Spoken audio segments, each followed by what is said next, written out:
Hey guys, welcome back to the channel. This is part 1 of our story. If you like this what if story and want to see part 2, let me know in the comments below. Before we start, don't forget to like, subscribe, and share this video with your friends. Also, check the description for more great content and my playlist. This story was posted by 𝗧𝗵𝗲 on Wattpad. Now let's start. A young boy turned around in his chair, glancing at the screen with surprise. He introduced himself as Lex Luthor and stood up. He recalled how, when he first started in this field, he never anticipated creating an international empire that would make him the youngest billionaire in the world. He picked up a new model of glasses, stating that he did it all for the people. He then walked into the next room, where a child and a dog were wearing the new glasses made by his company. Lex continued, explaining that their research was making breakthroughs in virtual reality. He entered another room where his grandmother was placing a beautifully cooked turkey on the table, mentioning the genetically enhanced turkey for Thanksgiving while giving her a playful wink before moving on. He emphasized that despite being the most powerful operational core in the world, people could trust that LexCorp was a family company. He pulled his little sister Lena beside him, who initially looked grumpy. Lex raised an eyebrow until he tapped her shoulder, prompting her to look up and smile brightly at the camera alongside him. The camera panned up, and in the background, a voice exclaimed. On the broadcast, a voice announced LexCorp Care, with the company logo displayed prominently. The scene shifted to breaking news, where a girl reporter appeared on the screen. She explained that despite the presence of Superman watching over the citizens, Metropolis still needed superhero assistance. The broadcast showed footage of a green tentacle monster wreaking havoc in the city. Suddenly, a shadowy figure appeared and swiftly sliced off one of the tentacles. The girl reporter posed a question about the identity of this mysterious Wonder Woman. In a taxi, Izuku Midoirya watched the news with curiosity until the driver interrupted him, informing him that they had arrived. Izuku stepped out to see Metropolis High School, feeling proud and happy. However, a loud slam caught his attention as a blonde girl forcefully closed a car door, leaving a significant dent. The impact caused the car to tilt momentarily before it righted itself. The girl had short blonde hair, with bangs covering part of her face. She wore a dark blue t-shirt under a black jacket, paired with grayish red jeans and combat boots. Izuku noticed her athletic build, realizing she must work out. He couldn't help but admire her strength, wondering if she possessed a super strength quirk, as no ordinary person could perform such a feat as he observed her storming away from her parents, who seemed unfazed. Another bus pulled up behind him. Students began to exit, and the last one, a younger girl, tripped and dropped her belongings. She had medium-length light brown hair and light brown skin, wearing a B-pattern sweater, a yellow skirt, and dark brown leggings. Izuku approached her, offering help as he bent down to assist. The girl looked at him, blushing and turning away. She accepted his offer, and together they gathered her scattered items. As Izuku introduced himself, he noticed the last item was a glove with a yellow gauntlet, held together with duct tape. The girl thanked him quickly, grabbed her belongings, and dashed away, leaving Izuku confused. Just then, he noticed an appealing girl exiting a limo. She had long purple and blue hair, light violet eyes, and wore a stylish outfit. A man in a suit popped out of the sunroof, holding a purple backpack, which she thanked him for before taking it. Izuku rubbed his eyes, bewildered by the scene. Suddenly, a voice behind him startled him. He turned to see a girl slightly shorter than him, with orange hair and pale skin. She wore a purple hoodie with bat ears and dark purple shorts. She introduced herself as Barbara Gordon, or Babs for short, and mentioned it was her first day at the school. Izuku introduced himself as well, and they began to chat. Their conversation flowed easily as they walked into the school building, discussing superheroes, particularly Batman and Mirko. As they strolled down the crowded hallway, they encountered another girl with long dark brown hair and a striking outfit, who was engaged in a discussion about the Lantern Corps. Hal wore a long green skirt paired with green ballet shoes. Hal attempted to explain that he didn't set the rules, but Jess insisted he take the emerald ring she removed from her finger. Hal declined, stating that they had chosen her, which made Jess sigh and put the ring back on. Izuku found the situation odd as the bell rang, prompting him to rush to his homeroom to begin the day.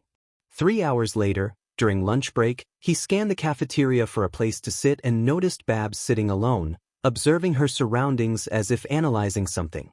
As he approached her, he overheard other students excitedly discussing their new VR headsets and the recent fight involving the debut of a new hero known as Wonder Woman. His curiosity piqued. He wanted to learn more about her powers for his notes. Babs greeted Izuku without looking up, sipping her milk while keeping her gaze fixed on Kara, Karen, Z, and Jess. Izuku took a bite of his lunch and asked why she was watching the 4 girls. Babs mentioned she was checking on something and needed proof for her theory. When Izuku inquired about the proof, Babs didn't respond but instead tossed a piece of pasta in Kara's direction, hitting her right in the face. Kara, laughing, wiped the food off and scanned the room to find the culprit, spotting Karen, who was reading while enjoying her own pasta. Suddenly, a burger struck Karen from behind, knocking her to the ground. She looked up to see Kara preparing to throw another burger at her. Just then, Jess intervened, blocking the projectile with her food tray and calling Kara a bully. Z, with a bit of burger in her hair, retaliated by throwing a carton of milk at Kara, who ducked, causing the milk to hit Jess instead. The food fight escalated as Kara began tossing food back at Z, leading to a chaotic exchange. Babs leaped onto a table and shouted to ignite the food fight, prompting students to join in. Izuku watched in disbelief, wondering what Babs was trying to accomplish. He ducked under a table, crawling on the floor to avoid the flying food. The 4 girls continued their playful battle in the center of the cafeteria. As Izuku approached, ready to intervene, the principal's voice boomed, demanding silence.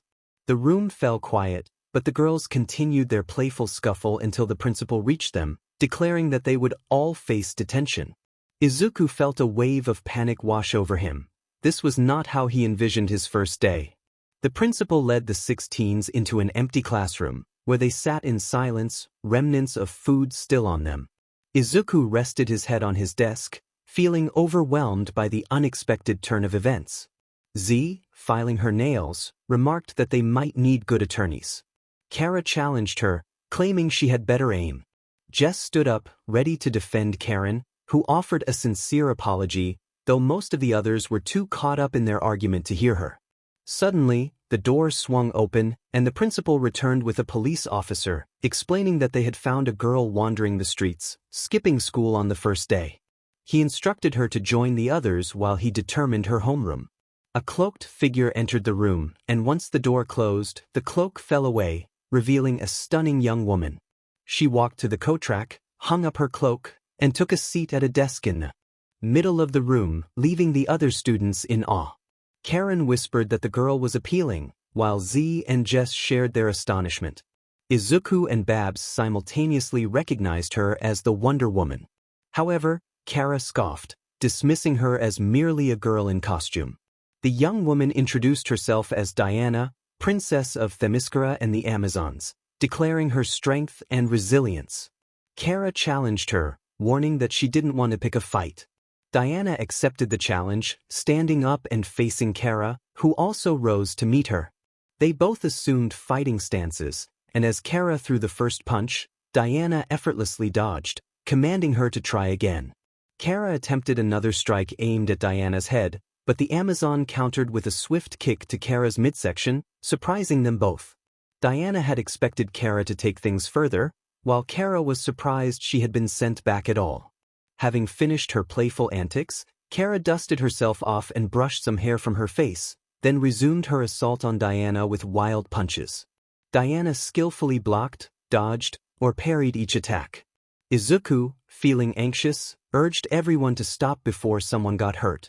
Kara, frustrated by Diana's evasive maneuvers, declared her determination to land a hit. In a moment of anger, she unleashed a powerful strike aimed at Diana's abdomen, which connected with surprising force, sending the Amazonian crashing through the room and into a wall. Izuku gasped in shock, fearing the worst as he and the others witnessed the aftermath of Kara's blow. However, Babs watched in awe, captivated by the spectacle. To everyone's astonishment, Diana emerged from the wall unscathed and tackled Kara to the ground.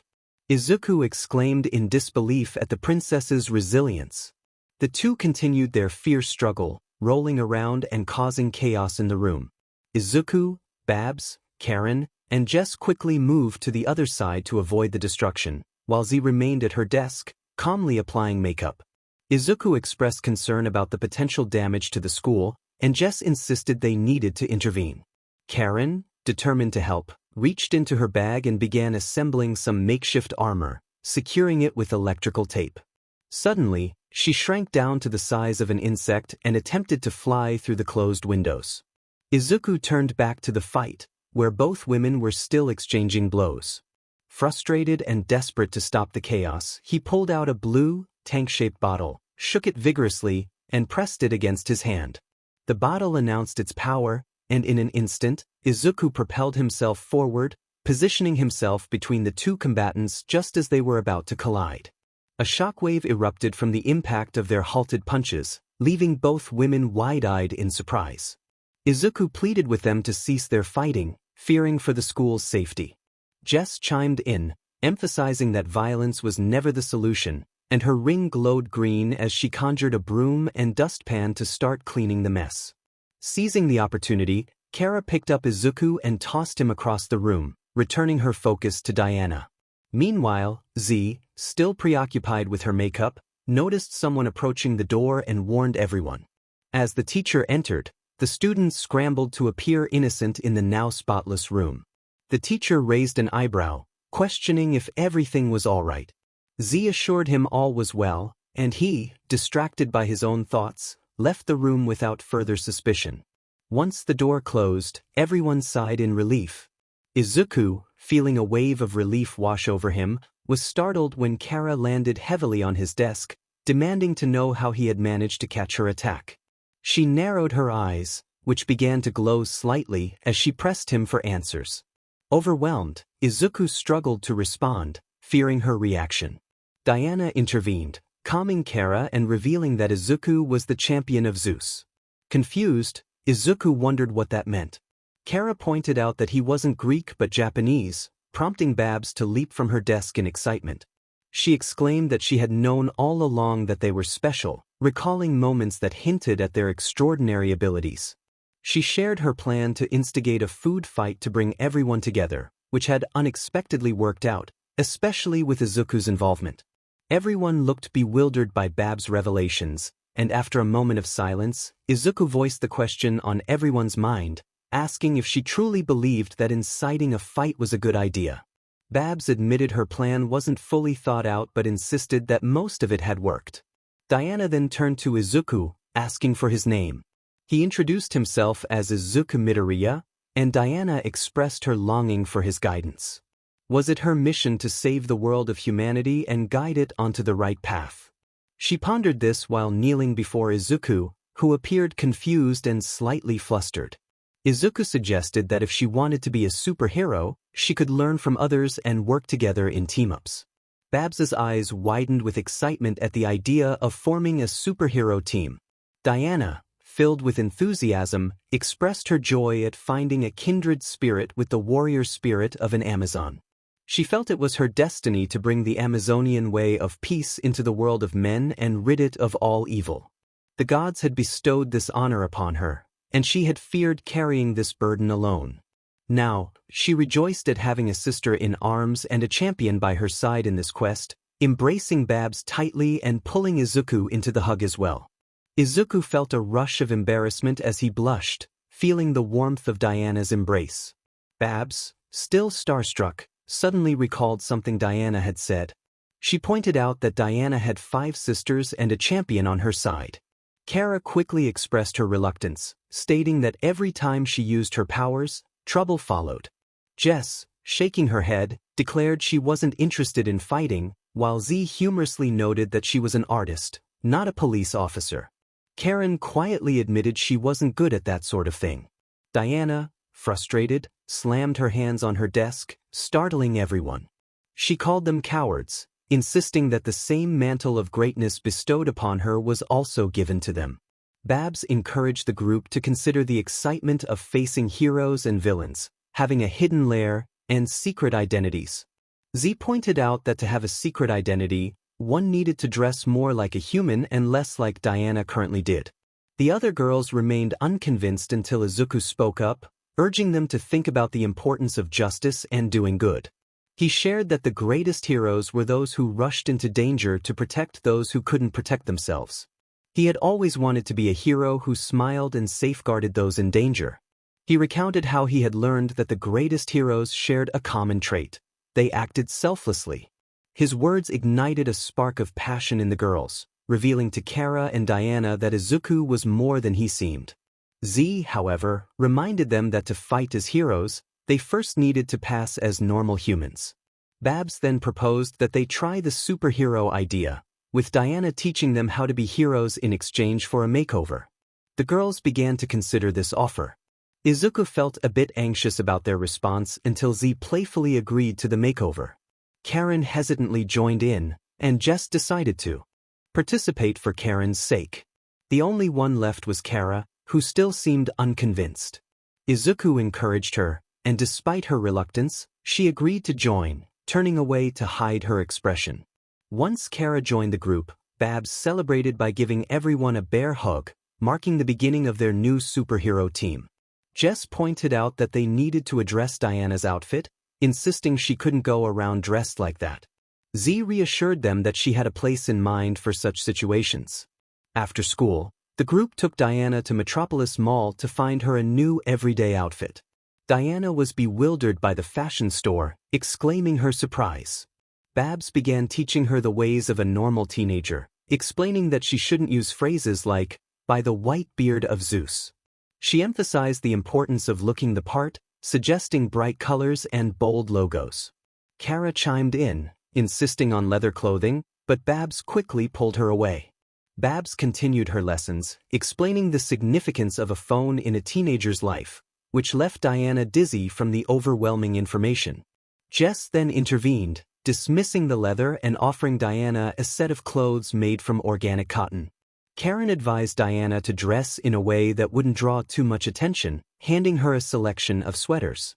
The Amazonian was confused by all the advice until Babs pushed her toward a dressing room, encouraging her to go in and be normal. The others waited eagerly to see Diana's new outfit. It didn't take long before the dressing room door opened, and Diana stepped out. Izuku observed her, noting that she seemed uncomfortable.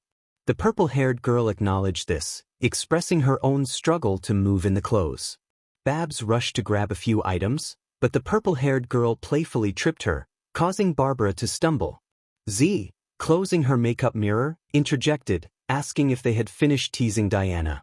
She then pulled out her wand and chanted a spell, creating a flash of light and a mist of purple sparkles. As the light and mist faded, everyone marveled at the transformation. Diana's new outfit consisted of a reddish-sleeved shirt over a white undershirt, a blue skirt, long white socks, red star-shaped earrings, and red shoes. Impressed, Jess commented on Z's talent, while Z introduced Diana as a foreign exchange student from Greece, now dressed like a typical teenager. Diana questioned whether these garments truly made her appear like a mortal teenage girl, to which the others enthusiastically confirmed. Izuku, feeling a bit shy, remarked that everyone has their own style, and if these clothes made Diana feel good, then that could be her style. His comment caused Diana to blush, but she quickly regained her composure.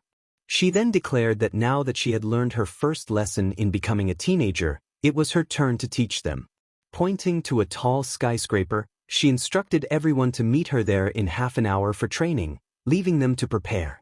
Izuku stood there, eyes wide, before rummaging through his backpack. He found his hero costume along with a note from Mirko, encouraging him to wear it when trouble arose and to not hold back in battle. With a smile, he closed his backpack and ran toward the meeting location, ready to embark on his new life filled with friends, challenges, and the journey to become a great hero. On top of a building, Diana was back in her Amazon armor, with Izuku and the others standing in a formal line, tense and awaiting her instructions. Babs was the only one excited, bouncing in place as Izuku donned his hero outfit. He felt a bit uneasy under the girls' gazes and shyly asked them to stop staring, feeling embarrassed. Kara, curious about Izuku's bunny mask, inquired about its significance. Jess echoed her curiosity, asking if the mask was linked to his powers. Diana, commanding their attention, stated that if they were to be a team, she needed to know their skills and abilities. She pointed to Jess, asking for her name, rank, and skills. Caught off guard, Jess introduced herself as Jessica Cruz, a cadet in the Green Lantern Corps, explaining that she had received her power ring from aliens. She demonstrated her abilities by creating a pot of flowers with the ring, surprising everyone. Babs was thrilled and encouraged Jess to create a pogo stick and then a super mega burrito, which Jess complied with, showcasing her powers. Diana examined Jess's ring closely, noting that it could create weapons to defeat opponents. Jess hesitated, expressing her belief in non-violence, which Diana admired. Diana then asked how Jess would be known, to which she replied that she was the Green Lantern, and a flash of green light transformed her outfit. Diana then turned to Babs, asking what she could do. Babs excitedly explained her skills, mentioning her gadgets and her knack for problem-solving, while pulling various items from her backpack. Izuku listened intently, catching most of what she said, even as the others seemed lost in her enthusiastic chatter. Diana observed the group and noted the lack of focus among them. She moved on to the next individual, prompting Babs to express her surprise at Diana's directness. Diana inquired about ZZ's abilities, to which ZZ proudly introduced herself as Zatanna, the mysterious and fabulous magician. With a flourish, she transformed her outfit into a magician's attire, complete with a top hat. Diana, intrigued yet unimpressed, asked what other skills Zatanna possessed. Zatanna demonstrated her magic by turning a red heart black, then playfully suggested checking behind Diana's ear, where Diana found a card that had seemingly appeared from nowhere. Astonished, Diana marveled at the trick, while Izuku questioned if Zatanna was indeed a wielder of magic. Zatanna continued to impress, pulling a rope of handkerchiefs from her hat and charmingly teasing Izuku, who blushed at her playful demeanor. Diana, however, felt it was time to move on. She acknowledged Zatanna's style but insisted that she needed to learn to channel her magic for a greater purpose. As she walked toward Karen, she remarked that Zatanna's current outfit was unsuitable and suggested she choose something else. Zatanna felt slightly insulted by this comment. Babs chimed in, suggesting Zatanna try on a cape, which made Zatanna contemplate her wardrobe change. Meanwhile, Karen was busy applying duct tape to her armor, startled by Diana's sudden appearance. When Diana asked about her abilities, Karen stumbled over her words, accidentally causing herself discomfort with the tape. Apologizing for her clumsiness, she activated her growth technology, shrinking down to a smaller size. Disappointed, she expressed her frustration about not being noticed and contemplated giving up. Izuku, wanting to encourage her, pointed out that her ability to create a shrinking suit demonstrated her intelligence. He reassured her that she was more noticeable than she thought, even likening her to a fairy from childhood tales. Karen felt a bit uplifted by his words, managing a small smile. Curious, Izuku examined her suit with a magnifying glass, asking about its functionality. His enthusiasm caught the girl's attention, and while they found his curiosity endearing, Diana interrupted, reminding him to stay focused. Izuku blushed under their gaze, apologizing for his distraction. Diana then addressed Karen, affirming that she possessed more strength than she realized, but needed to build her confidence. Karen attempted to assert her identity with a grand title, but Diana playfully simplified it to Bumblebee, which lightened the mood. Next, Diana turned her attention to Izuku, prompting him to share his abilities. Standing a bit straighter, Izuku introduced himself as Izuku Midoirya from Japan, revealing his hero name, build, and showcasing 2 bottles labeled Rabbit and Tank. Diana and the others expressed curiosity about the term quirk, which Izuku explained referred to the unique abilities that about 80% of his country's population possessed. He compared these quirks to what they might consider metahuman abilities. Izuku elaborated on the laws in Japan regarding the use of quirks in public, explaining that while many people had powers, there were regulations to prevent misuse. He also mentioned the existence of pro-heroes, individuals who fought against evil and protected others. The reason behind that was that they had to complete a special course in a high school or academy that taught the heroic laws and provided training to obtain a license. This license allowed them to use their quirks in public for the purpose of saving others. Izuku finished his explanation, and Diana asked if he had this license. He hesitated, tapping his finger nervously, and admitted that he had left it at home, laughing awkwardly. Diana pointed to a rabbit bottle and inquired how it worked. Izuku explained that one simply needed to shake it a little, creating a sound from within, and then twist the cap to activate it. He demonstrated by twisting the cap and pressing it against his wrist. The bottle exclaimed, "Rabbit," and the girls jumped slightly at the sound. They watched as the bottle merged with Izuku's skin, causing his body to glow red for a moment before the light disappeared. With excitement, Izuku revealed that he now had the power of a rabbit. He tapped his feet and jumped to a height of 12 feet, landing softly.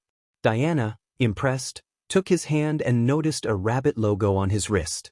She asked if he could choose any power just by using a bottle on his wrist. Izuku, feeling nervous and blushing from her touch, replied that he guessed so. Babs chimed in, asking if he could become a super mega burrito chef by using that bottle. Izuku responded uncertainly, unsure if it would work. Diana then turned her attention to Kara, acknowledging her incredible strength. She walked toward the blonde, aware that Kara was not fully cooperative, and asked if she had anything more to offer. Kara scoffed, claiming she was no hero and that being a hero was for chumps. Izuku, confused, asked why there was anything wrong with being a hero. Kara explained that every time she used her powers, she got into trouble. Diana encouraged Kara, suggesting that if she focused, she could become one of the greatest heroes known. As she circled around Kara, she suddenly grabbed Babs and threw her off the building, causing everyone to scream in fright. Izuku was about to use his bottle when he heard a shirt being torn. He turned to see Kara shooting herself toward Babs faster than a speeding bullet. The girls watched in awe as Kara flew like a plane and caught Babs before she could fall. Kara then flew back up to the rooftop, carrying Babs in a bridal style. Izuku was relieved to be wearing a mask, as he didn't want anyone to see his blush from the girls' outfits. Kara reluctantly admitted that she was a superhero, and Babs cheered for more. Diana declared that they must hone their skills and prepare for what was to come. The teams arrived at the Metropolis junkyard, one of the few places where they could train without causing damage to private property. Z expressed her frustration about having conjured a new outfit just to hang out in a junkyard, while Babs whispered that Diana knew what she was doing. Diana addressed the group, stating that their mission was to save the world of man. Babs excitedly echoed her sentiment. Diana explained that in order to accomplish this, they must learn to save. When Karen pointed out that the mannequins were female, Diana instructed Izuku to show them what he could do to save those civilians. She threw a hubcap at a tall stack of cars, causing it to become unstable and topple over the mannequins. Izuku wasted no time, pressing one of the bottles to his wrist while running. The bottle announced, "Rabbit," and he glowed red before launching himself toward the endangered civilians. His eyes darted as he assessed the situation and potential outcomes. Noticing that the top of the tower was made of scrap metal and falling the fastest, he added a helicopter bottle to his other wrist. Jumping into the air, he aimed his right arm forward and used his left arm for support, flicking his fingers. He mentally called out Air Force as he released his finger, sending a powerful blast of compressed air to the scrap metal, diverting it away from the civilians. Izuku landed and rushed toward the mannequins, grabbing them to move them to safety. Just then, a rusty car began to fall toward them. Thinking quickly, he performed a spin kick to deflect the car and jumped from one rusty car to another to avoid the falling debris. When a rusty car landed on him, dust filled the air, and the girls feared he was finished. However, when the smoke cleared, Izuku emerged from the air with mannequins in both arms. He gently placed the mannequins down with a sigh of relief and looked back at the team, who were filled with amazement, shock, and admiration. Diana was clearly proud of his skills, while Kara was surprised by his talent. Babs was awestruck, Karen was nearly fainting from excitement, Jessica was shocked by his speed and power, and Zatanna was impressed by how quickly he had completed his challenge. Feeling uncomfortable under the girl's gazes, Izuku asked if he had done all right. 𝗬𝗓 exclaimed that he had done excellently, giving him a strong hug that made him blush. She praised his display of power and strategy, declaring him worthy of being called a hero and a champion of Zeus. After releasing him, she turned to the rest of the girls and announced that it was their turn. The girls exchanged glances, ready for the challenge ahead. 𝗬𝗓 stacked a mountain of rusty cars and stood atop it, positioned beside a large group of mannequins, with 𝗂𝐻 right in the middle. 𝗬𝗓 glanced down and signaled 𝗂𝐻 to begin. She leaped off the stacked tower of cars, causing it to tilt and crash toward the group of mannequins. This prompted 𝗂𝐻 to take flight, delivering a powerful punch to the falling debris, resulting in a spectacular explosion that scattered the remaining metal.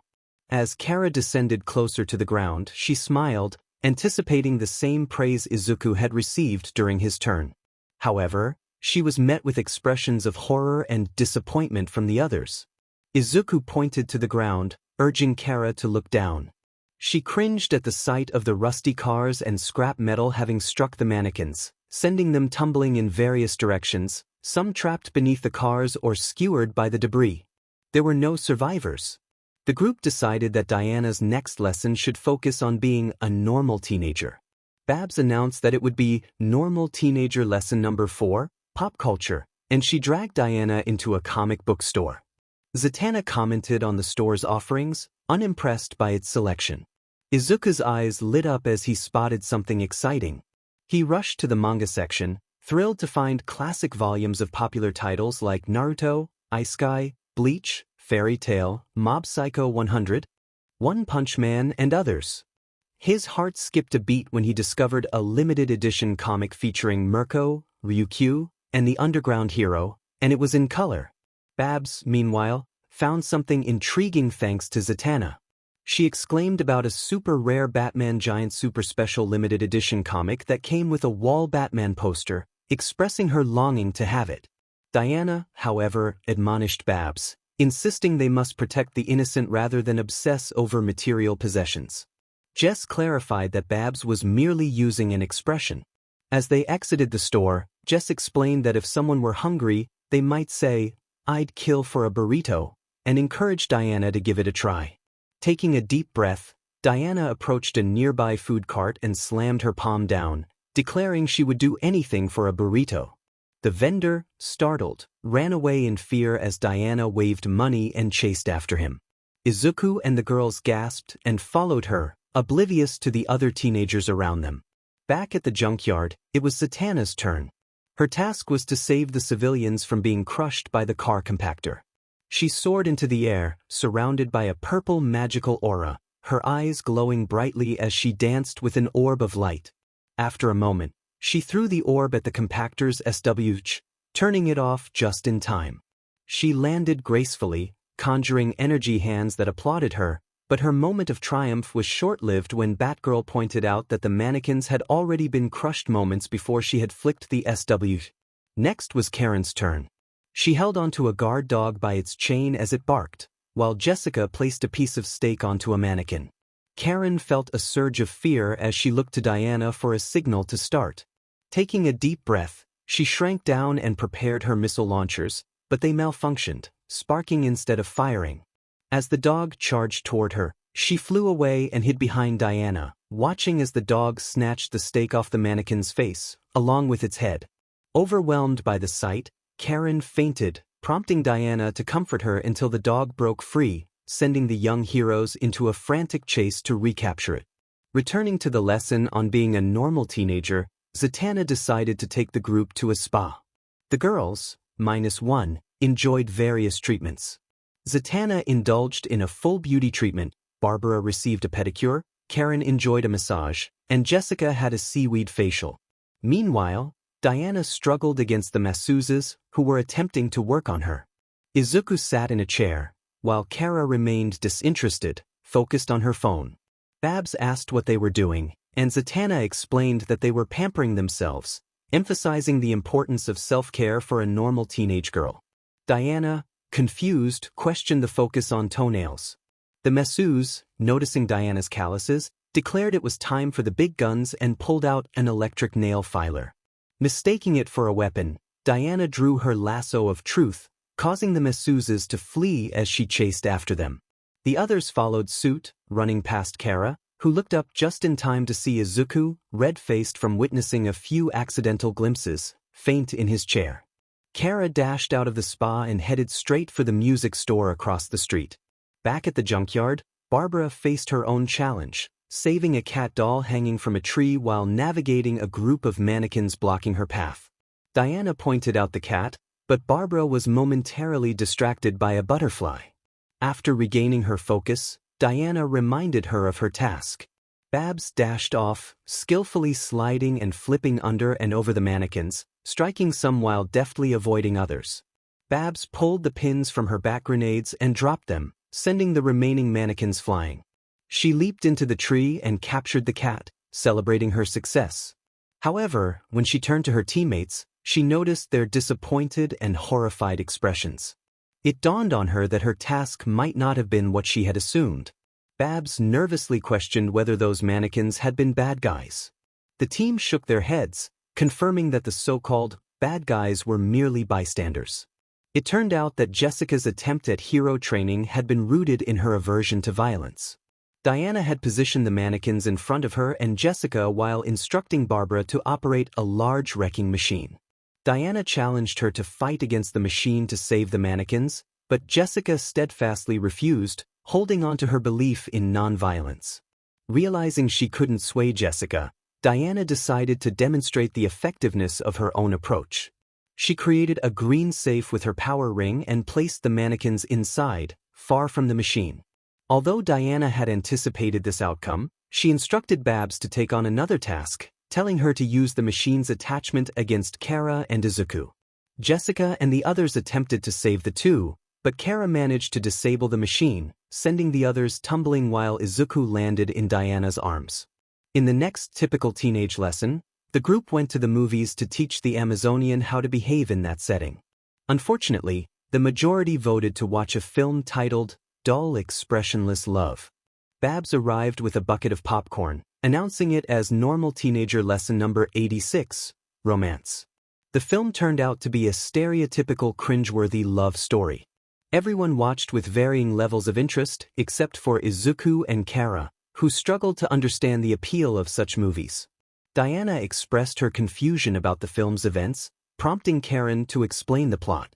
She sighed at the lessons hidden within the story, leaving Diana even more perplexed. Diana remarked on the confusion of teenage males, to which Z, Jess, 𝗂𝐻𝗁, and Babs all agreed, momentarily forgetting that Izuku was present. He thought to himself that teenage girls were just as perplexing.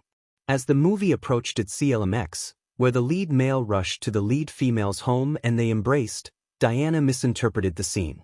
She shouted a warning to Catelyn, believing Aiden was about to attack, and brandished her sword, charging toward the screen. The team quickly left the cinema after the commotion. 𝗂𝐻𝗁 noted that Diana was struggling to grasp the concept of being a normal teenager. Babs insisted they couldn't give up, while Izuku encouraged them, suggesting that with time, Diana would adapt. Babs pondered how to help a trained Amazon warrior princess unwind, just as the lights of the pier illuminated the area. The 7 heroes turned to the pier, which was bustling with various teenage hangouts, including an arcade, a Ferris wheel, and a roller coaster.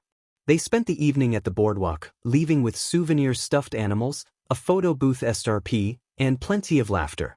To conclude their first night as a team, they sought a meal and discovered a popular bakery and sweets shop called Sweet Justice. Meanwhile, in Lex's building, a shadowy figure typed on a large computer, a 3D glass beside it. The screen displayed a loading bar that reached 100%, then prompted an activation message. The figure clicked, accept. Inside Lex's warehouse, a robot resembling a trash can with caterpillar treads activated, its green eyes glowing as it moved toward the streets. Signs indicating closures hung on the storefronts the team had visited earlier, while the robots began their destructive path. Back with the superhero team, they entered the bakery, where Izuku felt a toothache just from the sweet aroma.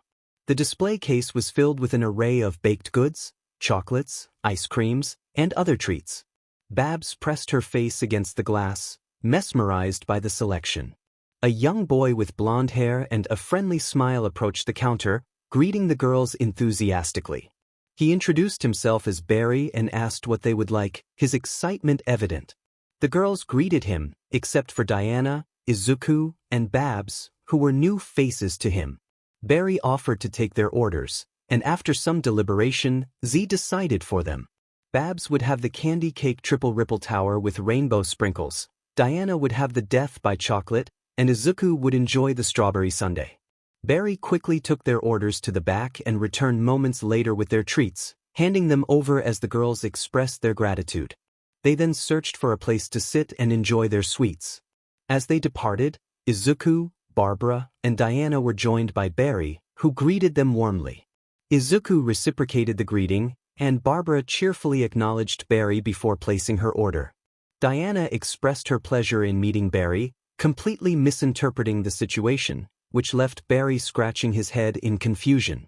Izuku, sensing the awkwardness, gently pulled Diana away from the counter, explaining that she was still adjusting to the new environment. They each began to enjoy their sweet treats, with Diana curiously poking at her chocolate dessert. Izuku reassured her that it was just chocolate and nothing to worry about. Diana took a tentative scoop, and as she tasted the creamy, chocolatey delight, her eyes widened in surprise. Overcome with excitement, she dropped her spoon and dove face first into the bowl, devouring the dessert with enthusiasm. After finishing, she stared blankly ahead before collapsing face first into the bowl. Concerned about her sugar overload, Karen tapped her on the back, causing Diana to spring back up, startling both Karen and Izuku. Diana declared that the dessert was sweeter than ambrosia and proclaimed that they should celebrate all future victories at this place. Izuku wondered if her excitement was due to the sugar or her natural exuberance. In response to Diana's proposal, Barbara raised her hands in cheer, exclaiming about sweet justice. Diana, still blissfully unaware of the meaning, mimicked the cheer with joy. Suddenly, a group of robots burst through the door, causing the team to look on in shock. The woman, likely the co-owner of the establishment, explained that they were not selling and that this place was their life. The first robot announced that the establishment was slated for demolition by the Metropolis City Council and that they had 30 seconds to vacate. Barry rushed to call their lawyer while the robots began their countdown, prompting everyone to flee the store. Kara questioned what they should do, feeling uneasy about the situation, while Z lamented their lack of options against the city's robots. As the countdown continued, the woman urged them to leave, insisting that nothing they said would change the robots' minds. Izuku argued that the city couldn't demolish the place without the owner's consent, which didn't make sense to him. With the countdown reaching 10 seconds, Diana rallied her friends, declaring that they must defend the establishment from the metallic threats. Karen expressed her fear about being unprepared, but Izuku insisted that they had to act against the injustice. He revealed his hero suit, ready to fight for what was right. Jess suggested finding a non-violent solution, but Kara proposed a more aggressive approach, suggesting they strike first. As the countdown reached 0, the robots activated their demolition weapons. One robot commanded the commencement of demolition just as Wonder Woman delivered a powerful punch to its face. The remaining robots turned their attention to the newly assembled heroes. Diana declared that they would not allow the destruction of the establishment, drawing her sword and asserting their fight for righteousness. The robots, armed and ready, charged at the heroines when a voice called out from behind. Barbara attempted to distract the robots, drawing their attention as the team prepared for battle. Supergirl challenged the robots, cracking her knuckles and readying herself for the fight of their lives. The scene quickly escalated into chaos as the robots began attacking indiscriminately. Izuku and Diana executed a combined strike, shattering one of the robots. Jessica used her ring to help evacuate the patrons, but the robot's destructive swings made it difficult. Karen attempted to punch a robot, but her efforts were futile against the demolition machine. Bumblebee found herself being chased by one of the robots, while Kara blasted through the ranks of robots with impressive speed. Zatanna utilized her magic to keep the bots at bay, but the cheers from the civilians distracted her just enough for one of the robots to knock her aside. Barbara tried using her gadgets, but they malfunctioned, sending her crashing into a table. Jessica advised her to save the experimental gadgets for later, creating a shield to protect Barbara from the approaching robots. Izuku recognized the urgency of the situation. They needed to end the fight quickly to protect the remaining civilians. Remembering Gran Torino's teachings, he began to leap and ricochet off the walls, taking down robots and directing them toward his teammates for a swift finish. Supergirl teased him about showing off, while Diana reminded everyone to stay focused on the fight, noting that the last of the civilians had escaped. With renewed determination, Izuku landed beside Diana as the rest of the team gathered around them, ready to confront the remaining threats. The newly formed superhero team charged at the remaining robots.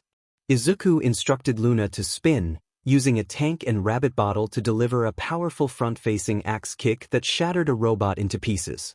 Wonder Woman skillfully wrapped 3 robots together with her lasso and flung them out of the establishment.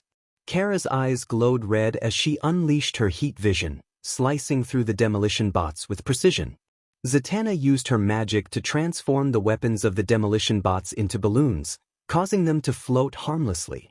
Barbara and Karen tossed their weapons, popping the balloons in a flurry of colorful bursts. The bots were then ensnared in Jessica's recycle bin constructs before being discarded from the restaurant like scrap. The team exited the restaurant, feeling a sense of accomplishment over their first victory, even if it was against robots.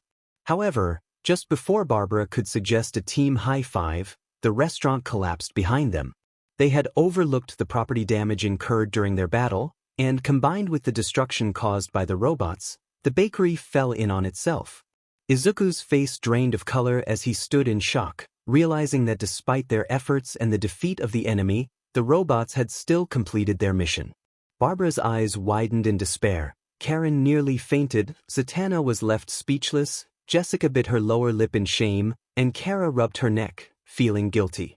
Wonder Woman felt a wave of shame wash over her, believing she had failed in her mission due to the destruction of the establishment.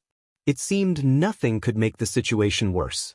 But attempted to lighten the mood by pointing out that no one was hurt. Just then, a small squadron of tall, muscular, fully armored women surrounded the team. The young heroes turned to face a group of angry women. The women's armor bore similarities to Diana's, but they were even more muscular and exuded a refined beauty that came with age. Kara shot a glare at Barbara, feeling frustrated. A voice emerged from behind the group of female warriors, calling out to Diana. Fear crept into Diana's voice as she recognized the voice. The warriors parted, revealing a muscular woman with long blonde hair and a commanding presence.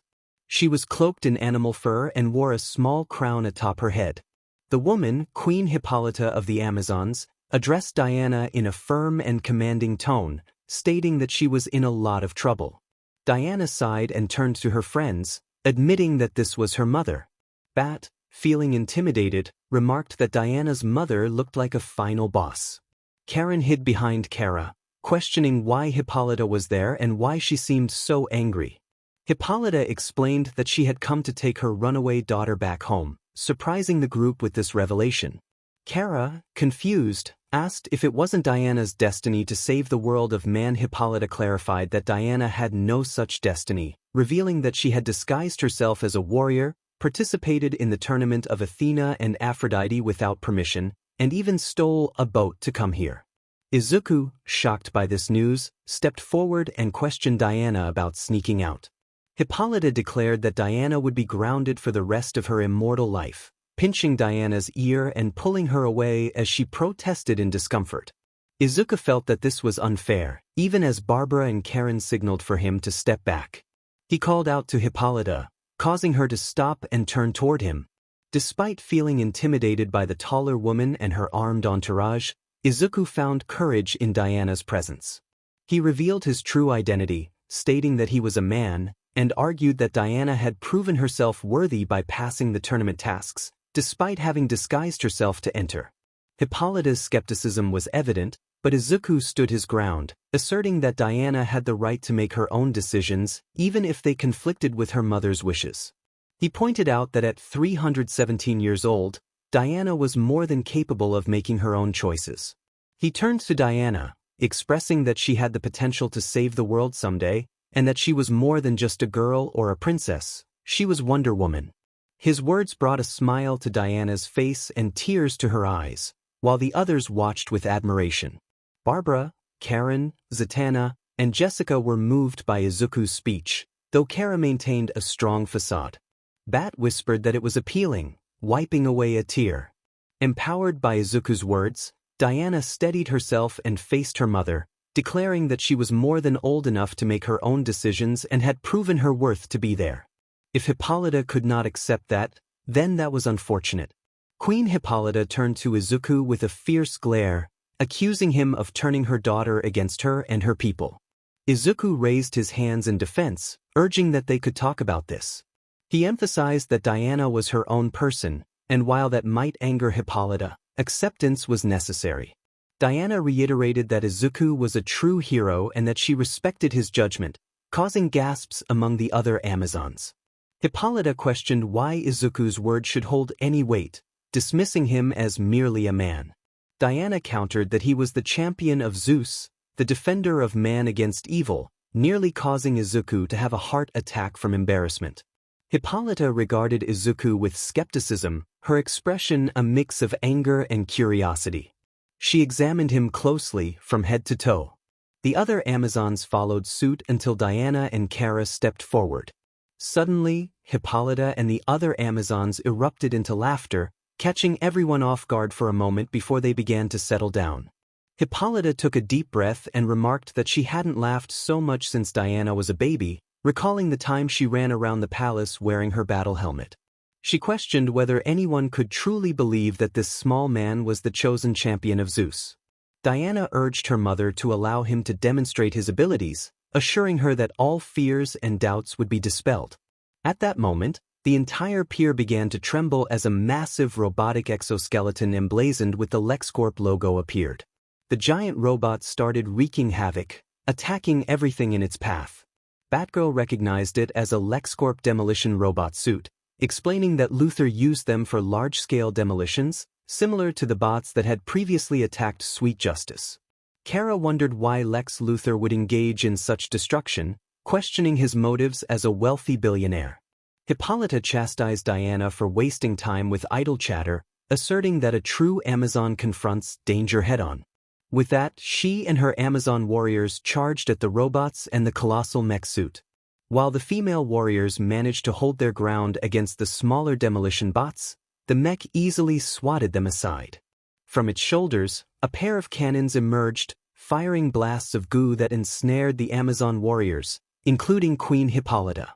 Diana, filled with determination, challenged the unseen enemy to reveal themselves, drawing her sword and shield. Izuku donned his mask, readying himself for battle, as the other girls prepared to fight. Kara shouted a challenge to Lex, eager to confront him.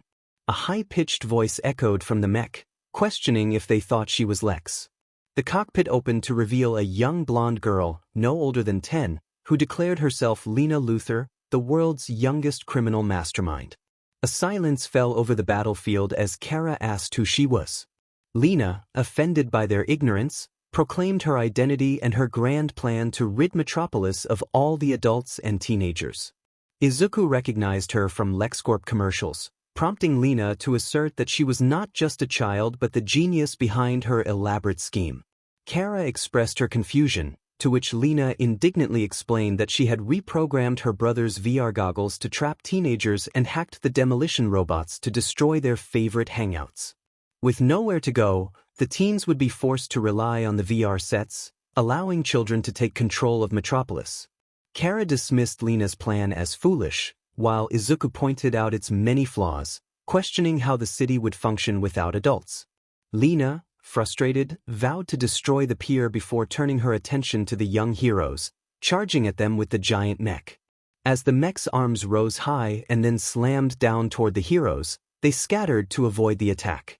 Debris fell toward the captured Amazons, and Hippolyta braced for impact, only to be surprised when Izuku used his body to shield them. He pulled out a gorilla bottle, shaking it before using it to unleash a powerful punch that shattered the rubble. The Amazon Queen watched in astonishment as Izuku turned and kicked a demolition bot toward the mech. Lina swatted the bot away, giving Diana the chance to strike the shoulder cannons with her sword. Kara flew in at top speed, delivering a punch to the mech's stomach that sent it crashing to the ground. Zatanna and Jessica combined their powers to restrain the mech, binding its arms and legs with green light constructs and purple magic ropes. The mech struggled against its restraints, causing damage to the pier. Batgirl voiced concern about the overwhelming odds, realizing the pier might not withstand the assault. They observed Lina laughing triumphantly as she continued her rampage, declaring her victory. Zatanna expressed her dismay at their dire situation, while Wonder Woman noted that it was impossible for 7 warriors to defeat an army unless they targeted the general. Green Lantern and Supergirl quickly deduced that Lina was the key, as she must have some control over the bots. But how do they stop it? Bumblebee expressed her concern about what could prevent the villain from commanding the robots. Izuku pondered the situation until a realization struck him. He proposed that if they could eliminate her power source, she would lose control over the robots. Zatanna inquired how they could achieve that, prompting Batgirl to pull out her laptop, seemingly from nowhere. Batgirl pointed out that even a massive war suit must have a power source. If they could disrupt the suit's main system, they could disable it. Zatanna repeated her question, seeking clarification. SG scanned the pier and noticed an electric guitar and a wireless amplifier left behind by a street performer. She flew over, grabbed the items, and presented them to the group. SG mentioned that she had a similar amplifier at home, which often overloaded their circuits. If they cranked it up to maximum, it would create a significant impact. Batgirl agreed, stating she could modify the device to exceed the usual limits and effectively fry the suit's circuits. SG excitedly asked if Batgirl could do the same for her amplifier if they survived this ordeal. Izuku then pointed out the challenge of connecting the amplifier, as it was housed within the suit's chest, and there was no accessible opening. Bumblebee noted that there were small thermal exhaust ports along the underside of the torso that she could fit into, as indicated on the schematic. Wonder Woman expressed concern about the danger of the task, asking if Bumblebee could handle it. Although worried, Bumblebee steeled herself, stating that she had to do it to save the pier and the teenagers of Metropolis. Izuku praised Bumblebee for her bravery, placing a reassuring hand on her shoulder. Wonder Woman then organized their strategy, instructing Batgirl to stay behind and work on the device while Supergirl provided cover. She and Izuku would distract Lena Luthor alongside Green Lantern and Zatanna. Izuku decided it was time to power up, revealing a car key and transforming into his hero form. As he donned his gear, he prepared for the upcoming battle. The girls were puzzled by his sudden declaration, but Izuku shook the bottle containing his transformation words, which then flew toward Lena, who was too focused on her work to notice. Lena questioned the strange words appearing from the robot, but she continued typing. After shaking the bottle, Izuku turned the cap and activated his transformation. With a confident declaration, he transformed into his heroic form, ready to confront Lena. The team charged at Lena just as she was rising. Izuku darted around her, evading her attempts to catch him. Green Lantern created a giant flower in front of the mech suit, temporarily blinding Lena. As she swatted the flower away, Zatanna unleashed magical fireworks, distracting her further. Wonder Woman seized the opportunity to tackle the mech suit's leg, causing it to wobble. Lena attempted to retaliate against Wonder Woman, but Izuku intervened, delivering a kick to the mech suit's face. The frustrated Lena screamed in anger as the teens continued to evade her attacks, keeping her occupied. Meanwhile, Batgirl, Supergirl, and Bumblebee completed their modifications to the amplifier. Batgirl announced that they were ready, handing the device to Bumblebee. With determination, Bumblebee shrank down along with the amplifiers. Supergirl loaded Bumblebee into a plastic straw and aimed for one of the exhaust ports while the rest of the team kept Lena distracted. Taking a deep breath, Supergirl launched Bumblebee directly into the exhaust port, undeterred by the force of her own breath.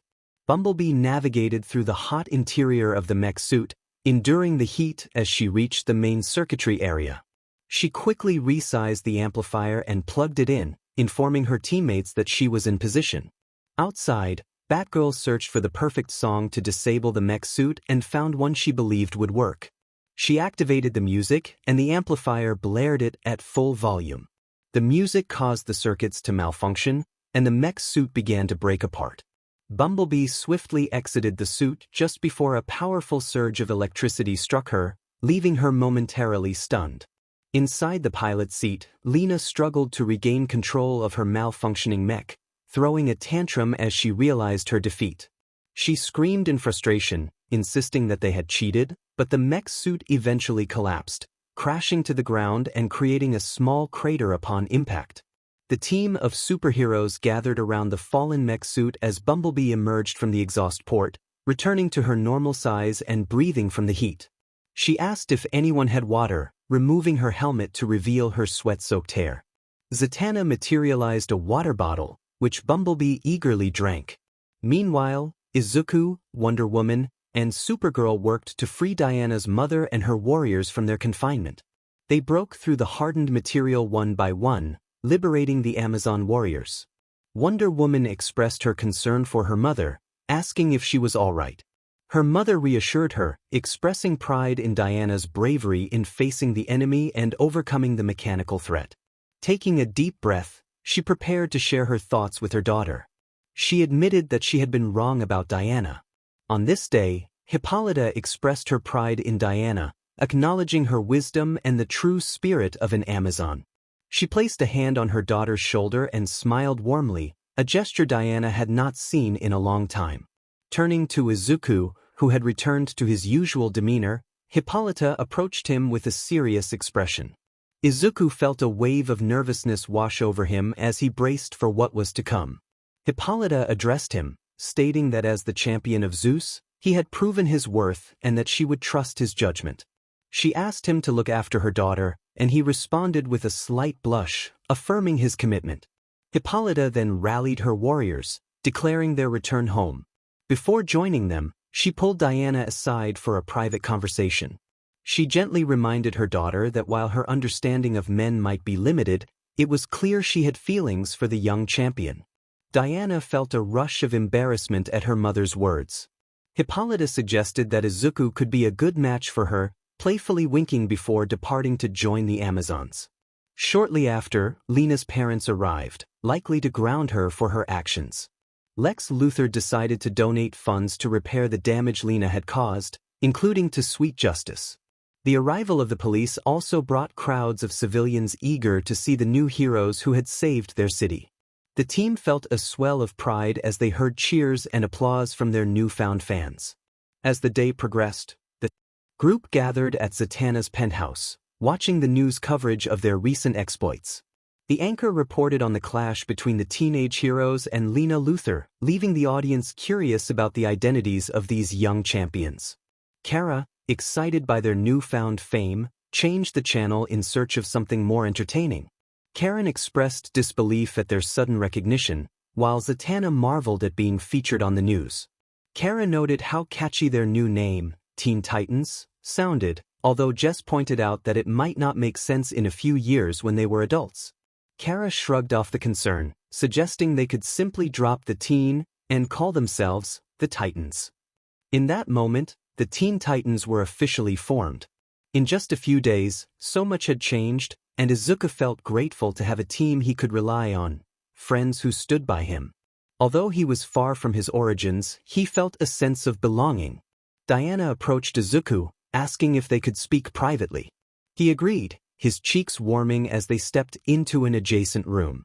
Diana expressed her gratitude for his support, acknowledging that if she hadn't portrayed him as Zeus' champion, her mother might have dismissed him. Izuku insisted he had done what he believed was right.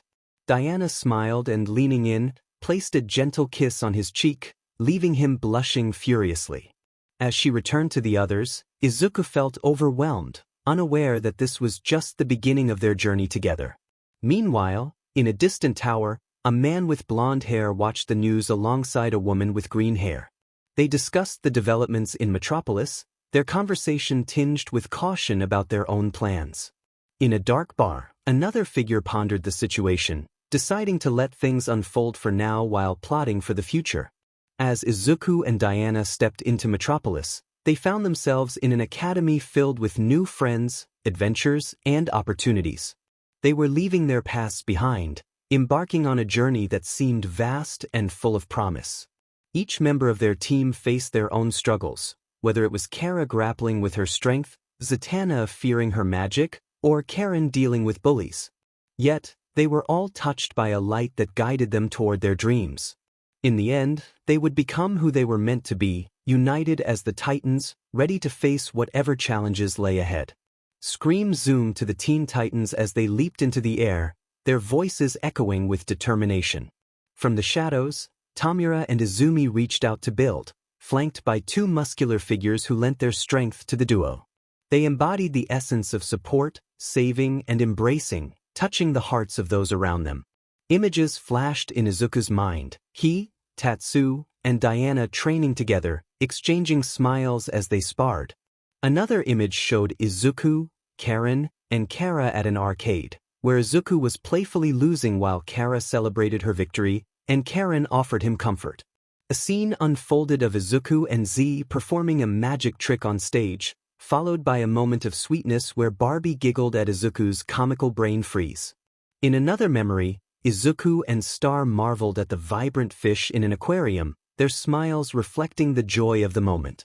Izuku found himself surrounded by Jess and Pam, who rested their heads on his shoulders as they napped beneath a tree adorned with flowers. He recalled a fun-filled day at a comic store with Barber and Harleen, laughter echoing around them. The message resonated within him: be the one, be the knights. As Izuku transformed into various news builds, images of each girl appeared alongside their names. He felt a surge of excitement, ready to send out his message, ready to echo through the city. In a climactic moment, Diana took Izuku's hand, guiding him through the darkness to the LeBlanc Café in Metropolis, where he would meet his mentor, friends, and perhaps something more. Izuku Midoirya stood at the center of it all, a young hero with a bright future. He was 18 years old, standing 6 feet tall, born on July 15th, and currently without a quirk.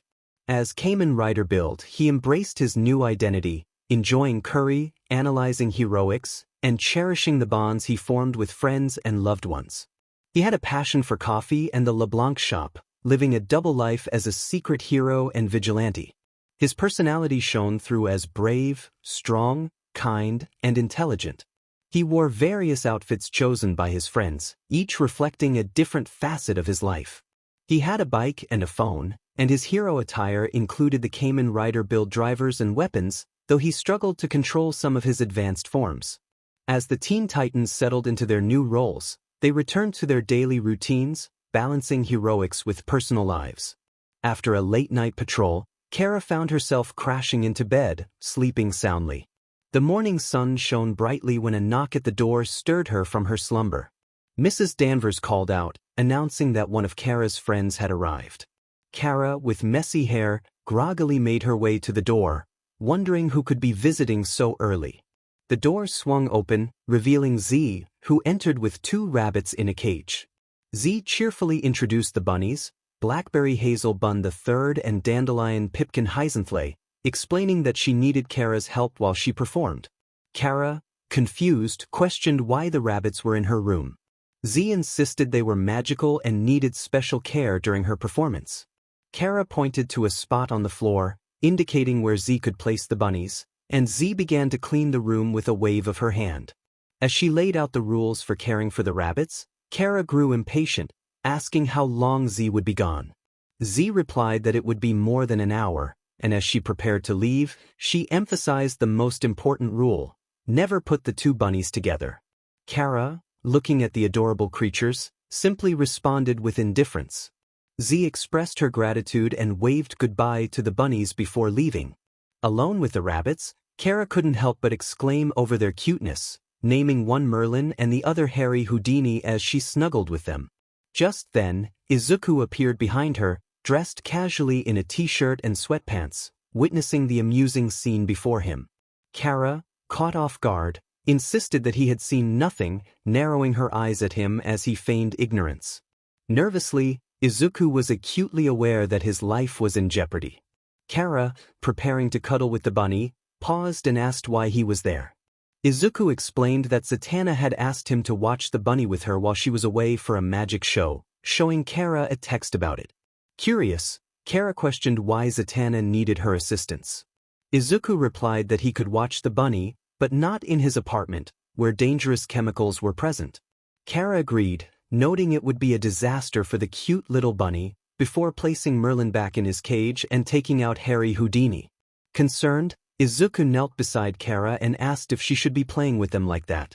Kara, narrowing her eyes, nuzzled the bunny against her cheek and questioned his worries. Izuku hesitantly mentioned that since 𝗧𝗏 had powers, her pets might have some magic too, referencing the movie Gremlins. Kara scoffed and laughed at his comparison, nearly falling over from amusement. After a minute of laughter, she wiped tears from her eyes and pointed out that the bunnies were too cute to be compared to movie monsters.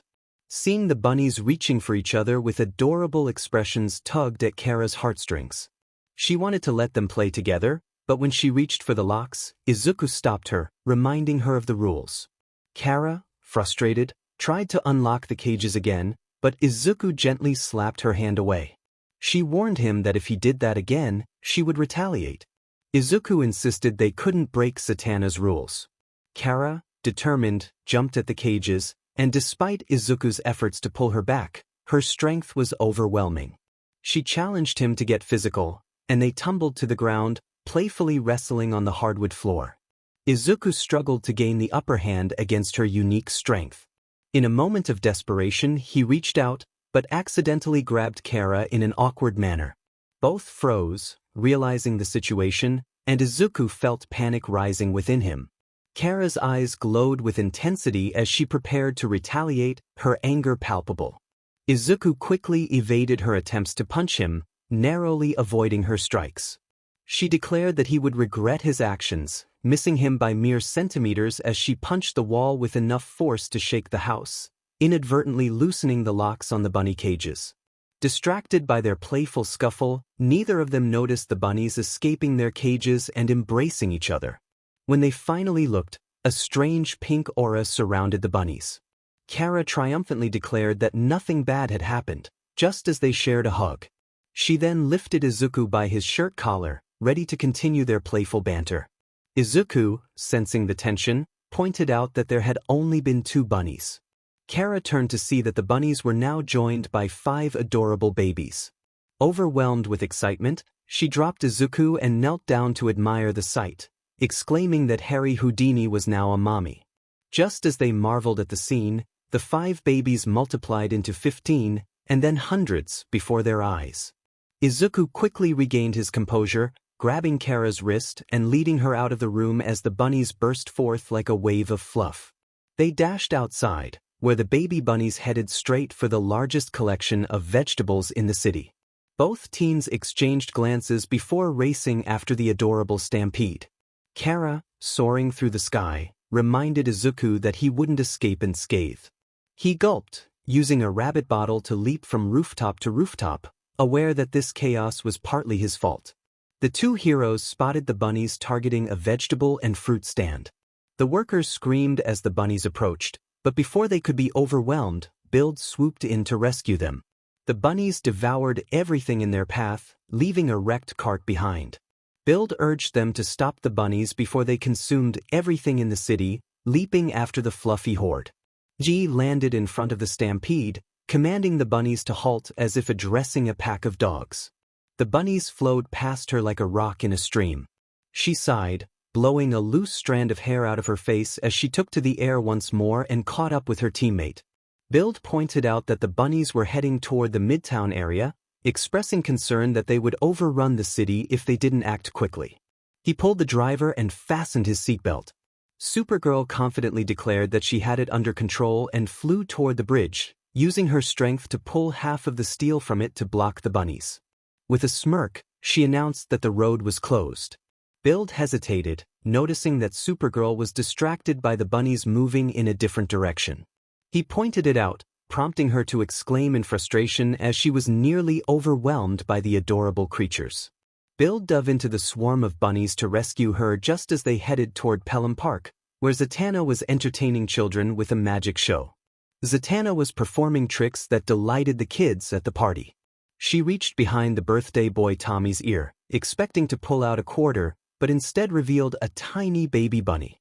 Confused, Tommy exclaimed that it wasn't his quarter, but before he could finish, one of the guests shouted and pointed, alerting everyone to the incoming bunnies.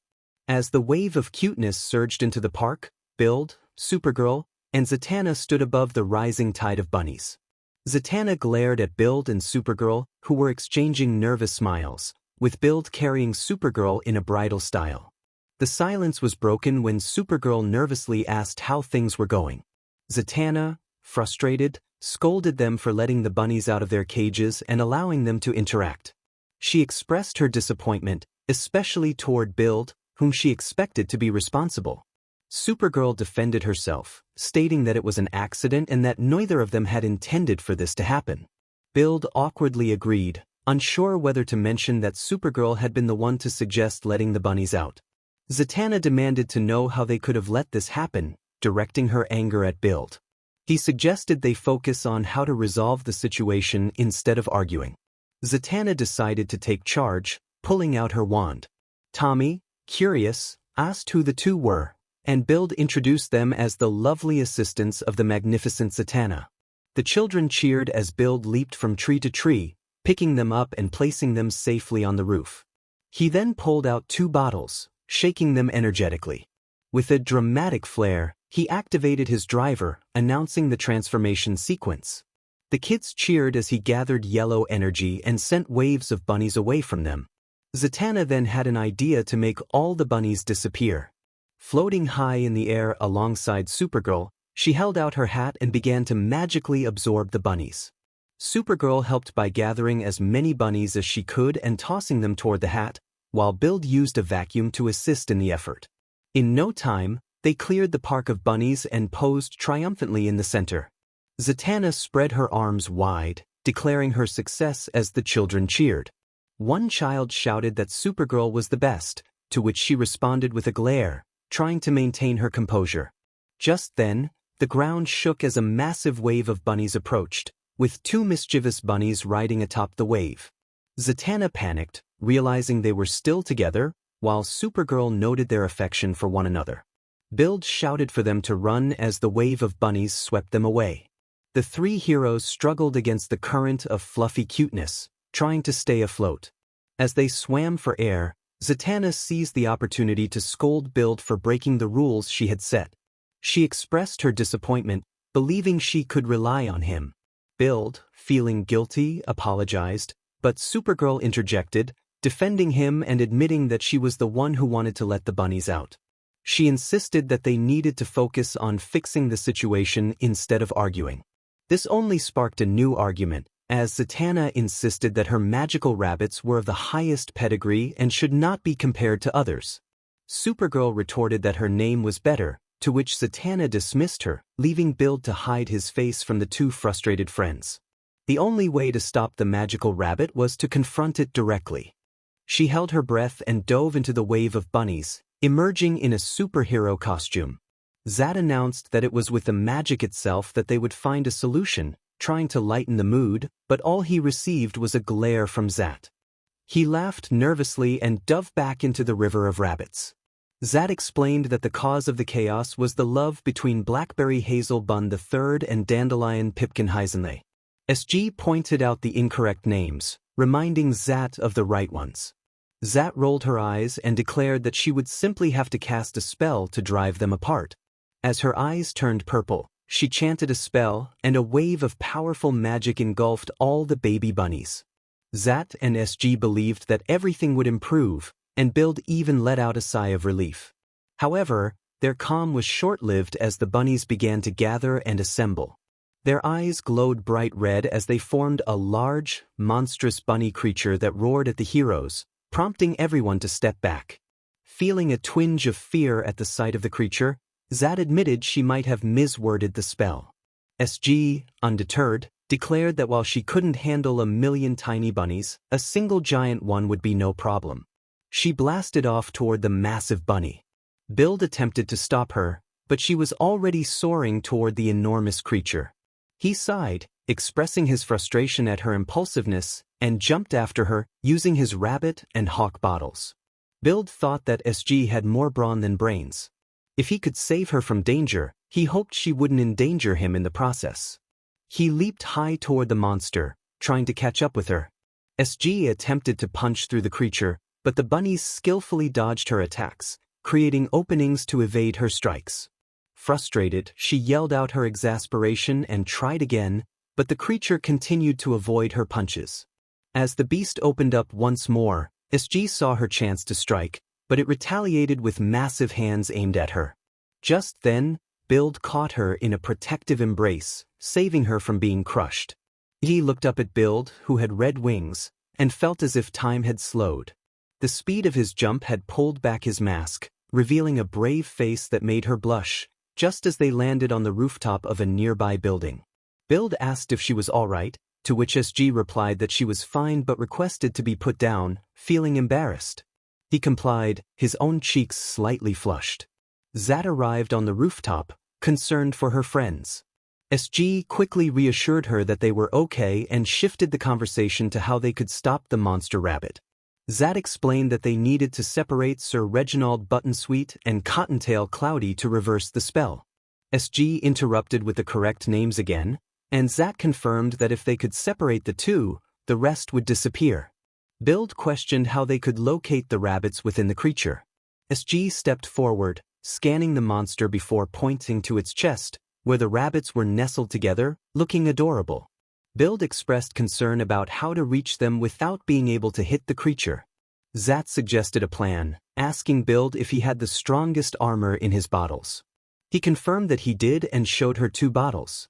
With determination, 𝗏𝗏 activated his driver, transforming into a powerful form. 𝗔𝐸 commented on how the announcement never got old, crossing her arms with a smirk. 𝗧𝗏, however, had a different idea. As her eyes glowed purple, she cast a spell on 𝗏𝗏, surrounding him in a magical aura. In a puff of smoke, his costume transformed into that of a giant carrot, much to his dismay, as the bunny monster eyed him hungrily. He screamed in terror as the creature roared, but suddenly it clutched its chest, as if in distress. Just then, a voice called out from the driver, and 𝗏𝗏 burst forth from the monster's chest, surrounded by sparkling crystals. The girls sighed in relief as he landed safely on the rooftop. 𝗧𝗏 urged 𝗏𝗏 to quickly separate the rabbits, and he complied, pulling them apart just as the monster prepared to strike again. The moment he broke their embrace, the creature exploded into a shower of glittering dust. The people on the streets cheered for the hero's victory over the monstrous rabbit. The Teen Titans had saved the day, and 𝗧𝗏's performance had gone off without a hitch. Now, all they needed to do was return home. Back at the Danvers residence, Izuku placed the 2 magical rabbits in their respective cages. Exhausted, he sat down on Kara's bed, and she joined him with a roll of bandages. She instructed him to hold out his arm, concerned about the bites he had received from the rabbits. He questioned her, but she insisted they needed to wrap up the tiny wounds, which were numerous even through his armor. She acknowledged her impulsiveness but offered to be gentler if he was okay with it. Izuku thanked her, admitting that he had always been shy around girls, and this was all still new to him. Kara continued to wrap bandages around Izuku's arms while expressing her surprise at his shyness with girls. She pointed out that he was the only guy on their team, laughing as she tended to his injuries. 𝗧𝗏, observing the interaction, teased them about appearing like a couple trying to mend their relationship, causing both heroes to blush. Zatanna, chuckling at their embarrassment, quickly announced her departure, mentioning that the kids had loved Izuku and that he should prepare to be her new assistant. Once Zatanna left, Kara playfully punched Izuku's shoulder, reminding him of a previous incident. Izuku acknowledged her message while rubbing the spot where she hit him. Suddenly, Kara surprised him with a quick peck on the cheek, leaving him blushing and feeling a pleasant warmth where her lips had touched. She smirked, stating that it was a reward for saving the day. Izuku smiled back, realizing she might not be as bad as he initially thought. However, Kara playfully threatened him to keep quiet about the kiss, which made Izuku's face pale with concern. He quickly noted her warning, feeling grateful for the day's adventures that had improved his life. High above Earth, Hal Jordan and Jessica Cruz were training on a small asteroid. Jessica maintained a defensive stance, using her shield to block Hal's attacks with a baseball bat. They both took a moment to gather themselves before Hal made a bold statement about his next move. Jessica, confused by his words, asked for clarification, but Hal leaped forward with the intent to strike. Jessica countered by creating a stick to block his attack, and they engaged in a tense stare-off until their trainer, 𝗘𝐁𝐻, interrupted them. 𝗘𝐻𝐻, arms crossed, questioned Jessica's strategy, implying that she was hoping for a distraction. Hal chimed in, suggesting that it could be a valid approach. 𝗘𝐻𝐻 dismissed Hal's comment and emphasized that in the Green Lantern Corps, everyone must fight. He demonstrated this by creating a massive green hammer and leaping toward Jessica, who quickly raised her shield to block his powerful swings. 𝗘𝐻𝐻 challenged her, questioning her reluctance to fight back. Jessica, determined, declared that she was not afraid and cleverly threw a green octopus at 𝗘𝐻𝐻's face, causing Hal to laugh at the unexpected tactic. As 𝗘𝐻𝐻 removed the octopus, he noticed Jessica had set a trap with a mattress beneath him. She pulled the mattress out from under him, causing him to fall with a thud. Jessica explained her belief that there is always another way to handle a situation without resorting to violence. 𝗘𝐻𝐻, getting back up and dusting himself off, acknowledged her luck but warned her that she couldn't rely on that forever. He departed into space, leaving Hal and Jessica to head back to Earth and Metropolis. Back at school, Hal and Jessica changed into their everyday outfits just in time for the football game between Metropolis High and Coast City Prep. Hal, the star player, enjoyed the cheers from the crowd. Meanwhile, Jessica vented her frustrations to Izuku about 𝗘𝐻𝐻's tough training methods. Izuku suggested that sometimes, a few punches were necessary, sharing his own experiences with demanding trainers.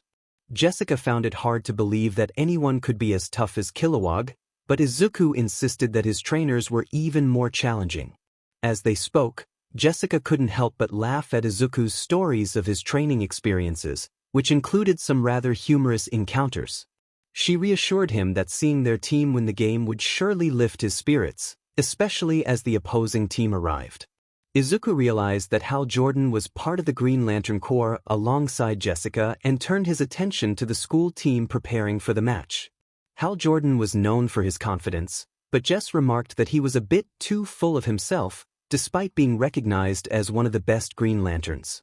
Just then Hal called out, drawing the attention of Izuku and Jess. He announced his arrival as the star player of both the school and the Corps. Jess pointed out the team warming up nearby and asked if he shouldn't join them. Hal dismissed the idea, claiming there was still time before the game started. Suddenly, he let out a startled scream and ducked behind Izuku, exclaiming that someone was there. Curious, Izuku and Jess turned to see the visiting team, which included a girl who caught Hal's eye. Izuku questioned Hal's fear of the visiting team, especially since he had faced many dangers in space. Jess chuckled at the sight of Hal seemingly afraid of the other team. Hal insisted it wasn't the team he feared but rather his greatest enemies, glancing nervously at the other end of the field. Jess, confused, asked if it was the cheerleader that frightened him. Hal confirmed it was indeed the cheerleader, revealing that she was Carol Ferris, his ex-girlfriend. He then urged Izuku to help him hide. Izuku, slightly annoyed at being used as a shield, asked what was wrong since she seemed normal. Hal insisted that they didn't know her like he did and finally introduced himself to Izuku. Izuku introduced himself in return, and Jess clarified that he was her friend, not a human shield. She reminded Hal of the advice he had given her about facing problems. Hal argued that he meant problems like supervillains, not ex-girlfriends, visibly shrinking in fear. As they spoke, Carol's demeanor changed, and she glared at them, stepping away from her cheerleading squad. Jess urged Hal to apologize to her if their breakup had been unpleasant. Suddenly, a bright pink light illuminated the field, and they turned to see Carol transformed into a vision of elegance, wearing a pink dress and a tiara, but what stood out was the violet ring on her hand. She declared that Hal was now hers and created a heart-shaped energy blast. Izuku quickly moved Jess and Hal out of the way as chaos erupted on the field. 𝗧𝗏, engulfed in a fiery heart of energy, sent everyone fleeing. Once they were safe, Izuku demanded answers from 𝐻𝐻, while 𝐤𝑒𝑠 questioned why 𝗧𝗏 was targeting him. 𝐻𝐻 explained that she was a 𝗧𝗏, a member of a group powered by love, contrasting with their own powers fueled by will. He lamented that he hadn't known she was one of them when they dated. 𝗧𝗏's furious voice echoed as she declared 𝐻𝐻 would be hers. Izuku asked if she had always been this clingy, to which 𝐻𝐻 replied that it was precisely why he had broken up with her. He regretted the breakup being done through text but justified it with a smiley emoji. Izuku was incredulous, wondering if 𝐻𝐻 had ever watched a TV show about breakups. Determined to help, Izuku grabbed a bottle from the locker room and rushed back to the field. When he emerged, the football field resembled a battleground, with craters and destruction everywhere. Jessica was struggling against 𝗧𝗏, who had created a massive flaming heart above her. 𝗧𝗏 shouted that she wouldn't let anyone take 𝐻𝐻 from her. Jessica, waving her hands to buy time, laughed and insisted that she would never date 𝐻𝐻, emphasizing how ridiculous the idea was. This moment of levity caused 𝗧𝗏 to pause, contemplating the absurdity of the situation. Izuku began to formulate a plan, considering the situation carefully. 𝐤𝑒𝑠 pointed out several flaws about 𝐻𝐻, noting that he used an excessive amount of hair product, often had bad breath, and had an ego that made even the most boastful characters seem modest. She also mentioned that he took longer to shop than all the female students combined. 𝐻𝐻, feeling targeted, snapped back, reminding them of his presence. Build observed the villainess contemplating these remarks and had an idea. He agreed with 𝐤𝑒𝑠, expressing that even in their brief encounter, he felt less intelligent in 𝐻𝐻's presence. 𝐻𝐻 protested, feeling the need to defend himself. Green Lantern chimed in, suggesting that Carol could find someone better than 𝐻𝐻, but emphasized the importance of self-love first. As Carol floated down, tears glistening in her eyes, Build rushed to Jessica's side, helping her up. Despite her injuries, her determination shone through. He reassured her that she didn't need to dwell on 𝐻𝐻, pointing out his messy appearance. 𝐻𝐻, still annoyed, suggested that they could just send Carol flying instead. 𝗧𝗏 acknowledged their points, realizing that her happiness didn't hinge on 𝐻𝐻. With a newfound confidence, she declared that one day she would make 𝐻𝐻 the man she deserved before soaring into the sky. 𝐤𝑒𝑠 worried that she might have empowered Carol too much, while 𝐻𝐻 expressed frustration over the situation, feeling overshadowed by his ex's newfound strength.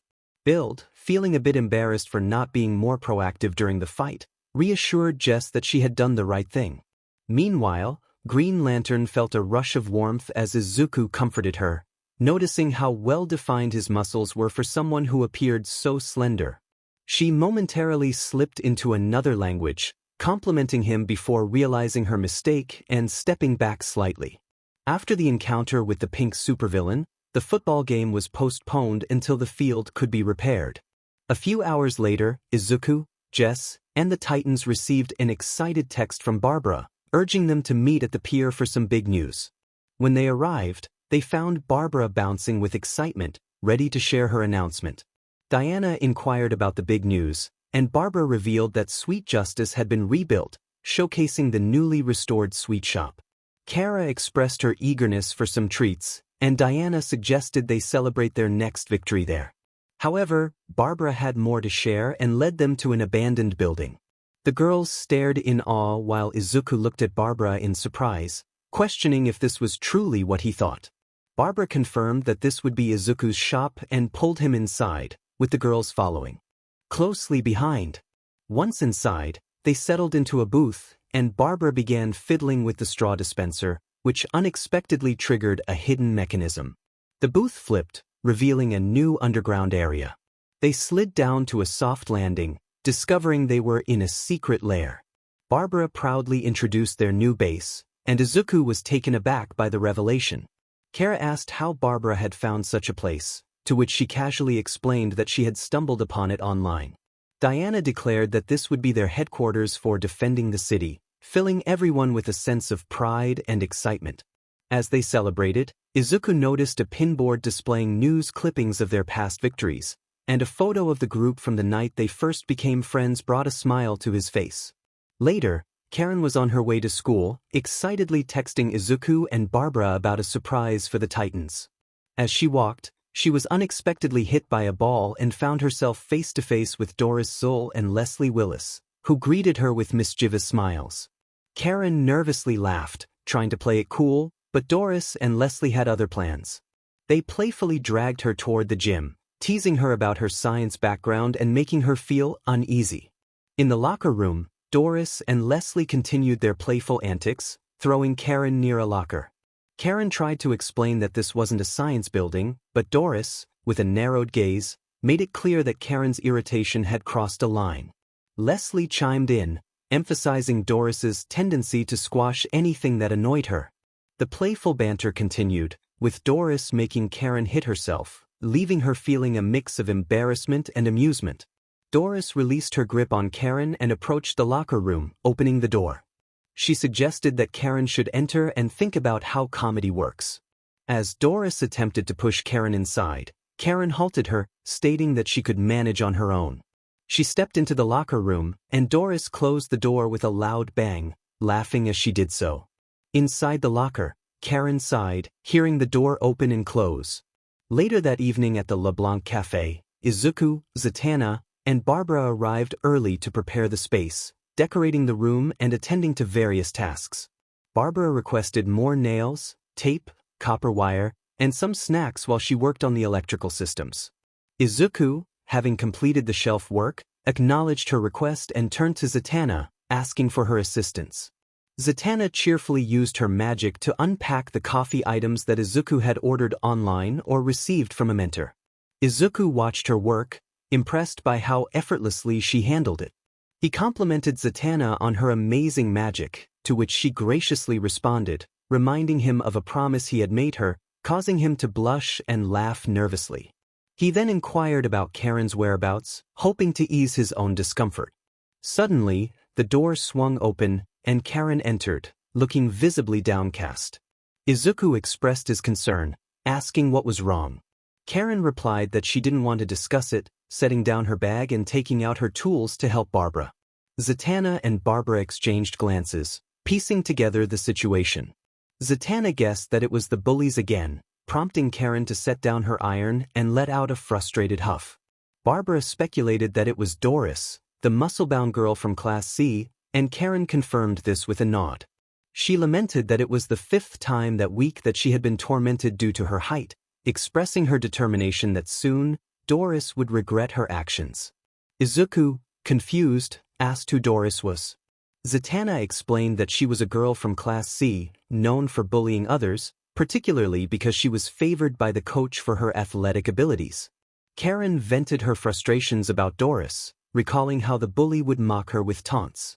Izuku empathized with Karen's anger, recalling his own experiences with bullying for not having a quirk. He began brainstorming ways to confront the bullies. Zatanna suggested that Karen speak to the principal about the situation, as it was the principal's responsibility to address such issues. However, Karen doubted that anything would come of it, given that Doris's parents were renowned scientists. She felt the need to match Doris's strength to stand a chance against her. Izuku cautioned Karen that confronting Doris while wearing her battle armor might be excessive and advised her to rise above the bullying rather than stoop to Doris's level. Karen sighed, recognizing the wisdom in Izuku's words, which were rooted in his own experiences. She decided it was time to test the improvements she had made to her armor. The next day, at Doris's house, she was in the garage lifting heavy weights while speaking to Leslie on her laptop. Leslie suggested that Doris needed new material for her routines, but Doris dismissed the comment with a roll of her eyes. As she continued her workout, she felt a sudden pain in her arm when a weight fell on her. Leslie laughed at the mishap, but Doris was not amused. She shut her laptop in frustration and noticed her parents preparing to leave for a science conference. They wished her well, and Doris grumbled in response, feeling a mix of annoyance and longing as they departed. Once alone, Doris looked at her muscles, feeling inadequate. Determined to strengthen herself, she entered her parents' lab.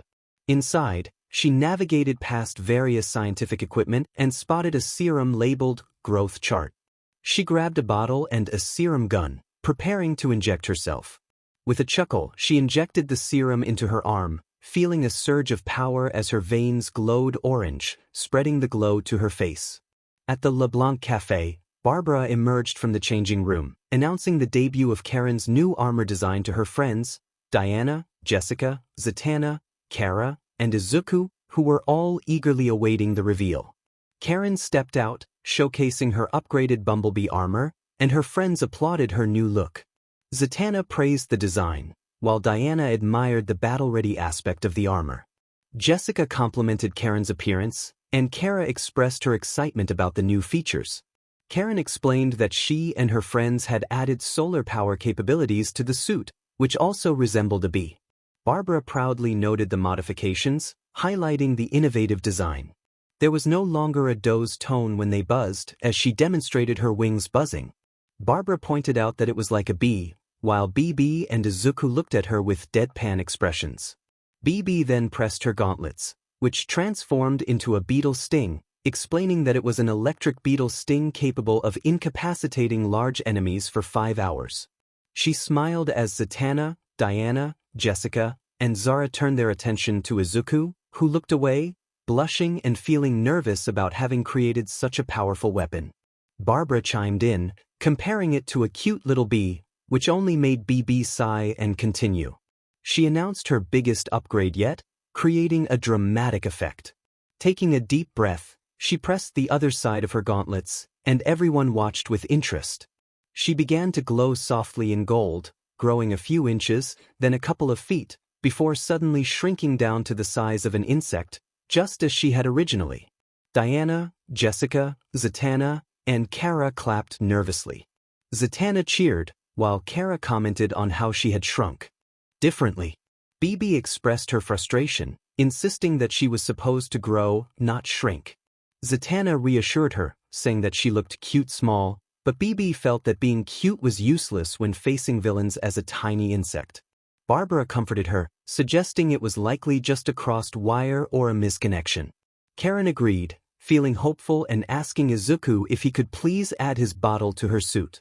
Izuku sighed, reminding her that her suit wouldn't work well with his build bottle, as he had previously explained to both Barbara and Karen.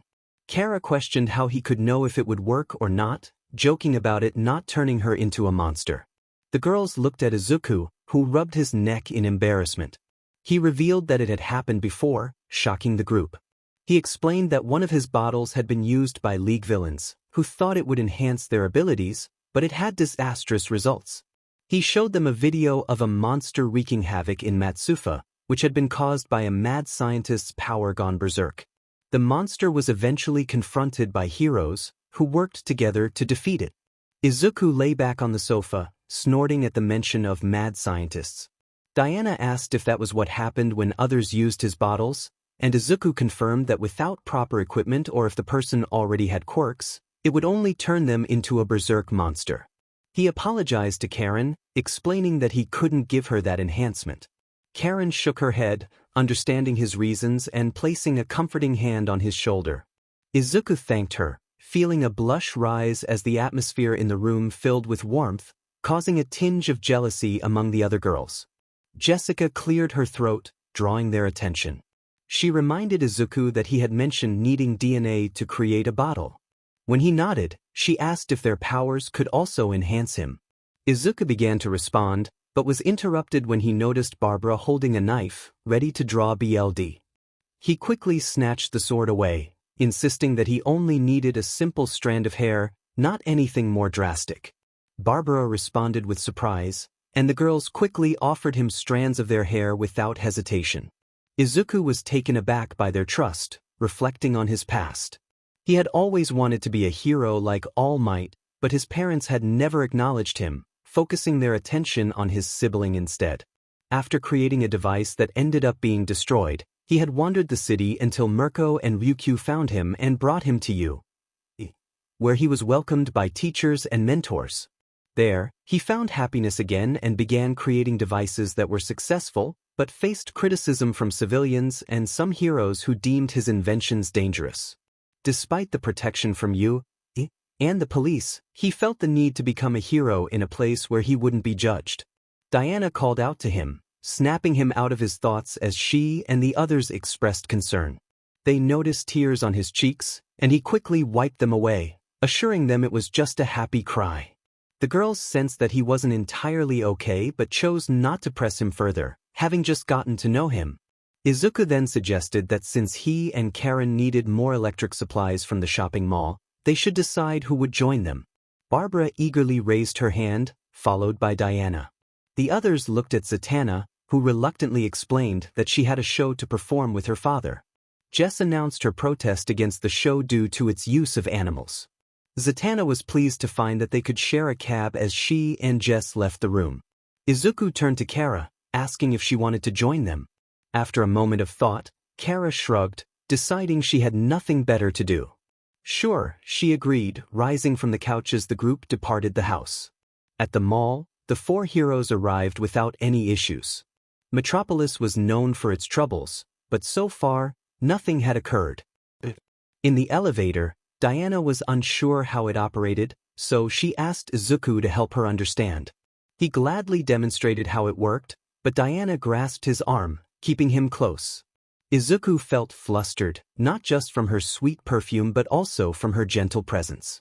Behind them, the three girls felt an unexpected pang of jealousy at the delightful scent surrounding them. When they reached the top, Izuku stepped out first, guiding Diana with him. Diana released his arm, exclaiming in surprise that she had survived a mechanical staircase, prompting the others to sweat drop at her reaction. Suddenly, Barbara gasped loudly, drawing everyone's attention. She excitedly announced that the new Gotham-style cowls were available at Emo Emporium and dashed off to the clothing store. Kara then declared her intention to grab a hot dog and fries, leaving the group to pursue their own interests. Izuku, Karen, and Diana headed toward the 𝗕 store, filled with various machines, from vintage video game consoles to home phones, and even a computer station at the back. Izuku began to browse, hoping to find something that caught his eye while Karen focused on her own shopping. He noticed that her struggle with her size was affecting her, understanding how being small could be challenging, especially when surrounded by larger individuals with extraordinary powers. Izuku called out to Karen, who turned to him after making her purchase. He reassured her that being small had its advantages, such as being able to infiltrate large robots or outsmart powerful villains. However, Karen interrupted him, expressing her frustration about being small and feeling weak, recalling the hurtful names she had been called and the times she had been shoved into lockers. Izuku empathized, sharing his own experiences. He recounted how, when he was younger, he had always been close with his family and twin sister, but everything changed on the day of the quirk results. His family stopped paying attention to him, and his friends turned into bullies. He felt the weight of rejection from those around him, and when he first arrived in the city, he feared it would treat powerless individuals poorly. To his surprise, he witnessed kindness towards a quirkless boy in a shop, which gave him hope. He revealed that he built his suit to protect the weak from false heroes, bullies, and villains, determined to prove that he could be a hero too. Karen listened, her heart aching for him, unsure of how to respond. Suddenly, a scream pierced the air, followed by a loud crash as a large man was thrown through the glass window of a sports supply store, landing in the fountain at the mall's center. They turned to see a massive figure emerge from the dust cloud, a towering ginger-haired woman who looked as if she had come from the wild. She wore tattered clothing that barely covered her enormous frame. The woman bellowed that the puny man would now face her wrath, and the terrified man scurried away. Hearing the commotion, Diana emerged from a nearby shop, donning her costume, and joined her teammates. Izuku quickly donned his mask and tore away his shirt to reveal his costume underneath, ready to confront the criminal.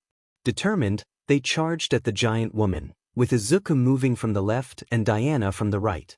He attempted to strike her face, but she effortlessly blocked the attack. Surprised by her strength, Izuku watched as Diana punched her, only for the blow to cause her pain instead. Diana questioned what the woman was made of, while the giant woman proclaimed her strength. She swung at them with ease, knocking them into one another and sending them sprawling. Izuku managed to land on his feet, while Diana dug her heels into the floor to stop herself. Realizing that a direct approach wouldn't work, Izuku suggested they fight smarter. He pulled out 2 bottles labeled Rabbit and Tank. Diana agreed but then wondered where Bumblebee was. Izuku explained that she was busy with maintenance on her suit, and they could only hope for the best in the meantime. As he prepared his transformation, Izuku shook the bottles and twisted the caps, announcing the combination. With determination, he called for the full power of his suit. 𝗓𝗫𝗓 leaped at them, bringing down her fist. The heroes dodged to the sides, and Izuku launched himself off the wall towards her, ready to outmaneuver her strength. Wonder Woman took the opportunity to wrap her lasso around 𝗓𝗫𝗓's neck and dashed beneath her. With a swift pull, she sent 𝗓𝗫𝗓 tumbling to the ground in a backward flip. The giant woman, furious, quickly regained her footing and let out a fierce roar. 𝗓𝗫𝗓 charged at Wonder Woman, but she deftly leaped aside. 𝗵𝘃 transformed into a gorilla and delivered a powerful punch to 𝗓𝗫𝗓's face, causing her to momentarily close her eyes. Seizing the moment, both 𝗵𝘃 and Wonder Woman attacked the giant woman together. 𝗵𝘃 executed a double kick to 𝗓𝗫𝗓's stomach, leaving a mark and pushing her back slightly. However, 𝗓𝗫𝗓 was far from finished. She swung her fists wildly, sending 𝗵𝘃 crashing to the ground. Wonder Woman took the chance to strike again, landing a punch on 𝗓𝗫𝗓's face just before 𝗓𝗫𝗓 swung her arm back, trying to swat Diana away.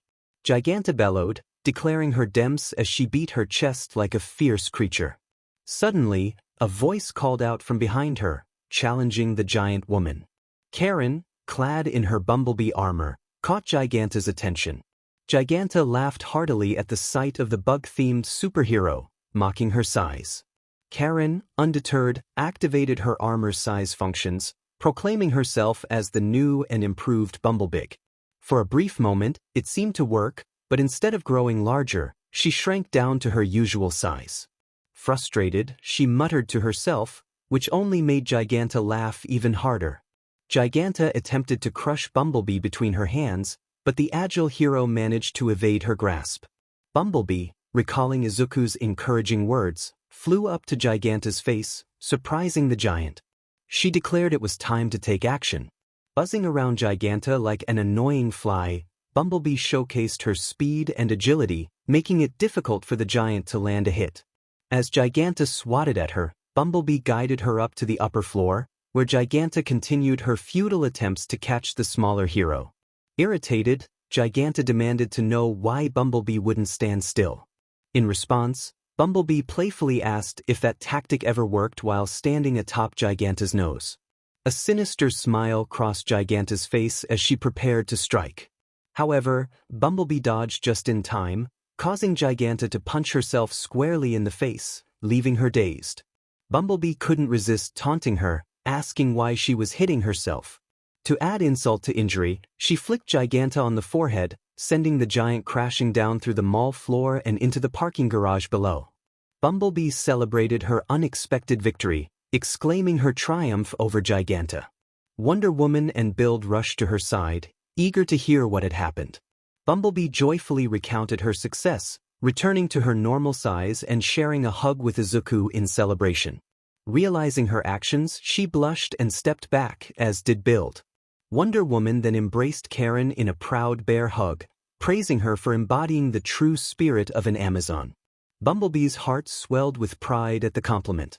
Just then, Kara and Barbara arrived, with Barbara weighed down by shopping bags and Kara enjoying a hot dog while listening to her headphones. Kara asked what they had missed, and Barbara expressed her embarrassment at having missed the battle. 𝗵𝘃 chuckled, acknowledging the chaos they had left behind. Afterward, the heroes waited for the police to arrive and take 𝗓𝗫𝗓 away before changing back into their civilian clothes and exiting the shop like ordinary teenagers. The following day, Karen was walking by the football field, texting her teammates about plans after school and news of 𝗓𝗫𝗓's escape when she was ambushed by Doris and Leslie. Doris called out to her, tossing a football in her direction. Karen instinctively caught the ball, her eyes widening in disbelief. Looking up, she saw Doris and Leslie staring at her in shock, their expressions shifting from surprise to anger as Doris demanded her ball back.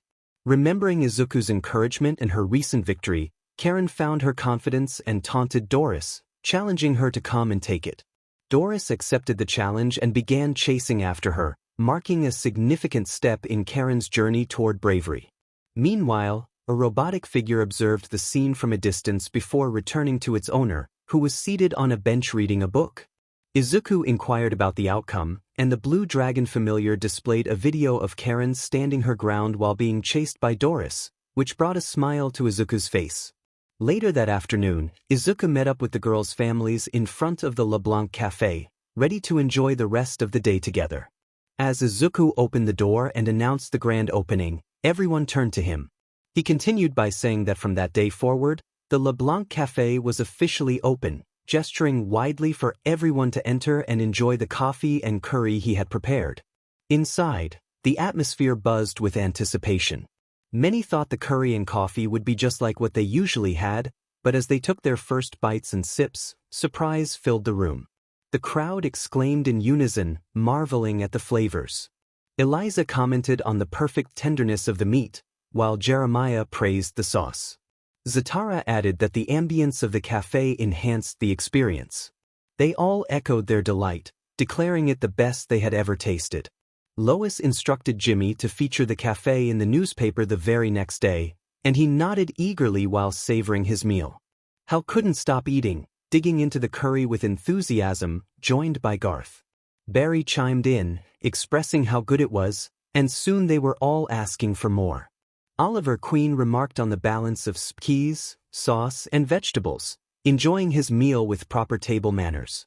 Clark noted the delightful taste and aroma, while Wayne described it as magical. Gordon decided to add the cafe to his list of favorite coffee spots, and the other officers nodded in agreement. Alfred inquired if he could order the same coffee to his home, to which Izuku gladly responded that he would deliver it. Izuku looked around at his neighbors, teachers, family, and friends, feeling a swell of pride and happiness as he saw their smiles and laughter. He glanced at his teammates, who were peacefully enjoying their coffee, having already eaten their share on previous days. He chuckled as he admired the photos hanging on the wall, one of him and the girls at the park, another of them repairing the shop, and a final group picture taken outside the 𝗵𝗃 Cafe. In the secret lair of the 𝗵𝗃 Cafe, Izuku sat in his lab, dressed in his lab clothes, mixing DNA with various chemicals. He added the last ingredient to the glowing mixture, which then returned to its original color. He sighed in relief as he examined the colors of the girls' DNA. Diana and Zatanna were red, Kara and Barbara were purple, Karen was yellow, and Jessica was pink. Confused, he noted that Jessica's color should have been green instead of pink. He observed the other girls' colors, surprised by the differences. Setting Jessica's cup aside, he stood up to grab an empty bottle to add the girls' DNA. He placed Zatanna's DNA into the bottle and set it in the machine, which would transform it into a full bottle with a unique symbol. After 5 hours, the machine made a sound, prompting Izuku to quickly check the bottle. He chuckled, recognizing the symbol as Zatanna's, shaking the bottle before putting it in his pocket. He repeated the process for the other girls' bottles. As he worked, he glanced at the clock and realized it was 3:30 p.m. He pulled out a ticket for a magic show given by Z, noting that the show started at 4 p.m. In a rush, he quickly added a dragon bottle to his familiar while changing his clothes. He instructed Blue, the dragon, to keep an eye on the other bottles until he returned, thanking him before dashing out of the lair. Later that night in Metropolis, a large building hosted a magic show performed by Giovanni Zatara, Z's father. The tickets had sold out almost instantly due to the excitement surrounding the event. Inside, a purple smoke filled the stage, and Giovanni Zatara appeared, thanking the audience and introducing his charming daughter. A spotlight shone on Z, who bowed and winked at Izuku, who cheered for her from the crowd. The show began, filled with impressive magic tricks that left the audience in awe. As the performance reached its climax, Giovanni announced his final trick, one so daring that some audience members gasped in anticipation. He summoned winds to create a magic box, which he placed between himself and Zatanna. Z waved her hands and stepped into the box, which closed and lifted into the air. Giovanni commanded the magic, and the box spun rapidly before opening to reveal it was empty. The audience erupted in applause, impressed by the spectacle. After the show, Izuku found himself in Z's room, praising her father's performance. He expressed his amazement at her life as a performer, calling her a star.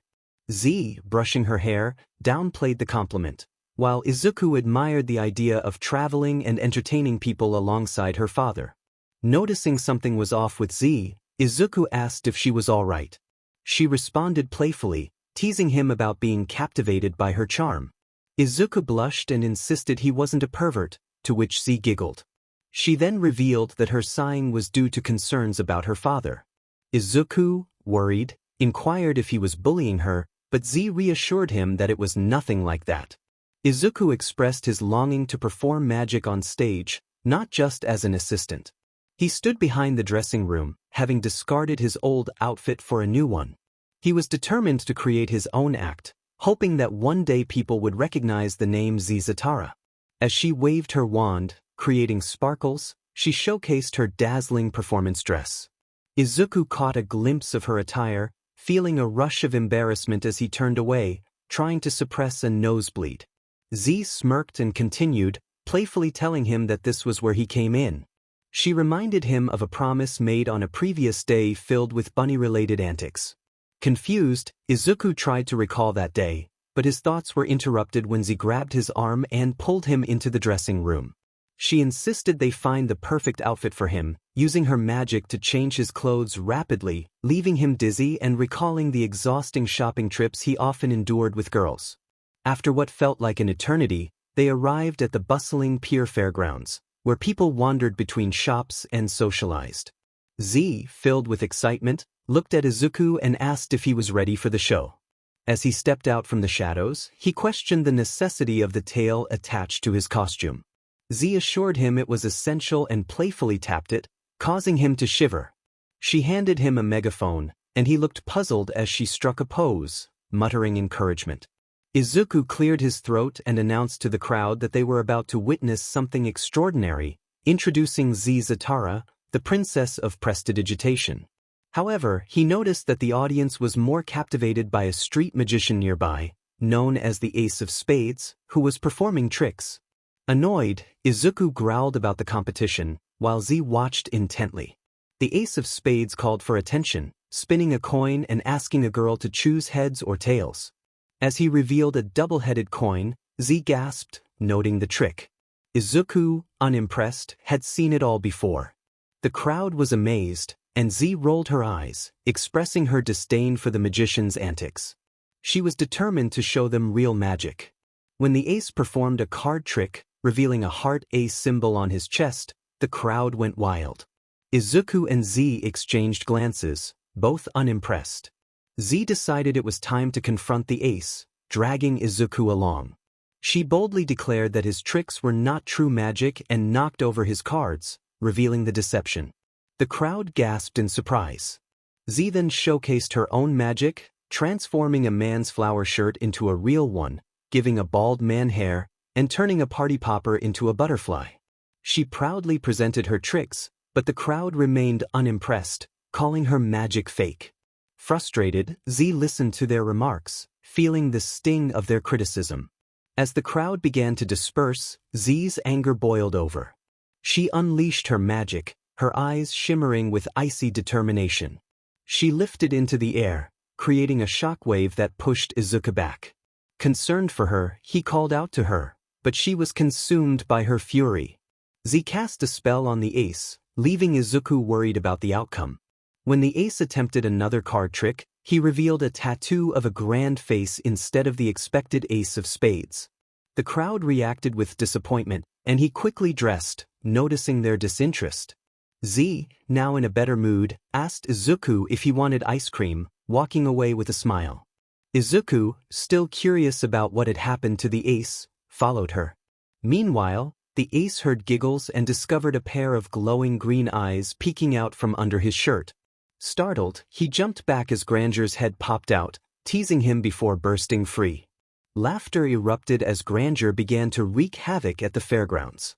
After the chaos, Izuku and Z sat at a table, enjoying ice cream and reflecting on the day's events.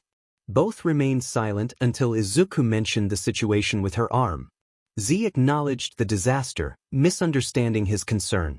Izuku tried to explain, but Z interrupted, expressing her longing to showcase her magical abilities to the world. She looked at him with a sad expression, wishing to connect with the audience. Izuku closed his eyes and softly remarked that showing the world was a big task. He encouraged her not to feel disheartened, assuring her that it was just the beginning of her journey and that she could become one of the greatest magicians in the world. Z, touched by his words, asked if he truly believed that. Izuku stood up and bowed, affirming his belief in her potential. She blushed and looked away, requesting him to promise that he would be her assistant forever. Izuku laughed nervously, but their moment was interrupted when a grandeur landed in the middle of their ice cream, causing a splash. Z screamed, and Izuku quickly kicked the grandeur away from them, checking if she was all right. Z confirmed she was fine but was confused about what was happening as she saw a crowd screaming and running from the grandeur. Izuku pointed out the faces of the creatures and reminded her of her spell. Z panicked, realizing her anger had caused this chaos. She felt overwhelmed with guilt and anxiety, questioning what to do. Izuku held her face gently, urging her to breathe slowly. After a moment, Z calmed down, thanking him for his support. Izuku then acknowledged the situation, indicating they had some hero's work to do. He pulled out a driver and attached it to his waist, to which Z chuckled, noting that they always had work to do. They prepared for action, ready to save the citizens in danger.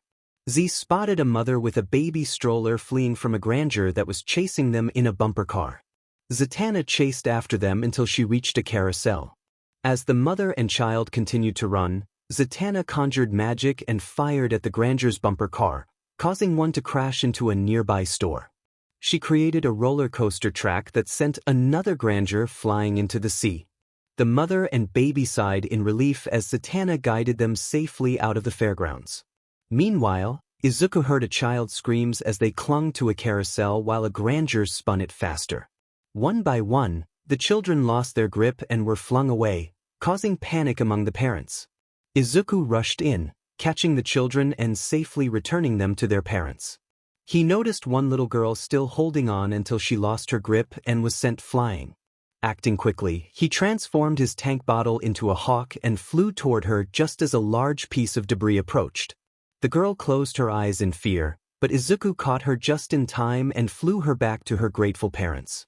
After saving everyone, the two heroes regrouped in the sky, observing the chaos caused by the grandeurs. Z expressed concern about the overwhelming number of creatures. Izuku searched for a solution and noticed two grandeurs amusing themselves by fighting over a teddy bear. He realized they were simply looking for entertainment. Z agreed and decided to change into her performance attire, ready to entertain the creatures. She handed Izuku a megaphone and encouraged him to join her in the act. Izuku appeared at the fairground gate, spinning a microphone cane and announcing their grand performance.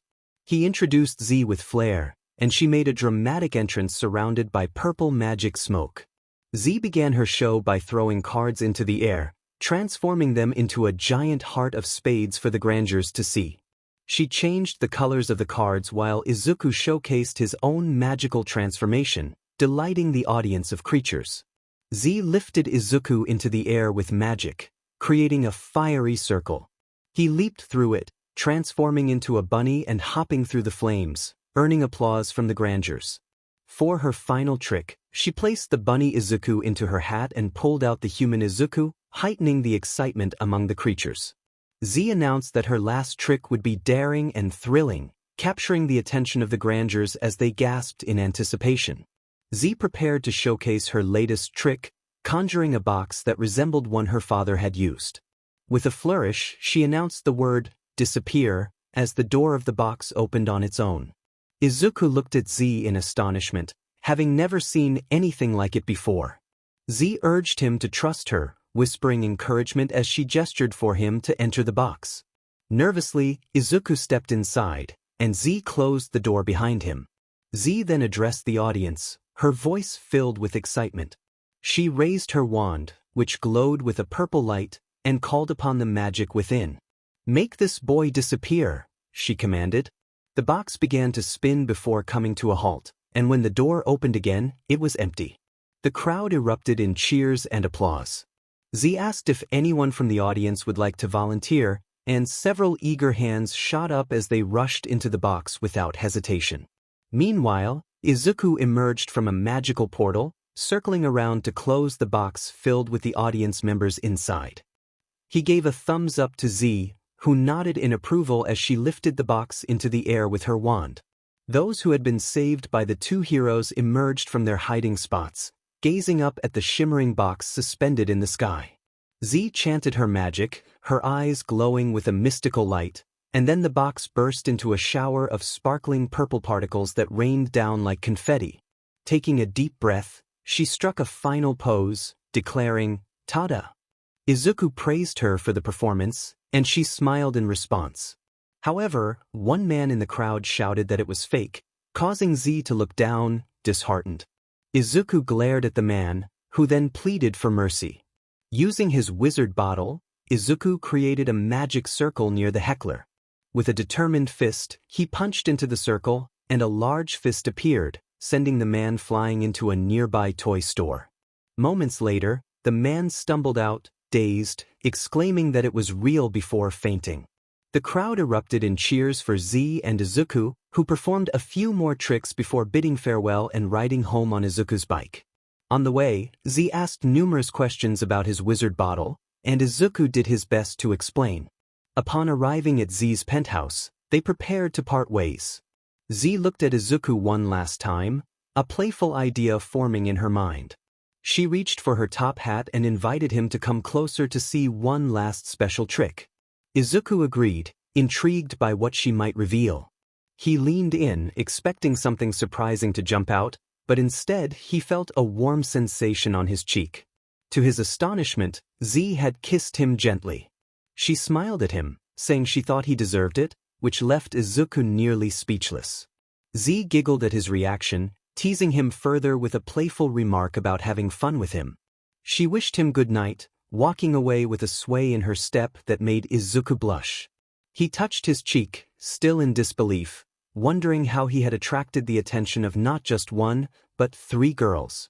Later, at Barbara's house, she surveyed her room, where green and purple lights danced around. Izuku called out to her, asking where she wanted a lamp placed. Barbara pointed to a spot near the window, and he set the Batman lamp down. Jessica then asked where to hang a clock, and Barbara directed her to a spot near the door, where Jessica used her ring powers to place it. Z chanted her magic, and all of Barbara's Batman-themed items magically arranged themselves around the room. Barbara looked around, her eyes sparkling with joy. Z and Jessica joined her, eager to hear her thoughts. Barbara exclaimed her love for the new setup, declaring it even better than her old room and suggesting that Metropolis might be a little better than Gotham. Jessica noticed a box and picked it up with her ring powers, commenting that it looked like Barbara had forgotten one. Barbara paused her excitement and opened the box, revealing her old Batman doll. A wave of nostalgia washed over her, and her expression turned somber. Izuku, Jessica, and Z approached her, concerned. Jessica gently asked if something was wrong. Barbara looked at Jessica and then back at the doll, reflecting on an appealing summer day in Gotham City. Izuku blinked in confusion, wondering when Gotham had ever seen a sunny day. In a flashback to when Barbara was 4 years old, Gotham was a city plagued by crime, where screams and gunshots echoed through the streets. The citizens lived in fear, with gangs and criminals roaming freely. But there was one hero, known as Batman, who shone like a beacon of hope. One night, a bat signal illuminated the sky, and young Barbara peeked out of her window, speaking to her doll. She declared her determination to join Batman in the fight against crime, putting on her helmet and vowing that they would not be denied. Riding her bicycle with her doll in a basket, she listened to the radio, where Commissioner Jim Gordon was urging Batman to act quickly against a robbery. Barbara smiled, confident that she could help, and took a shortcut to the scene. When she arrived, she gasped in shock to see that the thief had already been captured and was hanging from a lamppost. Barbara looked up at the tall building where she saw Batman striking a heroic pose. Her eyes sparkled with admiration as she jumped off her bike. She called out to Batman, who didn't notice her and leaped away using his grappling hook. A voice emerged from the shadows, announcing that he already had a teammate. It was Robin, who approached Barbara with a teasing grin. He pointed at her Batman doll and mocked her, asking if it was her little toy. Barbara defended Batman, insisting he was her sidekick and backup, emphasizing how incredible he was. Robin laughed dismissively, telling her that Batman wouldn't want a little girl cramping his style. He swung away, leaving Barbara feeling dejected as she removed her helmet. Just then, a police car arrived and her father, Commissioner Gordon, stepped out, looking worried. He rushed to Barbara, expressing his concern for her being there. She looked up at him, tears in her eyes, and he hugged her tightly, blaming himself for working in such a dangerous place. He promised to get her out of Gotham City one day, declaring it was no place for children. Barbara pondered why Robin was Batman's sidekick when he didn't fit the theme. She placed her doll among her Batman collection and resolved to work hard to get Batman to notice her. However, her friends arrived to cheer her up. Jessica reassured her that they were there for her, while Zatanna mentioned their fun nights out. Izuku added that they had a better secret headquarters and gadgets that could make Robin envious. They all chuckled, and Barbara reminisced about her time with her father. Suddenly, she exclaimed in frustration, realizing she couldn't join them because her mother was working late. After her friends left, Barbara sat in the living room with her father, watching a cartoon movie. They both sang along to the theme, though Barbara felt embarrassed when her father went to make popcorn, donning a pink apron. As she sighed, a bat phone rang from her father's office. Barbara's eyes lit up with excitement as she realized it was the bat phone. She called out to her father, who didn't hear her over the noise of the popcorn popping. Seizing the moment, she sneaked into his office, picked up the phone, and used a fake voice to imitate her father. Batman responded with grunts, but it was Robin's voice that followed, informing her of a big-time villain heading their way.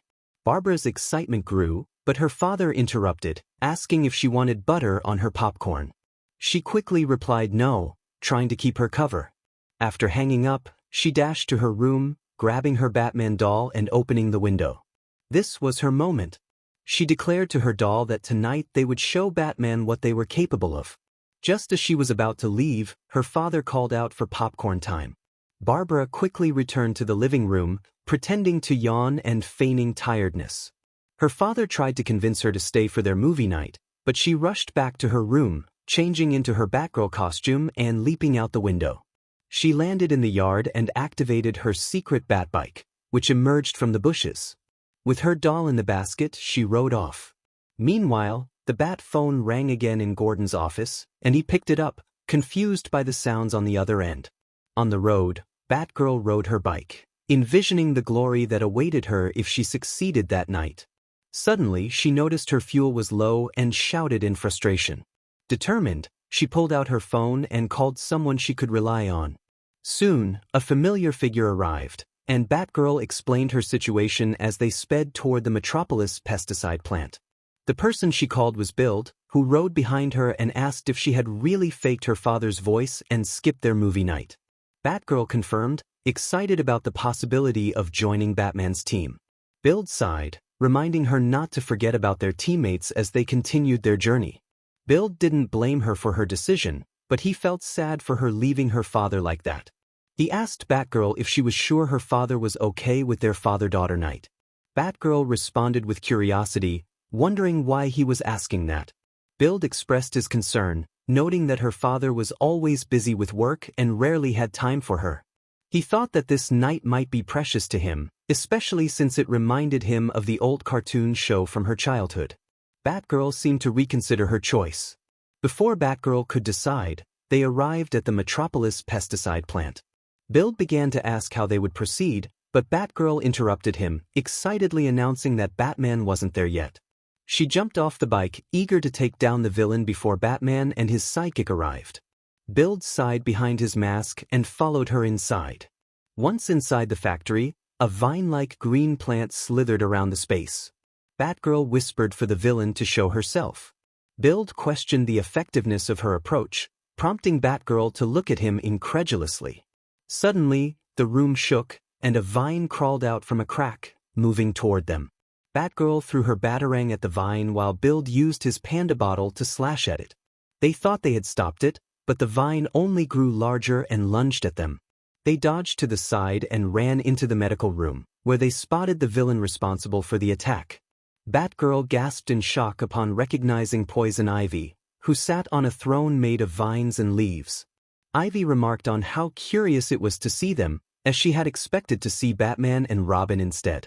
Batgirl playfully asked if Ivy was using a custom or ninja skill, while Build expressed his frustration at being compared to Robin. Ivy ignored their questions and ordered her plants to subdue them.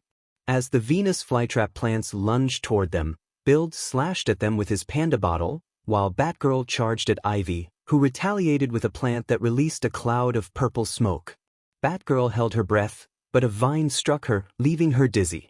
Just as more vines approached her, Build intervened, cutting them down with his drill sword. He checked on Batgirl, who assured him she was fine.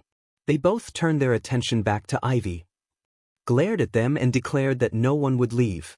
Build continued to fend off the vines with his sword, while Batgirl threw a smoke bomb at Ivy's face. The smoke filled the room, but Ivy cleared it away with her vines, only to find that Build and Batgirl had vanished. Angrily, Ivy commanded her plants to search for them throughout the factory.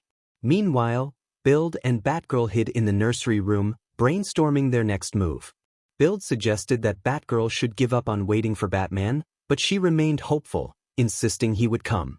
Frustrated, Build turned off her flashlight, shocking her. He pointed out that while she wanted to prove herself as a better sidekick than Robin, running away from a villain was not the way to do it. He encouraged her to focus on their mission, reminding her that they were strong and capable. Batgirl giggled at his mention of Robin and agreed that they needed to defeat Poison Ivy to show their worth. Build smiled, asking what their plan was to stop the plant monster. Batgirl asked if he had one, to which he admitted he hadn't prepared anything. He showed her the various bottles he had, including a bat bottle, which excited her. She quickly grabbed it, marveling at its potential. Build explained that while the bat bottle was impressive, it didn't grant him any special abilities. Batgirl, however, was determined to make it work. She asked for his driver, and after some confusion, he handed it over. She combined the ninja and comic bottles with the driver, excitedly declaring she had found a best match for him. Suddenly, Ivy burst through the door with an evil grin, announcing her presence. Batgirl accidentally responded to Ivy's joke, prompting Ivy to threaten them with death. As vines shot toward them, Batgirl threw a smoke ball at Ivy, causing her to cough. When the smoke cleared, Ivy looked around, realizing Build and Batgirl were still hidden. Ivy shouted that they couldn't hide forever and demanded to know why they were interfering with her plans to turn the city into a green paradise. Just then, Build's voice echoed through the room, questioning her motives. In this city, there is enough balance for one not to interfere. Batgirl acknowledged that if Ivy wanted to turn a city into a lush paradise, she should consider Gotham. Ivy responded that Gotham was a lost cause due to the overwhelming toxic waste that plagued its nature. She touched a green leaf and expressed her hope to save Metropolis, restoring it to the vibrant forest it once was. As she walked toward a voice emanating from beneath a desk, she asked if they wanted to know how she planned to do it. Build speculated that she intended to eliminate all humans and animals before using her powers to plant a green forest. Ivy confirmed his guess with enthusiasm, only to be distracted by a bat doll she discovered after throwing a desk aside. She picked it up, bemused by its silliness. Batgirl pointed out that it was not just any ordinary doll, revealing that it was a distraction. Ivy heard a laugh and turned to see Build in his Neen comic form, standing at the door while holding a canister of pesticide. Build declared that their law of victory was set and spun around quickly, charging toward Ivy, who unleashed a barrage of snap trap plants. He dodged the plants with incredible speed, arriving at the center of the room. He tossed the canister into the air, his feet igniting with fire. With a powerful kick, he struck the canister just as Ivy yelled for him to stop, but it was too late. The canister exploded, releasing a wave of green gas that destroyed the plants around them. Ivy coughed, lamenting what had happened to her beloved plants, when she heard footsteps and heavy breathing. Looking up, she saw Build and Batgirl approaching her, both wearing gas masks. Batgirl taunted Ivy, who fainted in response to her words. Outside the facility, Batgirl and 𝗵𝘃𝗀 secured Ivy with ropes. Suddenly, headlights appeared in the distance. Batgirl recognized the approaching vehicle as Batman's, while 𝗵𝘃𝗀 sighed, reflecting on his past admiration for All Might before learning the truth about him. When the car door opened, Commissioner Gordon stepped out, prompting Batgirl to greet him with a playful cough, trying to hide her surprise. Gordon inquired about Batgirl's presence, to which she casually replied that she was just sniffing out some crime and had managed to capture Ivy. Gordon noticed 𝗵𝘃𝗀 and asked who he was. Batgirl quickly introduced him as her teammate, claiming he was the best hero in Metropolis while hugging his arm, causing him to blush behind his mask. After Gordon placed Ivy in the car, he received a call from Batman. He assured Batman that everything was under control, while Batgirl whispered to 𝗵𝘃𝗀 that it was thanks to the Teen Titans. Gordon confirmed Ivy's capture to Batman, stating that there was no need for him to come since the city had new superhero kids. He thanked Batgirl and 𝗵𝘃𝗀 for their help before heading home. 𝗵𝘃𝗀 assured Gordon that it was no problem, while Batgirl playfully called him Daddy, realizing her slip-up afterward. She quickly tried to correct herself, joking about how if Gordon had kids, she would never know about some missions. 𝗵𝘃𝗀 felt a bit flustered as he glanced between Gordon and Batgirl.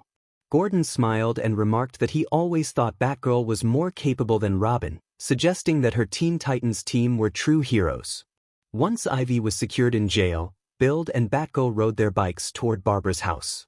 Upon arriving, Batgirl exclaimed that it had been an exhilarating experience. She praised 𝗵𝘃𝗀 for his efforts, giving him a thumbs up.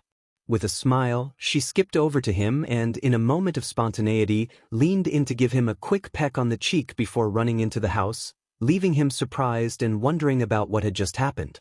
The story then shifted to Kara's room, where she was peacefully asleep until her digital clock struck 6:45 a.m., announcing news about Superman. Frustrated, she smashed her fist down, silencing the radio. As she walked to school with her headphones on, she noticed Superman's face plastered everywhere, on billboards, bus ads, and posters. Annoyed, she arrived at school, relieved to be away from his image. Just as she was about to step inside, a skateboarder zoomed past, slamming a newspaper into her face. She pulled the paper away, frowning at the headline about Superman, written by Lois Lane, the school editor-in-chief.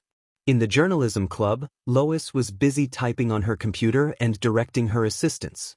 She asked Jimmy Olsen about her art layout and urged Cruz to finish her environmental report. Jimmy showed Lois a news picture that she found impressive, giving him a thumbs up. Kara approached Lois, questioning why she was printing stories about Superman in the school paper. Lois replied that she only wrote legitimate stories, asserting her role as a legitimate reporter while opening her laptop to continue her work. Kara scanned the room, noticing the pencils tangled in Lois's hairband. She closed her laptop and pointed out to Lois that there were far more significant stories than Superman.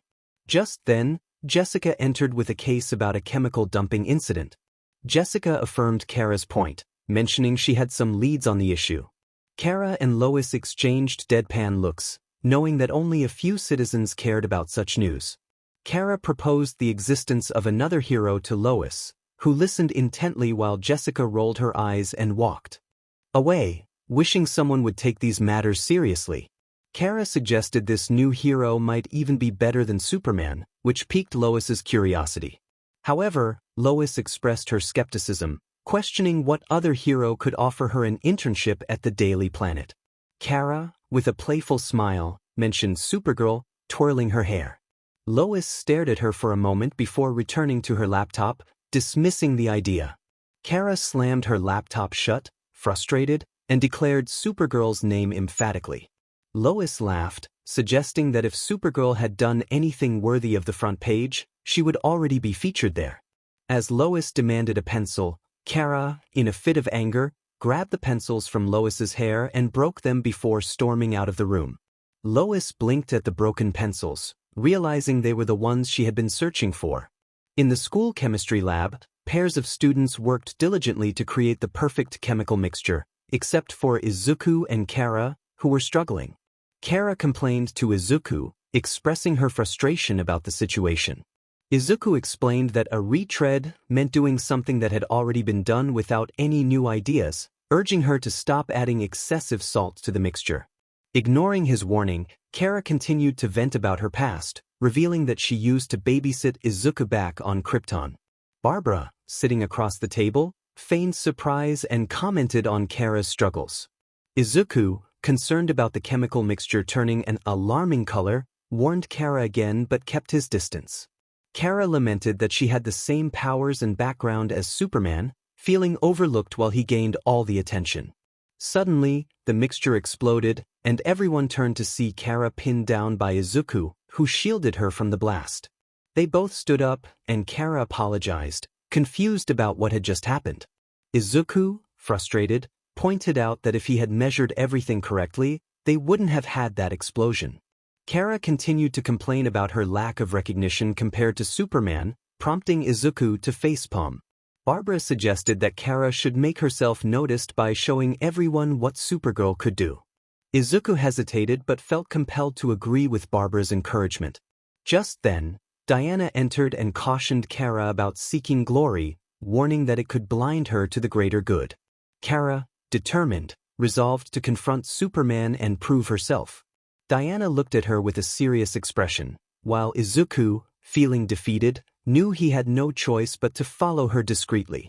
The next day, a purse thief attempted to snatch an elderly woman's purse. As they struggled, Supergirl intervened, delivering a swift punch to the thief's face and returning the purse to the grateful grandmother. Nearby, Jimmy and Lois witnessed the scene, but Jimmy rushed past Supergirl to capture photos of a bank robbery, where Superman effortlessly stopped the thief with one hand. In the newspaper, the headline read, "Bank Bandits No Match for Superman," which infuriated 𝗂𝐻 as she crumpled the paper in frustration. Meanwhile, Izuku hoped the next events wouldn't be as chaotic. Later, a train approached a broken track, and 𝗂𝐻 positioned herself to stop it. Initially pleased, she soon realized there was no track on the other side. In a panic, she tried to catch the train, but it fell from the bridge. Superman swooped in, lifting the train back into the sky and placing it safely on the tracks while winking at Lois, who blushed. Supergirl glared at him from above, feeling overshadowed. Izuku, perched atop a tower with binoculars, facepalmed at Supergirl's oversight. Next, a large building caught fire, and Supergirl rushed in to save a family while Superman used a water tower to extinguish the flames. The citizens cheered for Superman, leaving Supergirl feeling unappreciated. After a series of heroic deeds, 𝗂𝐻 grew tired of being overlooked and decided to confront Superman. She called out to him, but he initially didn't hear her. When he finally noticed her, he asked why she wasn't in school. 𝗂𝐻 reminded him it was Saturday and boldly declared that she was there to tell him to back off. Superman, confused, asked her to clarify. 𝗂𝐻 expressed her frustration about working hard to save the people of Metropolis only to have Superman overshadow her efforts. Superman interrupted, stating that being a hero was a shared responsibility. 𝗂𝐻, struggling to articulate her feelings, felt lost for words. Being a true hero requires time and experience, something the adult Superman had. Supergirl pointed out that he had only been Superboy just last summer. Superman corrected her, stating it had been 2 summers ago and that it was beside the point. He playfully coughed and told her that she simply wasn't ready yet. Supergirl felt a mix of sadness and anger at his words, especially since her friends believed in her potential as a superhero. Fueled by her emotions, she decided to chase after Superman. As chaos erupted in the city, a chemical monster began rampaging. Lois and Jimmy arrived on the scene, ready to confront the creature.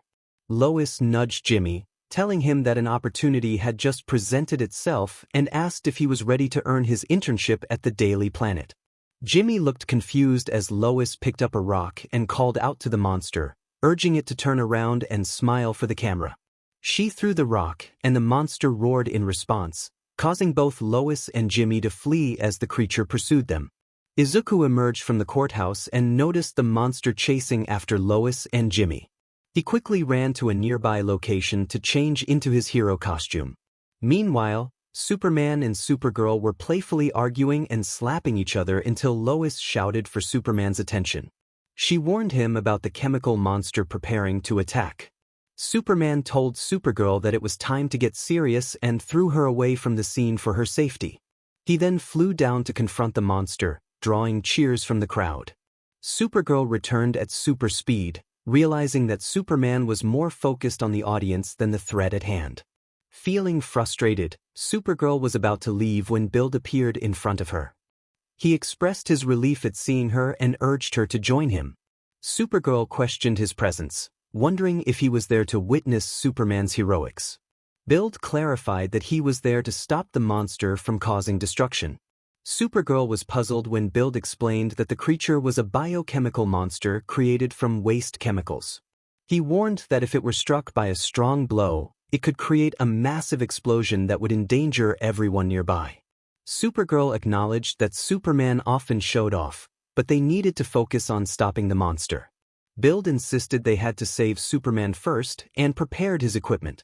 Supergirl asked what the plan was, and Build explained that he needed both of their ice powers to freeze the monster while he handled the rest. She agreed but hesitated, wondering if they should wait until Izuku had a chance to help. Build called out to her in frustration, and she reluctantly agreed to assist. Supergirl flew toward Superman, who was about to attack the monster. She grabbed his arm, surprising both him and the crowd. Superman asked what was going on, and Supergirl quickly explained that the creature was a bomb and they couldn't treat it like other monsters. Superman was skeptical but trusted her judgment. The monster lunged at them, they dodged its attack, creating a crater in the ground. Supergirl instructed Superman to use his super breath to freeze the monster. They both took deep breaths and exhaled, creating a layer of ice around the creature.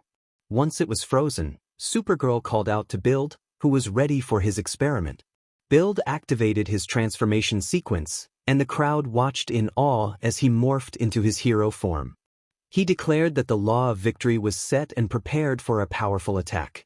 With a swift motion, he launched his rocket arm toward the ice monster, which was now dissolving from the inside.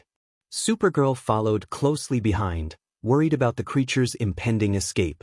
As they soared into outer space, Build felt a shift in weight and turned to see the monster breaking free from its icy prison. Panic set in as he hoped it wouldn't escape before they reached a safe distance. Just as the monster's hand emerged, frozen by ice, Supergirl flew beside him, offering her assistance. Together, they pulled the creature into the void of space. Build asked if they were ready for a combined attack, and Supergirl confirmed with determination. They charged their powers and unleashed a devastating combination of energy, resulting in a spectacular explosion that shattered the monster into pieces. Back on Earth, the explosion lit up the sky, and Superman reflected on his earlier doubts about Supergirl's readiness. Lois approached him with a question about the heroes who fought alongside him. Superman clarified that they were not his sidekicks but part of the Teen Titans. As he walked away, the crowd followed, leaving Kara and Izuku to share their excitement with their friends. Kara asked what Superman was talking about, and the girls beamed at her and Izuku, praising their incredible performance. They celebrated their victory, having saved the city together. Kara expressed her gratitude to her friends but felt a sense of resignation as she glanced at Superman, knowing that the next day's newspaper would likely feature him again. Karen, with a smirk, disagreed, hinting that things might not be as they seemed. The following day, Kara walked to school, noticing numerous billboards, bus ads, and posters of Superman. She sighed, thinking nothing would change. Upon arriving at school, she was surprised to see the school newspaper headline proclaiming the arrival of a new generation of heroes. The accompanying picture showcased Supergirl and Build using their finishing moves to defeat a monster. Overwhelmed with joy, Kara couldn't help but shout in victory. Nearby, Z, Jessica, Barbara, Diana, and Karen peeked out from behind a wall, smiling at Kara's reaction. Barbara noted that it seemed Kara had gotten what she wanted. Z remarked that it wasn't difficult to include their news in the school paper, while Jessica explained that Izuku had resolved the issue with the chemical dump, making this recognition a reward for Kara. Diana added that it was a well-deserved glory they could share with her. Karen turned to Izuku, who sat on the ground looking tired, and asked if his plan had worked. Izuku simply affirmed that it had. A flashback revealed Izuku returning from witnessing Kara's heroic deeds. He had asked Jessica to feature Supergirl in the school paper, and she agreed, provided he could supply a photo and details about the chemical dump resolution. Izuku took on the task, first enlisting Karen to help him with a chemistry test, then asking Barbara to investigate the site owner, and finally requesting Diana's assistance in apprehending the owner. Z was tasked with capturing photos of him and Kara in action. Izuku stood up, stretched, and walked away, humming a tune. Diana reflected on the contrast between those who seek glory and those who act for the sake of others, noting that Izuku had not only won their hearts but also demonstrated what it meant to be a true friend. As Izuku and Diana stepped into Metropolis, they found themselves at an academy where they would meet new friends, embark on adventures, and explore new worlds. Izuku was leaving his past in Japan behind, while Diana was departing from her home. Kara felt trapped in her room, burdened by her inability to control her strength. Z was confined by her fear of losing control over her magic. Karen was isolated in her workshop, surrounded by bullies. Star gazed longingly from the top of a building, yearning for true love. Barbara felt lonely in her mansion, while Tatsu sharpened her blades in her dojo, consumed by thoughts of vengeance. Jess and Pam roamed the streets, seeking help to save animals and green spaces, but found no one willing to assist. Barbara and Harleen were separated, each trapped by their own longing for freedom from their respective bosses. With unwavering smiles, Kara, Z, Karen, Star, Barbara, Tatsu, Jess, Pam, Barbara, and Harleen felt a bright hand on their shoulders. They screamed as they were enveloped in light, reappearing at Metropolis School, where they could finally become who they aspired to be. Izuku transformed into Full Metal Moonsault, leaping into the air alongside the DC Supergirls as they sprinted across rooftops. Images of various villains flashed on screen, each striking a pose. The scene shifted to the Teen Titans, who leaped into action. Izuku and his friends trained together, exchanging smiles as they fought. They shared moments of joy, from playing games at the arcade to performing magic tricks on stage. They laughed together, creating cherished memories that would last a lifetime. Diana took Izuku's hand, leading him to Le Blanc Café in Metropolis, where he would meet his mentor, new friends, and perhaps even love. Meanwhile, Lois Lane arrived at her club room, unlocking the door to find Leslie Willis inside. Lois sighed, questioning Leslie's presence. Leslie claimed she was there to save Lois's newspaper and had an idea that would be agreeable. Lois urged her to be quick, as she had a deadline. Leslie proposed a gossip column, but Lois firmly rejected the idea, explaining that while Leslie had potential as a reporter, gossip was too mean-spirited. Frustrated, Leslie stormed out but paused at the door, smirking as she pulled out her phone. She created a spark of electricity and directed it toward Lois's laptop, causing a photo to be taken. At home, Leslie laughed at the thought of Lois's reaction, determined to give the public what they wanted. She posted a video on YouTube, watching her followers increase rapidly. The next day, Jimmy was in a dark photography room, hanging up a news picture of Superman, ready to share the hero's latest exploits with the world. An electric spark flickered at the 𝗧𝗵𝗲, illuminating the room. Jimmy felt a surge of panic as he glanced at the photo, noticing Superman's face fading away. A flash occurred, capturing the moment. Barbara walked toward the exit door with her eyes closed, and suddenly, an electric spark triggered the door to close, causing her to slam against it. She looked around, confused, sensing someone was playing a prank on her, but seeing no one, she prepared to leave again, only to be abruptly stopped by the door. Meanwhile, Barry rushed through the hall, late for class, with the electric spark trailing behind him until it zapped him unexpectedly. He leaped into the air, colliding with the door frame. In the science room, Garth Bernstein was performing a dissection on a starfish. Tears filled his eyes as he expressed his sorrow for the creature, ready to proceed with the dissection. Suddenly, an electric spark surged toward the starfish, bringing it to life and causing it to leap onto Garth's face. Leslie's video of the incident quickly went viral, captivating viewers everywhere. Even the Teen Titans found amusement in it, except for two of their members. Kara, Barbara, Karen, Jessica, and Z laughed at the spectacle until Diana approached from behind, catching sight of the video. She questioned the girls about their laughter, expressing concern for Garth. Barbara explained that it was simply funny. Diana challenged the notion that finding humor in others' suffering was acceptable.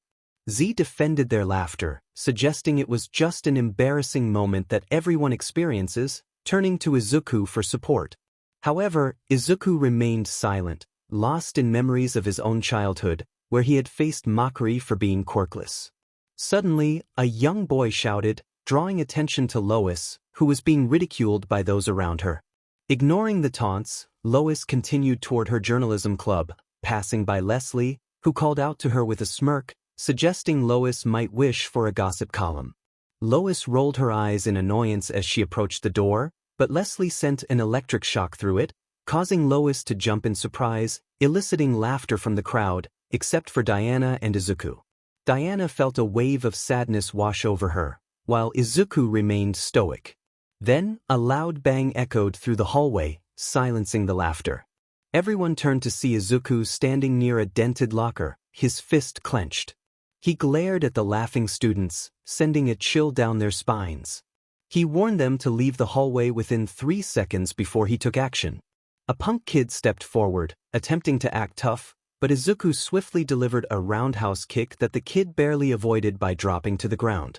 The students gasped as they noticed the hole in the locker where Izuku had struck, prompting them to flee in fear. Only Diana, Z, Kara, Barbara, Karen, Jessica, Lois, and Leslie remained, all in shock at this unexpected side of Izuku. He approached Lois, who snapped out of her daze as he picked up the scattered papers from the floor. After collecting them, he extended a hand to her, helping her up. Lois thanked him for his assistance, and Izuku responded with a gentle smile. The girls, except for Leslie, felt their cheeks flush, realizing they had a true hero among them. Izuku waved goodbye and exited the hallway.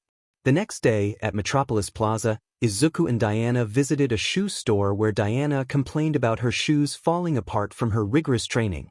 The counter girl initially refused to refund the items, but Izuku warned her that he would contact the shop owner if she didn't comply. The counter girl quickly changed her mind, allowing Diana to choose a new pair of shoes. After shopping, Izuku and Diana sat at a cafe, enjoying a casual conversation until Diana asked about his anger during the incident with the laughing students. Izuku hesitated, recalling advice from his therapist about sharing his painful past with those he trusted. He leaned back in his chair and explained that he had previously mentioned how 80% of the population possessed quirks, leaving 20% as quirkless individuals. Diana nodded in understanding as Izuku revealed that he had once been part of that 20%. Meanwhile, Leslie wandered around the plaza, searching for the perfect shot for her gossip. She spotted an elevator and smirked, making a comment about the situation as she played with an electric spark in her palm. Back with Izuku and Diana, after sharing his story, Diana felt compelled to act. She stood up and approached Izuku, who was taken aback by her sudden movement. As he braced himself for anything, he felt her warm embrace. Diana whispered words of encouragement, acknowledging his resilience.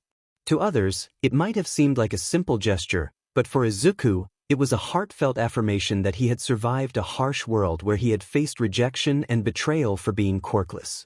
Izuku had spent 9 long years in that prison until he finally reached his breaking point. He closed his eyes and rested his head on Diana's shoulder, expressing his gratitude with a soft whisper. Diana smiled slightly, and for a moment, their world fell into a serene silence until a sudden scream shattered the calm. Both Izuku and Diana turned to see an elevator descending rapidly, filled with terrified people. They quickly changed into their heroic outfits, emerging as Build and Wonder Woman.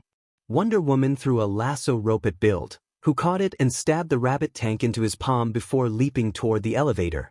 Build then threw a lasso at the elevator, securing it to a steel beam, while Wonder Woman used her strength to halt the elevator just before it crashed to the ground. Build skillfully descended the metal wall step by step, landing safely on the ground as the crowd around them erupted in cheers. However, Leslie stepped forward, confronting them with an accusatory tone. She expressed her frustration, claiming they had ruined her shot. Wonder Woman, hands on her hips, pointed out that Leslie was the one behind the video, which she deemed mean-spirited rather than comedic.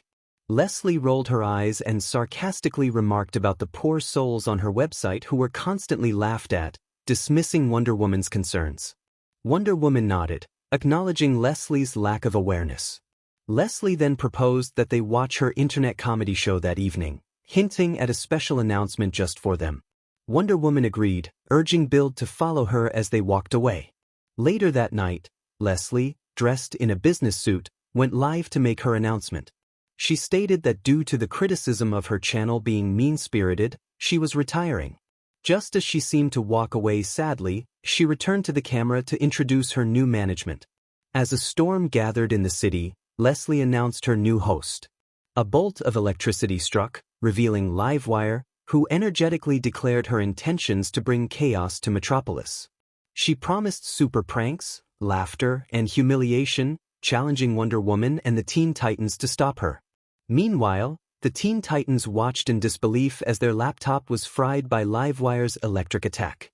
Diana expressed her surprise at the turn of events, while Kara found humor in the situation, dismissing Livewire's threats. As the others walked away, Diana turned to Izuku, questioning if she had said something wrong earlier. Izuku reassured her that her words were true, but explained that people like Leslie would never understand until they defeated her. He then headed toward a door, determined to work on a plan in their secret headquarters.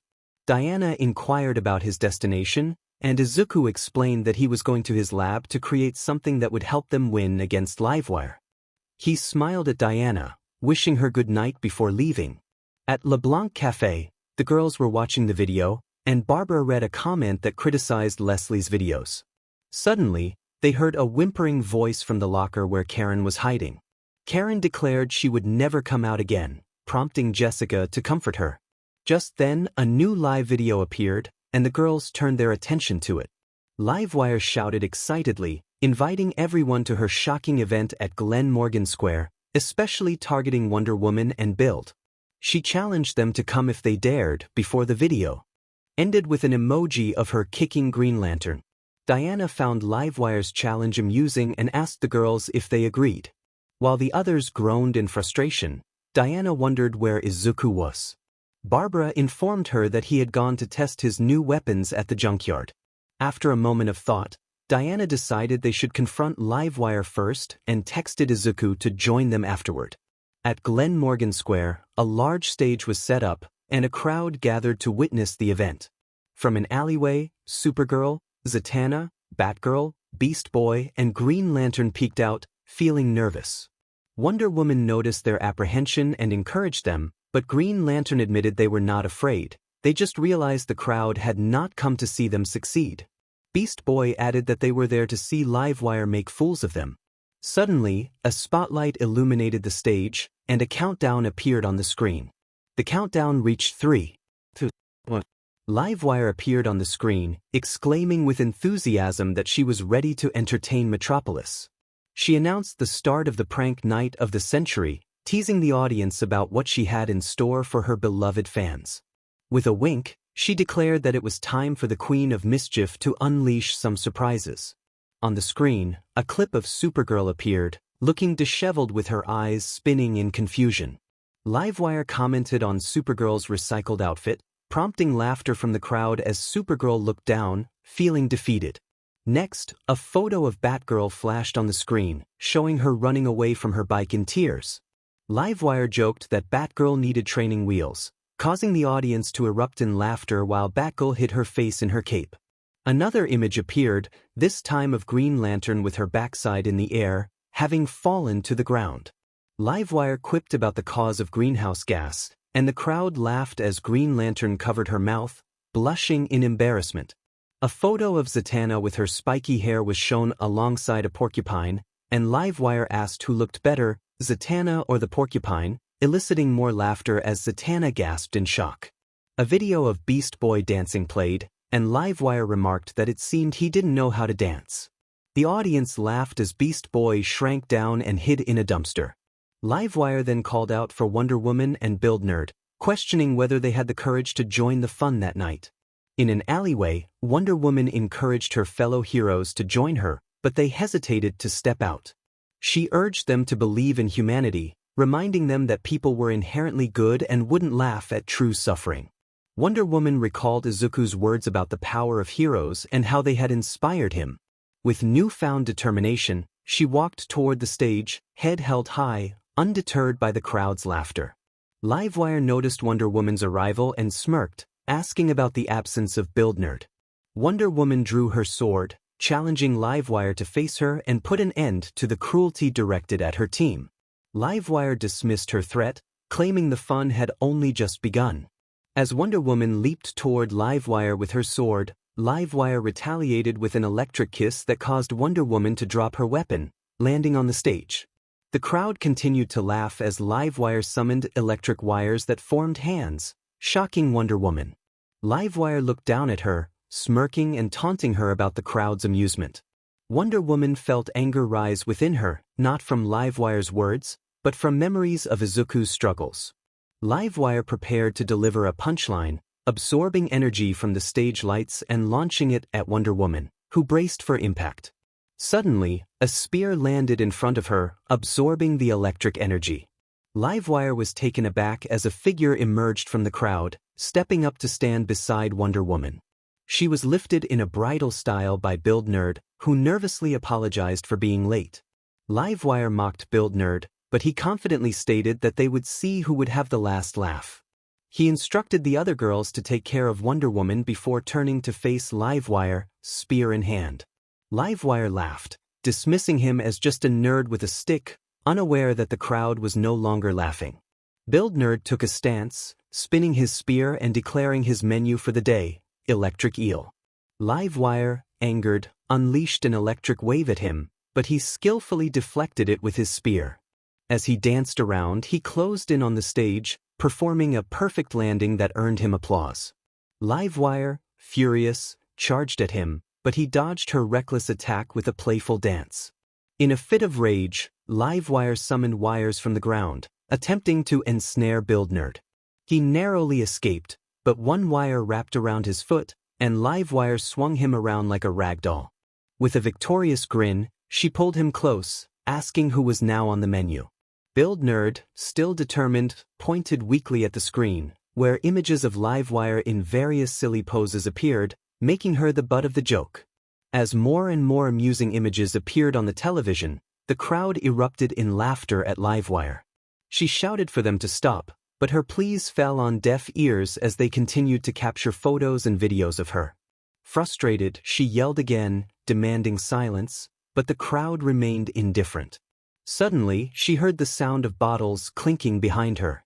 Turning around, she saw 𝗵𝘃𝗫 standing with 2 bottles in hand, ready to begin his experiment. With determination, he announced the start of the transformation. The driver called out the names of the components, and 𝗵𝘃𝗫 activated the mixing process, creating a powerful combination. The crowd watched in anticipation as 𝗵𝘃𝗫 spun the wheel and prepared for his transformation. He declared his readiness, and with a dramatic flourish, 2 armors slammed into him, resulting in a striking new form. Despite the upgrade, Livewire was confident that her electric powers would prevail. She unleashed a surge of electricity, but 𝗵𝘃𝗫 and Supergirl quickly intervened. Supergirl shielded them from the attack, while 𝗵𝘃𝗫 absorbed the energy with his light powers. Just then, BB appeared beside Livewire, teasing her about her appearance and making light of her situation. Livewire attempted to grab BB, but she skillfully dodged, continuing to taunt her. In a fit of frustration, Livewire yelled for BB to stop evading her. As she prepared to chase after BB, she found herself ensnared by Batgirl's electric rope, which tightened around her feet. Annoyed, Livewire struggled against the binding, only to be further immobilized by Zatanna's magic, which made her dance uncontrollably. Zatanna then directed her towards Green Lantern, who used his ring to create a massive hand that sent Livewire crashing to the ground. In pain but determined, Livewire managed to rise weakly, only to face 𝗵𝘃𝗫 and Wonder Woman, who were ready for their final assault. 𝗵𝘃𝗫 called out to Wonder Woman, and she responded, preparing to deliver a powerful punch. As the driver counted down, 𝗵𝘃𝗫 unleashed a smoke bomb that enveloped Livewire in darkness. He then used an octopus tentacle to pull her closer, readying for the finishing move. With a united effort, Build and Wonder Woman launched their final attack, sending Livewire flying into the crowd and crashing against the wall with a resounding impact. The team waited for her to re-emerge. But to their surprise, she was nowhere to be found. Instead, Lois picked up a phone that had been left behind, reading a message from Livewire that declared her intention to return. With a shrug, Lois discarded the phone into a trash bin. The heroes gathered on stage, illuminated by lights as the crowd cheered for their victory.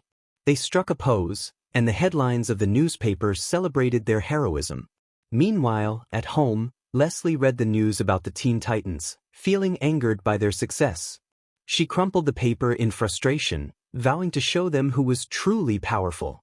As she typed on her computer, she noticed her follower count plummeting, leaving her in shock.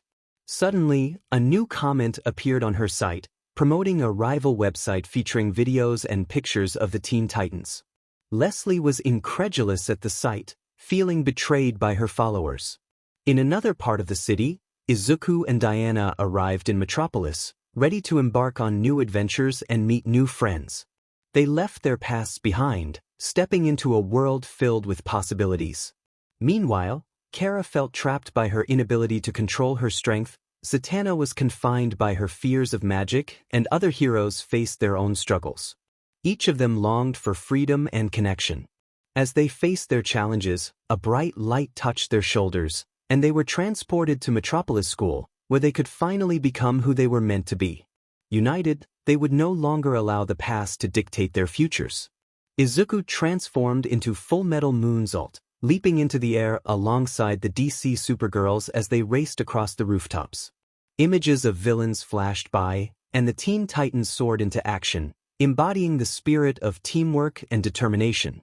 In training, Izuku, Tatsu, and Diana fought with smiles, while moments of joy were captured in games and laughter.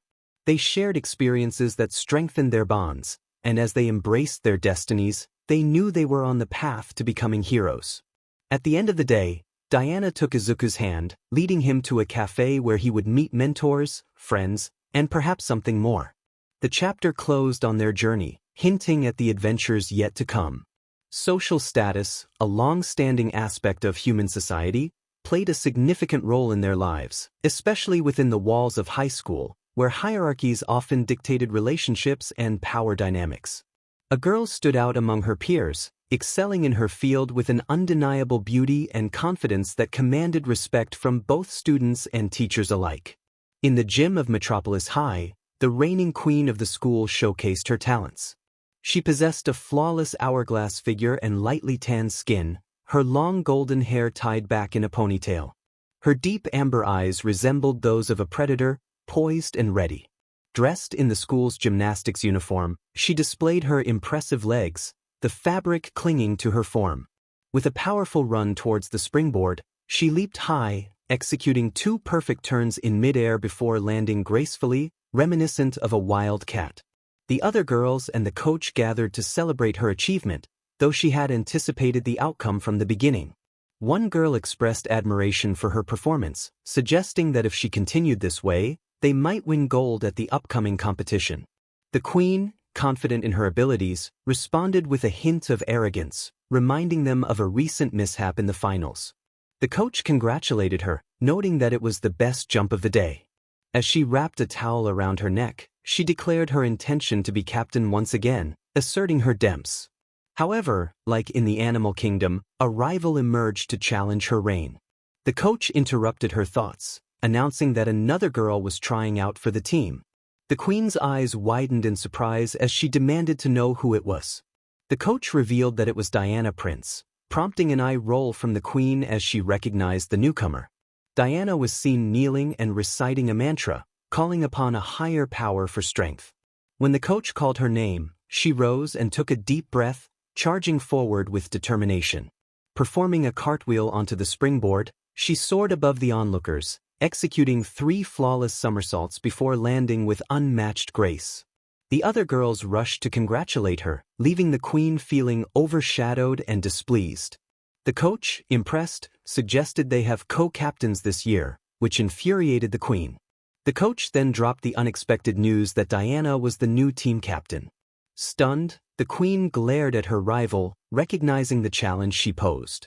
Later, in an AP calculus class, the queen was preoccupied with her appearance when the teacher approached her with a perfect test score. However, the teacher noted that Diana and another student, Izuku, had both scored even higher.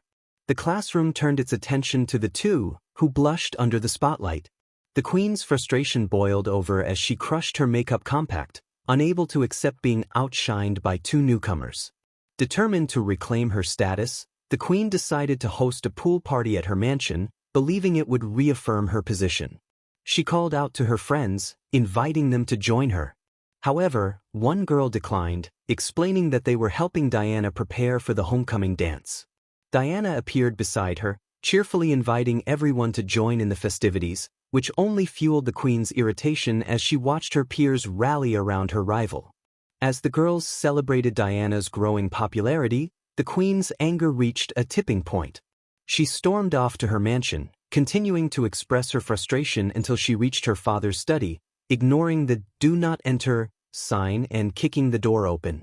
Inside, the study was filled with ancient relics, many of which were mysterious and potentially dangerous. Despite the eerie atmosphere, the queen ventured further in, searching for something that could aid her in her quest for revenge against Diana. She examined various artifacts, dismissing them one by one until she spotted a statue of the cheetah goddess. With determination, she claimed the statue, believing it would grant her the power she sought. She spoke to it, invoking the goddess's swift fury against her rival. However, nothing seemed to happen, and disappointment washed over her. Just as she turned to leave, the statue's crystal green eyes flickered to life, locking onto her with an intense gaze. The next day, the weather turned stormy, filled with flashes of lightning. Students gathered around the school as Izuku and the rest of the Titans made their way inside. Barbara expressed her excitement about the upcoming dance, asking if everyone was looking forward to it. Kara, with her hands in her pockets, admitted she wasn't particularly excited but thought the band might be enjoyable. Diana noted the effort the girls had put into the preparations and hoped everyone would have a good time. As the heroes arrived at the school, they noticed several students examining the posters that had been set up the previous day.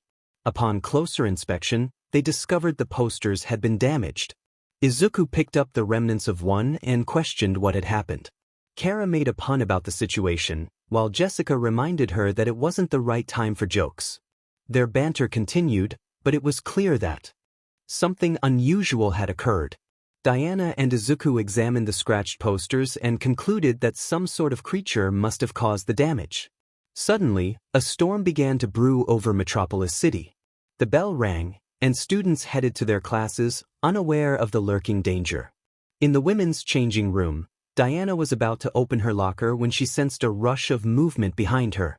Turning around, she found nothing, but then some lockers were struck, making her feel as if she were being hunted. She prepared to defend herself, but just then, something from the shadows struck her face.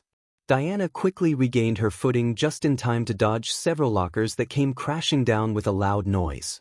Hearing the commotion, the other female Teen Titans rushed into the changing room to check on their friend. Jessica and Kara helped Diana up, and she explained that she had been attacked by a creature. Concerned, she asked where Izuku was. Kara clarified that he was in the girls' changing room and would face consequences if he entered. Z reassured them that he was outside and would come if needed. Izuku called out, worried about his friends, and they confirmed they were all right. Diana then emphasized the importance of finding the creature before it could harm anyone else.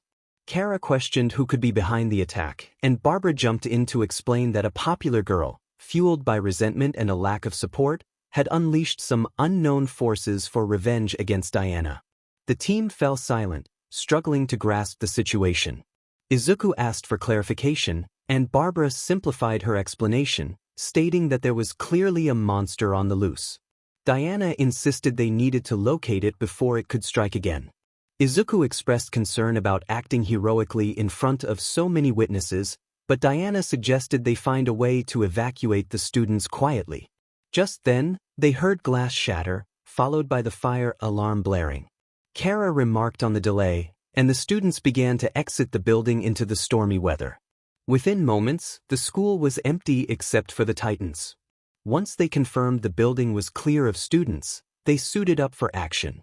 Wonder Woman directed the team to find the creature quickly, while 𝗵𝗃 suggested they stick together to avoid danger. Zatanna reassured him that splitting up was only a cliché in movies, and they could handle it. Wonder Woman agreed that they could cover more ground by separating but instructed everyone to call for help if they encountered anything. With a plan in place, the team split up to search for the creature. Green Lantern headed to the library, Bumblebee shrank down to check the first-floor classrooms, Zatanna went to the second floor, Batgirl took the third floor, Supergirl flew to the main office, 𝗵𝗃 went to the cafeteria, and Wonder Woman headed to the gymnasium. Unbeknownst to them, a pair of emerald green eyes watched from the shadows. Green Lantern flew through the library with a lantern construct to light her way. She hoped to capture the creature without causing it harm. Suddenly, she heard a soft mewl and turned to investigate, only to find rows of books. Relieved, she approached the source of the sound, calling for the cat. However, the meow quickly transformed into a menacing growl, and Green Lantern barely had time to react before the creature knocked her into the bookshelves, extinguishing her lantern. Meanwhile, Bumblebee searched the science lab, familiar with every corner. She questioned her decision to split up, knowing it was often a bad idea. A shadow moved behind her, causing her to yelp in fear. Quickly, she flew away and hid under a desk, trembling as the creature scurried above, knocking glass beakers to the floor. The sudden silence made her believe the monster had left, but when she peeked out, she was met with a growl and a set of sharp fangs lunging at her. Bumblebee narrowly avoided the attack by flying up to the ceiling, watching as the creature dashed out of the science lab. Batgirl, for her part, walked cautiously through the halls, holding a radar that displayed her teammates' locations. She felt a mix of fear and determination as she continued her search. She scanned left and right, hoping to determine the monster's location. Suddenly, a red dot began beeping on the radar.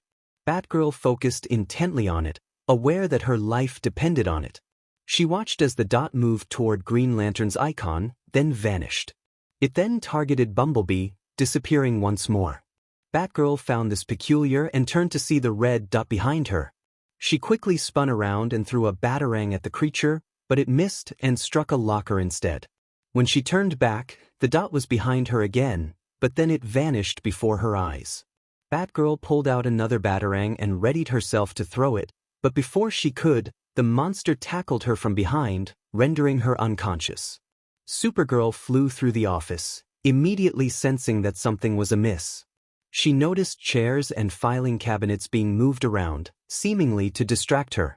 She remarked that the boogeyman routine wasn't effective against her infrared vision and activated her powers. Her vision revealed a heat signature right in front of her. Realizing it had been discovered, the figure took off running. Kara pursued the creature, but it appeared to be much faster than her. Zatanna searched the second floor without much success. She sighed and turned back toward the stairs leading to the main floor. She wished the monster would reveal itself already when she suddenly heard its roar from below. Rushing down to the first floor, she caught a glimpse of the creature. As she chased it, the monster ran in circles around her. Zatanna prepared a spell, trying to anticipate where it would appear next. Once she figured it out, she readied her incantation, but instead of the monster, she found Supergirl frozen in a magical case. Realizing her mistake, Zatanna felt a pang of regret as Kara growled in frustration. 𝗵𝗃 had already checked the cafeteria twice, ensuring the monster was not present. He sent a message to the rest of the team to inform them that the room was clear. Just as he was about to exit, the doors burst open, and a creature tackled him to the ground. He was jolted back to reality by the piercing green eyes that seemed to look into his very soul. A cat-like tongue brushed against his face. He quickly grabbed his rabbit and tank bottles, pushing the creature off him, but he couldn't get a clear look at it. The green hero jumped back as the monster swiped at him with its claws. 𝗵𝗃 began to bounce around the room, searching for an advantageous angle against the creature. The monster leaped at him, but he kicked a table forward to block the attack. He then hurled the table at the creature, which slashed through it effortlessly, sending pieces flying. The creature charged at 𝗵𝗃, knocking over chairs and food trays in its path. He narrowly dodged a set of sharp claws that grazed his arm. The creature then sped out of the room, with 𝗵𝗃 hot on its trail. He called out for the monster to return, catching the attention of his teammates. Wonder Woman asked where he was through their comms, and 𝗵𝗃 replied that he was heading toward the gym. She assured him they would cut it off there. The creature rushed into the gymnasium, but its path was blocked by Wonder Woman, who stood firm at the only exit. 𝗵𝗃 appeared at the entrance, finally getting a good look at the creature. It was an anthropomorphic cheetah with an hourglass figure, covered in spots, and her green eyes narrowed at both Wonder Woman and 𝗵𝗃. Wonder Woman recognized the creature and readied her lasso, while 𝗵𝗃 knew they had to stop her before she could attack anyone else. He equipped his driver and inserted 2 bottles, spinning the level and declaring his transformation. The cheetah charged at Wonder Woman, who blocked her claws with her bracelets. 𝗵𝗃 leaped into the fray, tackling the cheetah off Wonder Woman, but she was agile enough to evade his attack. Wonder Woman attempted to ensnare the cheetah with her lasso of truth, but the elusive creature dodged again. 𝗵𝗃 and Wonder Woman ran side by side, determined to keep the cheetah in sight. They tried to corner her, but she continued to slip past them. Deciding to end the chase, 𝗵𝗃 sucked his rabbit bottle to rocket and took to the air, aiming to intercept the creature. In the blink of an eye, he flew past the cheetah and positioned himself in front of her. He then changed the tank bottle to gorilla and moved his palm forward, stopping just inches from her chest. He unleashed a powerful attack that sent the cheetah flying backward. Wonder Woman seized the opportunity to wrap the lasso of truth around the cheetah, swinging her around before sending her hurtling back toward 𝗵𝗃. 𝗵𝗃 transformed back into rabbit and tank, spinning the wheel as he prepared for his finishing move. He saw the cheetah approaching and executed a devastating roundhouse kick to her midsection, sending her crashing into the changing room. After the impact, both Wonder Woman and 𝗵𝗃 entered the changing room, ready to capture the creature. The room was in disarray, but the cheetah was incapacitated. Suddenly, they heard a grunt nearby. They moved some debris aside and discovered Barbie lying on the floor. She asked who was there, prompting Wonder Woman to quickly change out of her costume while 𝗵𝗃 hid from her view. Diana revealed herself and asked if Barbie was all right, expressing concern that they might have accidentally harmed her. Barbie weakly apologized, drawing the hero's attention. Diana inquired about her apology, and Barbie admitted that she had inadvertently unleashed the monster against them. Diana was taken aback, asking why she would do such a thing. Barbie confessed that she had been jealous of the attention Diana received and had wanted to eliminate her. Diana reassured her that she had never intended any harm. Barbie pleaded with urgency, helping her friend to her feet. She promised that she would rid herself of the green-eyed monster, though 𝗵𝗃 sensed something was amiss. After ensuring Barbie was safe, 𝗵𝗃 and Diana exited the changing room, searching for their team. They found Batgirl and Zatanna supporting Supergirl, while Beast Boy clung to Green Lantern. Diana noticed a strange purple hue on Supergirl and expressed her concern. Batgirl confirmed that Supergirl was unable to hear them, while Zatanna assured them that she would recover in about 7 hours. The conversation shifted to a more pressing matter: the escape of a monster. 𝗵𝗃 picked up Beast Boy in a bridal carry, causing him to blush, and Diana stated that they would confront the monster again in the future. The next day, in Barbie's mansion, she stood in her bathroom, gazing at the sink while laughing sinisterly. She reflected on Diana's words about getting rid of the monster, questioning why she would ever want to do so. Her eyes glowed green, reminiscent of a cheetah's, as she declared that Diana and her boyfriend would eventually face the consequences of her transformation. At school, in the newspaper room, Jessica was busy writing and printing an article on environmental safety. She distributed her papers throughout the school, placing one in front of her friends at the dining table, though Izuku was absent. Jessica noted that people were finally starting to read her column, but her friends exchanged silent glances. Confused, she tilted her head and asked what was wrong. Barbara pointed toward the trash with her chopsticks, and Jessica discovered her paper discarded in the bin. Z apologized, stating that Jessica's column might be a lost cause, which ignited her anger. She stood up, asserting that there was no such thing as a lost cause, and slammed her fist on the table, showing Z the title of her latest article, "There's no such thing as a lost cause." Jessica marched toward the trash bin, frustrated by the bullies who had crumpled her paper. She shouted at them not to dare throw it away, but they ignored her, tossing a paper ball that struck a girl sitting alone. The bullies laughed, but Jessica glared at them, causing them to stop. She felt pity for the girl, realizing she had no one to eat lunch with or talk to. Barbara empathized with Jessica, pointing out the girl's demeanor and appearance, suggesting that she didn't want friends. Jessica firmly disagreed, insisting that everyone desired companionship and that Pam simply hadn't met the right people.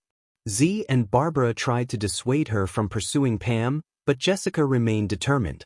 Just then, Izuku entered the dining room, looking tired. Diana expressed concern for him, and he admitted to being worn out from his work. Jessica seized the moment to ask Izuku if he thought Pam was a lost cause, prompting him to notice the girl and reflect on his own experiences of being labeled a geek. He remembered how he longed for friendship, despite feeling invisible without a quirk. As another paper ball flew toward Pam, Izuku's attention shifted to the bullies. Jessica called out to him, but he quickly stood up, surprising her. He approached the bullies, who were laughing, and demanded they pick up the trash and stop bullying Pam. One bully nervously challenged him, but Izuku squeezed a soda can until it exploded, warning them of the consequences. The bullies, understanding the threat, hurriedly cleaned up their mess. Returning to his friends, Izuku called for Jessica, suggesting they go befriend Pam. Jessica, slightly taken aback, quickly agreed. Meanwhile, Pam picked up a piece of bread, sniffed it, and discarded it. She noticed a piece of lettuce, which she placed beside her plate with a napkin. Staring at the meat with frustration, she consumed it in anger. Jessica and Izuku approached her, greeting her warmly. Pam smiled and responded affirmatively, though her voice held a hint of suspicion. Izuku asked if they could join her for a meal, holding up a juice box alongside Jess. Pam scrutinized them for a moment before sighing and granting permission. Jess quickly took a seat, while Izuku settled down more calmly. A moment of silence passed until Jess broke it by inquiring about Pam's plant. Pam introduced Phyllis, explaining that he often complained about being left alone without attention. Jess shared that she had a peace lily at home that would wilt when she forgot to water it.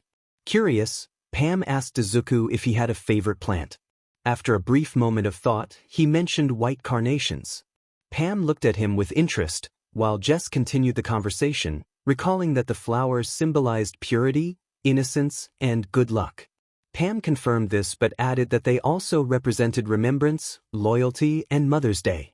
Jess found the information fascinating and suggested that Izuku incorporate that flower into his coffee shop, prompting Pam's confusion about the establishment. Jess reminded her that Izuku had recently moved to the city and might not be familiar with it. An idea struck Jess, and she proposed hanging out at Izuku's place after school, which surprised Pam. Izuku asked if Pam wanted to join, and she hesitated, considering her usual preference for solitude. However, her interest in Izuku's favorite flower swayed her, and she agreed in her usual monotone voice. Jess hugged Pam in excitement, while Izuku chuckled at their interaction. Later that evening at LeBlanc, Pam was amazed by the shop's design, reminiscent of a certain game, except for two items at the entrance: an old jukebox playing classic records and a framed picture of the shop's opening day with Izuku's friends. She appreciated the quiet and peaceful atmosphere. As she admired the surroundings, she noticed Izuku behind the counter while Jess took a seat in front. Jess patted the seat beside her, inviting Pam to join. Pam rolled her eyes but complied, watching as Izuku retrieved a pot from the cooler and placed it in the oven to reheat. Izuku then prepared coffee, gathering the necessary equipment and selecting coffee beans from the shelf. He crushed the beans, placed them in a filter, and carefully poured hot water over them in a precise manner. After allowing the coffee to drip, he served it to the girls. Jess thanked him with a smile, and Pam offered her thanks in her usual tone. Izuku reminded them to be careful while drinking, and they nodded in understanding as they sipped slowly. Jess, already familiar with the taste of coffee, watched Pam take her first sip, which she found far superior to any junk food she had eaten before. Pam exclaimed her surprise at how good it was, and 𝐬𝑠 confirmed that Izuku's coffee was the best in town, prompting a nervous chuckle from him. As the oven timer chimed, Izuku prepared a curry dish, but 𝐬𝑠 hesitated, wanting to request a vegetarian option. However, Izuku gently reminded her of Pam's preferences. 𝐬𝑠 understood but felt it was important to encourage Pam to try vegetables. They agreed to revisit the idea later, focusing instead on enjoying their meal. After their time together, both girls returned to their respective homes. Once in her room, Pam placed her plant down and went through her evening routine. After a bath and brushing her teeth, she settled on the sofa, picking up her phone to look at pictures of her new friends. A small smile crossed her face until a voice interrupted her thoughts, warning her not to trust them, claiming they were evil. Pam sighed, defending Izuku, who she believed was different. The voice belonged to Ivy, her inner self, who expressed skepticism about Izuku's intentions and criticized his friends. Pam, frustrated, threw a cup at the mirror, shattering it and causing Ivy to vanish. She exhaled deeply, feeling the weight of the moment before lying down and drifting off to sleep. The next day, Pam walked to school and noticed 𝐬𝑠 handing out flyers to students. One flyer landed at her feet, and she picked it up, reading aloud, "Save the tree." She looked back at 𝐬𝑠 in surprise, questioning the sincerity of the message. Before Ivy could respond, Izuku appeared behind her, smiling and holding a wooden stick and a blank sign, inviting her to join the cause. Pam nodded enthusiastically, and they walked toward 𝐬𝑠 together. Curious about their plan, Pam asked Izuku what they would do. He admitted he wasn't sure but believed 𝐬𝑠 would come up with a great idea. At the old tree, 𝐬𝑠, Izuku, and Pam worked together, with 𝐬𝑠 passionately holding a sign that read, "Save the tree." Pam observed Izuku, who was trying to hide his embarrassment from passers-by. Suddenly, another sign appeared, announcing the tree's removal the next morning, causing worry to wash over Pam and Izuku as they exchanged concerned glances. Pam looked at Izuku with pleading eyes, hoping for a solution. If Izuku had known this would happen, he would have sought legal help or gathered people to save the tree, but now it was impossible. Izuku looked down and shook his head, signaling that it was futile. Pam frowned as she moved behind the tree, feeling a mix of betrayal and anger. Then 𝐬𝑠 began to sing, surprising both Pam and Izuku. Pam rolled her eyes while Izuku laughed nervously. As the sky turned to night, Pam and Izuku continued to listen to 𝐬𝑠's song. 𝐬𝑠 eventually sang less until she grew tired and leaned her head against Izuku, breathless. Izuku praised her for the nice song, and 𝐬𝑠 chuckled in response. She then looked up at the sky with a sigh, apologizing to Pam and Izuku for getting the day wrong, but she believed they could still save the tree. Pam interrupted, asking if they could hear something. She looked up at the tree alongside Izuku and 𝐬𝑠, stating that she had been waiting all night for it to finally speak. 𝐬𝑠 and Izuku exchanged confused glances, and 𝐬𝑠 asked Pam who she meant. Pam pointed to the tree, indicating that it wanted to share its stories. 𝐬𝑠 found this interesting but was clearly nervous. Izuku whispered to 𝐬𝑠, asking if that was her quirk, to which 𝐬𝑠 replied that she had no idea. Pam expressed that all the tree wanted was to protect its forest, but now it needed protection. Izuku questioned whether that was true, noting that while many trees and lands needed protection from deforestation, a tree like this one in the city seemed to want to end its existence. This revelation surprised not only 𝐬𝑠 and Pam but Ivy as well. 𝐬𝑠, curious, asked Izuku why he thought that. Izuku explained that the tree seemed lonely in the big city, with no one to talk to and no birds or animals to shelter. As a breeze passed, the tree shook. Pam mentioned that the tree still provided shelter for children and adults. Izuku chuckled, realizing he had misunderstood, and looked up at the sky, where the sun began to rise. He expressed that sometimes everything must come to an end. Just then, an acorn fell from the tree and landed in his lap, surprising both him and 𝐬𝑠. He picked up the acorn with a smile, believing the tree would be glad to move to new land. Both he and 𝐬𝑠 stood up, freeing themselves from their chains. Suddenly, they heard footsteps and the sound of construction vehicles arriving at the site. 𝐬𝑠 wanted to stay, but Izuku shook his head, indicating they should not interfere. 𝐬𝑠 sighed and nodded, preparing to meet Pam when they were interrupted by a sudden tremor. Dust rose behind the construction workers, and a vine shot out, sending a vehicle flying through the air and crashing down. More vines emerged from the ground, blocking the path to the tree. Jess urged Pam to get out of there as she and Izuku hid behind the tree, realizing Pam was nowhere to be seen. They sighed in relief and exchanged determined looks. Jess showed Izuku her ring, signaling she was ready, and he responded in kind, putting on a driver belt. Jess recited her oath, raising her arm above their heads and transforming into her Green Lantern attire. Izuku declared it was time to begin their experiment. He shook a bottle, and words appeared behind him. He turned the cap and inserted it into the driver. The driver announced a combination, and a logo appeared, transforming into letters. Izuku smirked as he spun the handle until 2 pipes of red and blue materialized in front of him. The driver called out, and Izuku declared his transformation. 2 pipes crushed into him as he transformed into Build, and the driver announced his new form. Build summoned a drill crusher from his belt and charged toward the workers in need of help. Green Lantern summoned a sword to cut through the vines while Build used his drill crusher to free trapped workers. Suddenly, a vine attacked the heroes. Green Lantern created a shield to protect herself and Build. They noticed Ivy descending from the tree, glaring at them. Green Lantern questioned Ivy's presence, and Ivy declared her intent to remind the workers of their place in the world. Vines shot from the ground, sending workers flying into the sky. Green Lantern quickly created an airbag to catch them, saving most, but one worker missed the landing and was caught by Build. Ivy, frustrated, warned the heroes to stay out of her way as she sent more vines toward the workers. Green Lantern created a large hand to grab the vines, but some still managed to slip past her and head toward fleeing workers. Build cut through the attacking vines with his drill crusher. Ivy gritted her teeth in anger, noticing more workers nearby. She targeted them with her drill, activating it and pursuing the fleeing workers. One girl tripped and fell, and her partner stopped to help her up. As they exchanged thanks, they noticed the drill approaching and screamed in fear.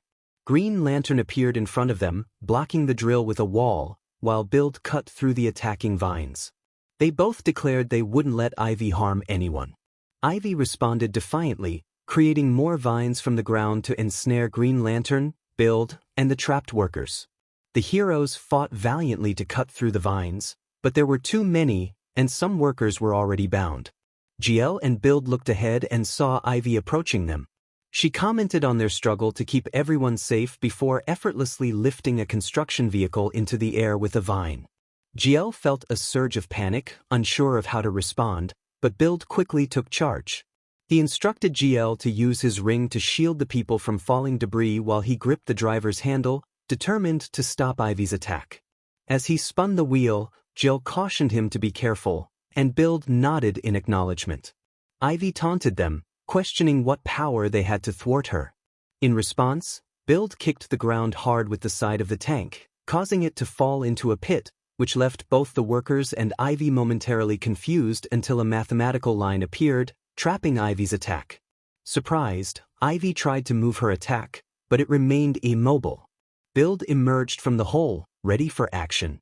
He slid down the mathematical line and declared his finishing move, delivering a powerful kick to the construction vehicle, which erupted into a spectacular explosion. 𝐒𝐻 created a protective shield for the workers while Ivy was shielded by a vine she conjured. The driver cheered in excitement, but Ivy turned to Build with fury. Summoning her vines, she threatened him but was interrupted by a loud crack from a nearby tree. She looked over to see Build's drill crusher stuck in the massive tree, spinning until it split the tree in two. In disbelief, Ivy rushed past Build and knelt before the fallen tree, which now lay lifeless. 𝐒𝐻 landed beside Build after ensuring the workers were safely away from the site. She expressed her concern for him, and he replied in a monotone voice, staring at the tree he had destroyed. 𝐒𝐻 noticed the devastation as Ivy shouted at Build, accusing him of killing the tree and crying in despair. 𝐒𝐻 attempted to defend Build, but he shook his head, indicating that he didn't want to argue. Ivy declared that Build was unworthy of the color green and vowed that he would pay for his actions one day. Build quietly admitted that he had never felt worthy of the light, which 𝐒𝐻 overheard. When she asked him to clarify, he dismissed it and suggested they find Pam, putting away his drill crusher. He walked away from the tree, and 𝐒𝐻𝐽 took one last look before following him. 10 hours later, new workers arrived to cut the tree into pieces for transport to the factory. Nearby, Jess, Pam, and Izuku gazed at the tree with somber expressions.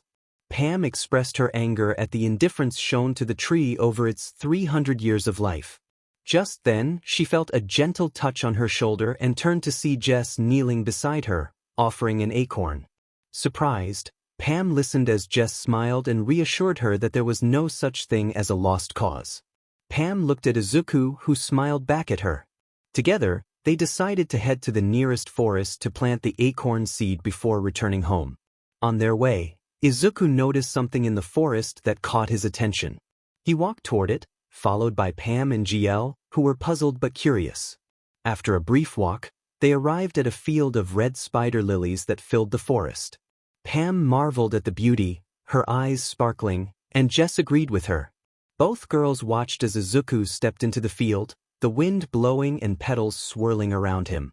Jess, curious, asked Pam if she knew what the flowers were saying, recalling that Pam had a quirk related to flower communication. Pam, surprised, revealed that the flowers welcomed Izuku like a brother. Jess was taken aback by this revelation, but then she noticed something unusual, a child standing in the rain, holding a burned notebook. Initially thinking it was an illusion, Jess rubbed her eyes and confirmed the child's presence, who was crying in the field. Jess glanced at Pam, who was also in tears as they both stared at the child. The kid looked up at them, and they were taken aback when they noticed his lips moving, repeating the words, "Forgive me." Suddenly, a strong gust of wind swept past them, causing both girls to shield their eyes. When they opened them again, they found Izuku standing in the field, watching flower petals fall into his hand. Confused, they exchanged glances, sensing that something significant had just occurred, something connected to Izuku's past life. At a bridge, a bus from Metropolis approached Gotham City, known for its high crime rate. At the bus depot, Barbara stepped off the bus, searching for her friend. Suddenly, someone pushed through the crowd and stood in front of her, exclaiming with joy. It was Harleen Quinn, who greeted Barbara with excitement. They embraced and exchanged a best friend's handshake. Harleen expressed how much she missed Barbara since her move to Metropolis and asked if she was ready for the best villain convention in the world. Barbara corrected her, calling it the annual hero convention, and confirmed her readiness.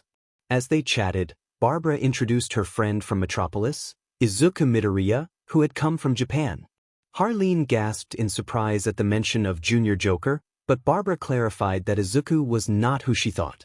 Izuku extended his hand to Harleen, who shook it enthusiastically, giving him a playful shock. Barbara laughed at the classic hand buzzer prank, while Izuku winced in discomfort. Harleen then mentioned that the party was on the other side of town. Barbara gasped, realizing they would have to walk through Gotham City. Both girls cheered as they grabbed Izuku by the wrist, leading him toward the convention center. The three teenagers ran together, hand in hand, smiles on their faces as they headed into the heart of Gotham City. As they moved through the bustling streets of Gotham, Izuku followed closely behind, taking in the sights of the city. The trio soon arrived at Arkham Asylum, where Barbara and Harleen excitedly took a selfie, while Izuku distanced himself from a group of overly enthusiastic individuals. They then made their way to the 𝐒𝐻𝐿 site, where Izuku attempted to save Barbara and Harleen from a precarious situation near the chemicals. Their journey continued to the docks of Blackgate Penitentiary, where Barbara and Harleen snapped another selfie, and Izuku found himself unexpectedly shocked by an electric eel he had caught. In an alleyway, Barbara and Harleen engaged in a playful hop, step, and jump game, while Izuku sat on the ground, catching his breath after dealing with a thug. Nearby, citizens watched as the police apprehended the criminal. Barbara and Harleen joined the scene, dancing beside the officers, prompting Izuku to facepalm and gently pull them away, apologizing to the police for their antics. In another alley, Barbara and Harleen continued their playful dance, while Izuku observed them with an expression of mild disbelief, holding a cup of coffee. Suddenly, he spotted something unsettling, a cockroach forming letters that read, 𝗕𝗏𝗏 and besties forever. Startled, he tossed the cup aside and hurried after the two girls. They found themselves in a cart, with Harleen pushing from behind. Izuku and Barbara enjoyed the ride until they stopped in the center of 𝗬𝗏𝗃 gathering, where they exchanged bewildered glances. Their attention was drawn to a thief attempting to snatch a purse from an elderly woman, only for her to effortlessly subdue him with a single punch. Harleen, the grandmother, and Barbara cheered as if they had just won a great victory, while Izuku sighed, feeling overwhelmed by Gotham's chaos. Suddenly, the two girls pulled him into the center of the gathering, where they eagerly awaited him to dance. With a resigned exhale, Izuku joined in, performing a lively dance alongside everyone. The trio then struck dramatic poses as if they were fallen heroes, before breaking into laughter and continuing their playful antics until they reached the Gotham Convention Center. Inside the convention, Barbara and Harleen marveled at the various hero and villain costumes, while Izuku observed them with interest. Suddenly, Harleen squealed with delight as she spotted the Joker's steamroller. She pointed it out to Barbara, expressing her excitement about seeing her favorite villain's invention. Barbara chuckled at Harleen's enthusiasm and joined her in admiring the display. As they made their way to Hall F, where a crowd awaited a special guest, Harleen exclaimed in surprise at the announcement of a special guest. Barbara confirmed that it was indeed Batman, the most anticipated guest of all. She revealed that she had been preparing a question for him, pulling out a paper to show Harleen her notes. Izuku chimed in, mentioning that someone had asked him to get Batman's autograph, which piqued Harleen's curiosity about this mysterious fan. Just then, the lights dimmed, and the stage lights illuminated the area. The announcer welcomed everyone to the annual Gotham City Convention, building excitement for the special guest. The crowd cheered as the announcer revealed Robin as the guest, leaving Barbara, Harleen, and Izuku momentarily stunned. Robin appeared on stage, waving to the crowd with a smile, while the trio exchanged glances of disbelief. As Robin shared a light-hearted story about Batman, the crowd laughed, but Barbara felt disheartened. When Robin jokingly dismissed her question, she looked down, feeling defeated. Izuku, noticing her distress, offered her a comforting smile and encouraged her to leave the situation behind. As Barbara began to walk away, Robin made a mocking comment about her being skirted by Izuku, which ignited a spark of determination within him. He placed Barbara beside Harleen and assured them he would be back shortly. He then turned to Barbara, reminding her of her intelligence and creativity, which made her blush with pride. With a confident smile, Izuku promised to return soon and left the two girls in their seats. Harleen teased Barbara about Izuku, causing her to protest that he was not her boyfriend, which only made Harleen laugh. Meanwhile, Izuku explored the various items and tools on display, ready to make the most of his time at the convention. As everything was in place for a grand performance, Izuku felt a surge of excitement. He had a lesson to teach that little troublemaker once and for all. With a mischievous grin, he thought to himself that it was time to get dangerous. In Hall F, after a few fans had posed their questions to Robin, the announcer addressed the crowd, asking if anyone had more inquiries. When no hands were raised, he began to speak again, but was interrupted by the sudden bang of a door swinging open. Everyone turned to see a man dressed in long purple robes with a hood. He approached the announcer, inquiring if the show was still ongoing. The announcer, slightly taken aback, confirmed that it was and asked if the mysterious figure had a question for Robin. The man pulled out a piece of paper from his cape and read aloud, asking who Batman's #1 enemy was. Robin scoffed, confidently stating that it was Two-Face, the most dangerous villain in Gotham City. The crowd murmured, and the man stroked his chin thoughtfully. He then remarked that he had heard recently that Batman's top foe was actually the Joker. Robin laughed, dismissing the idea that the clown was even in the top 5 of Batman's enemies. The man pressed on, suggesting that the Joker might still pose a threat to the city. Robin asserted that the Joker was merely a minor villain, one he could easily defeat on his own. The man teased him, suggesting they see if he could back up his words. With a dramatic flourish, the man pulled the string around his neck, causing his cape to fall away, revealing his true identity. The crowd gasped in shock as the Joker announced his return to Gotham with a maniacal laugh. Meanwhile, Barbara and Harleen exchanged surprised glances at the sight of the Joker. Barbara felt a sense of urgency, realizing she needed to act.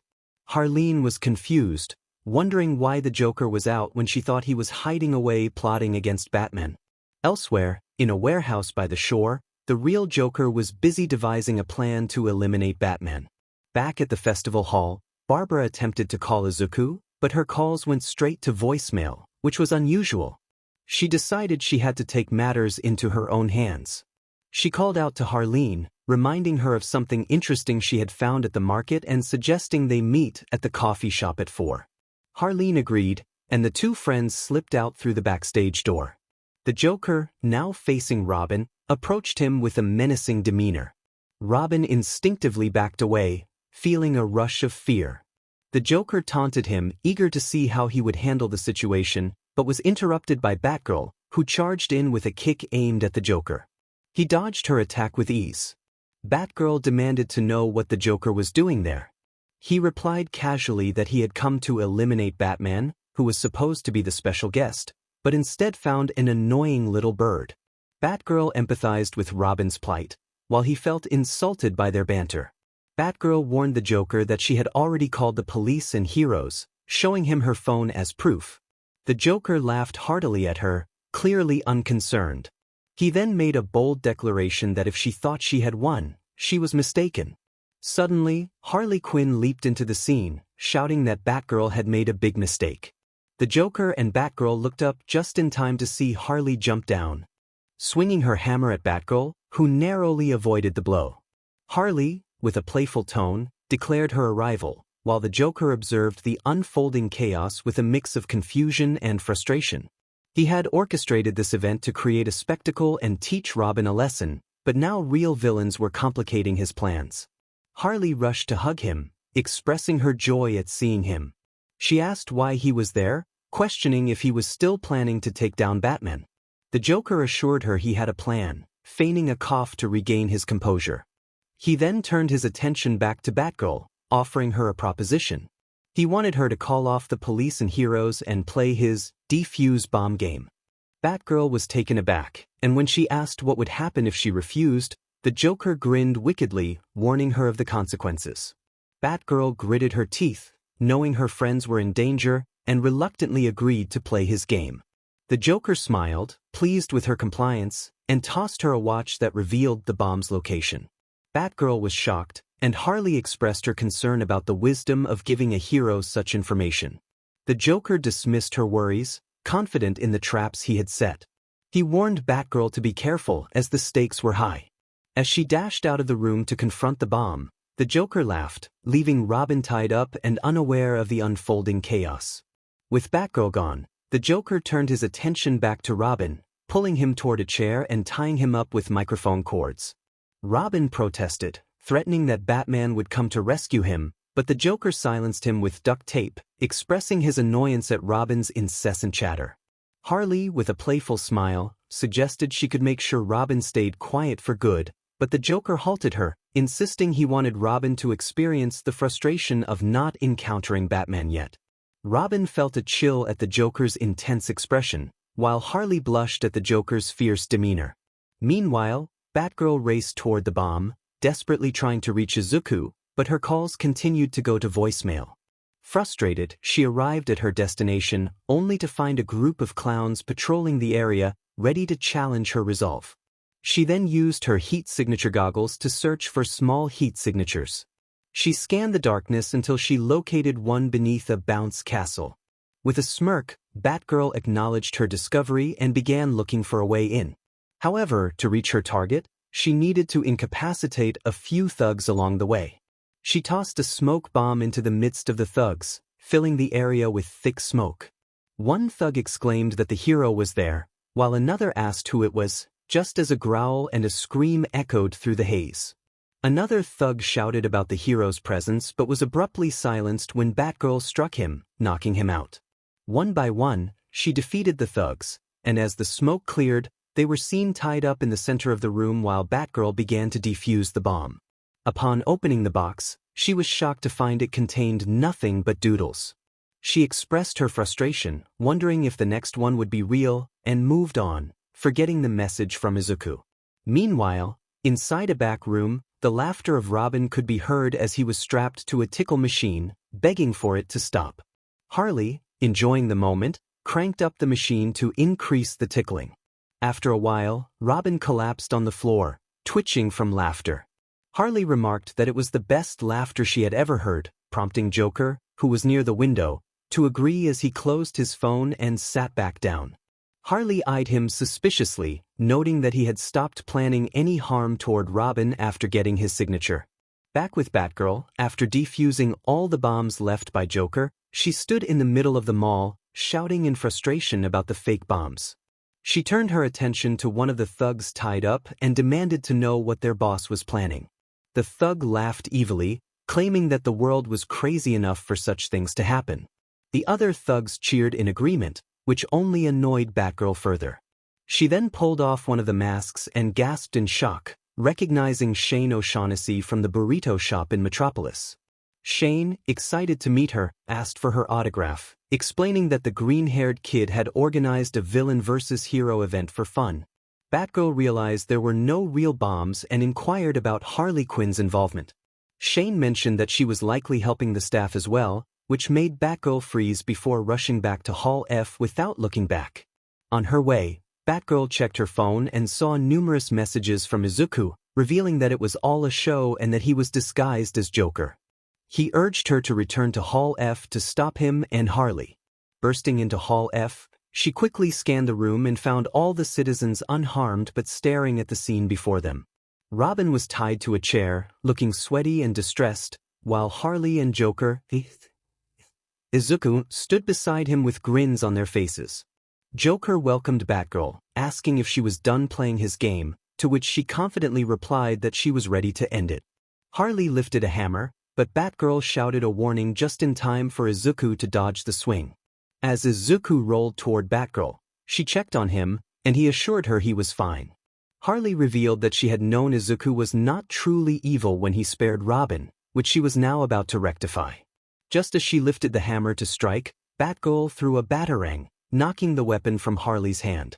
Izuku tackled Harley, and they both stumbled behind the stage. Batgirl rushed to Robin, kneeling in front of him to check if he was okay. He nodded weakly, still sweating, as Batgirl untied him and heard commotion from backstage. In the backstage area, Joker and Harley were engaged in a fistfight. Harley landed a blow to Joker's stomach before kicking him in the face. Joker stumbled back, wiping blood from his lips. Harley questioned why he was pretending to be a good person, to which Joker looked confused and remained silent, lost in thought. Suddenly, he stood up, lifted his driver, and prepared for transformation. He declared that he had once been a villain but was now choosing to walk the path of a hero. With determination in his eyes, he activated his transformation device, announcing his new identity as a hero. Harley recognized him as the armor hero her friend had mentioned, and Batgirl watched with a mix of concern and admiration as the confrontation escalated. "Be prepared to join your friend in jail." Harley grinned, challenging Build to defeat her first. She dramatically pulled out a large bomb from her chest, teasing him with it. Build was filled with questions about how that was possible, but his thoughts were interrupted when Harley threw a small explosive device at him. He quickly grabbed it and extinguished the spark before it could detonate. While he was occupied, Harley appeared from behind, swinging a hammer aimed at his head. The impact sent him flying, crashing against the wall. He growled in pain as he fell to the ground with a thud. Looking up, he saw Harley approaching with a gun that shot acid. Just as she aimed to fire, a batarang flew in and knocked the weapon from her hands. Harley dodged Batgirl's kick as she landed and turned her attention to Build. Batgirl checked on him, asking if he was okay, to which he weakly replied affirmatively, wondering how Harley could produce such gadgets. Batgirl speculated that it must be her unique quirks.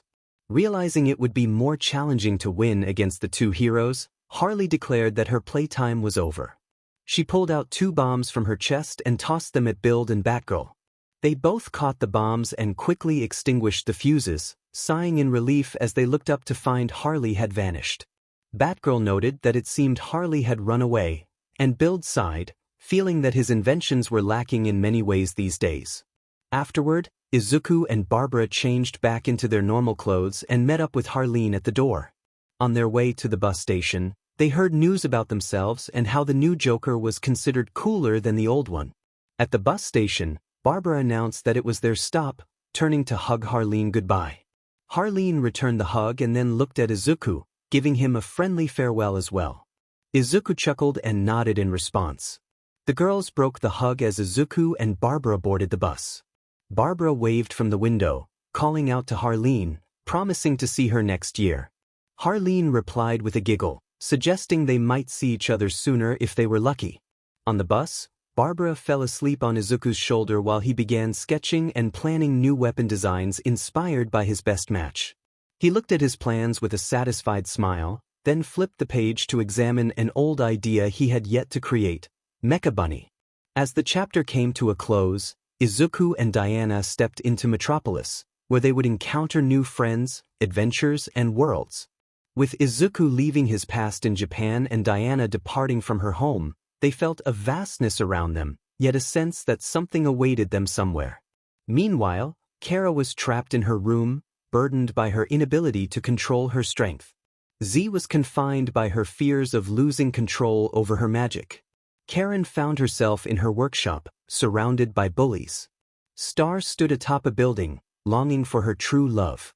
Barbie felt the loneliness of her empty mansion, and Tatsu was in her dojo, sharpening the blade of vengeance.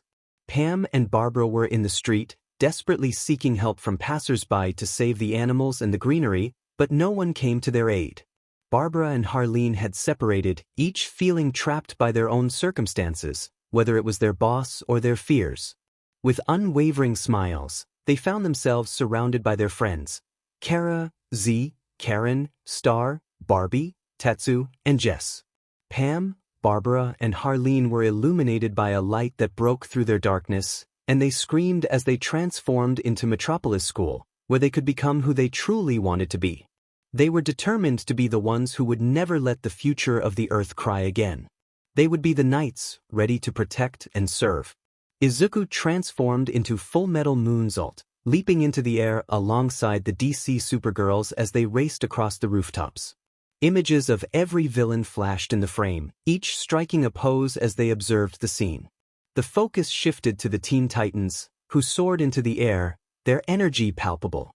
From the shadows, Tamura and Izumi reached out to build, empowered by two muscular allies who shared their strength.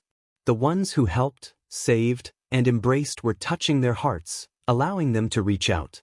Images of Izuku, Tatsu, and Diana in a training center showed them sparring with smiles on their faces.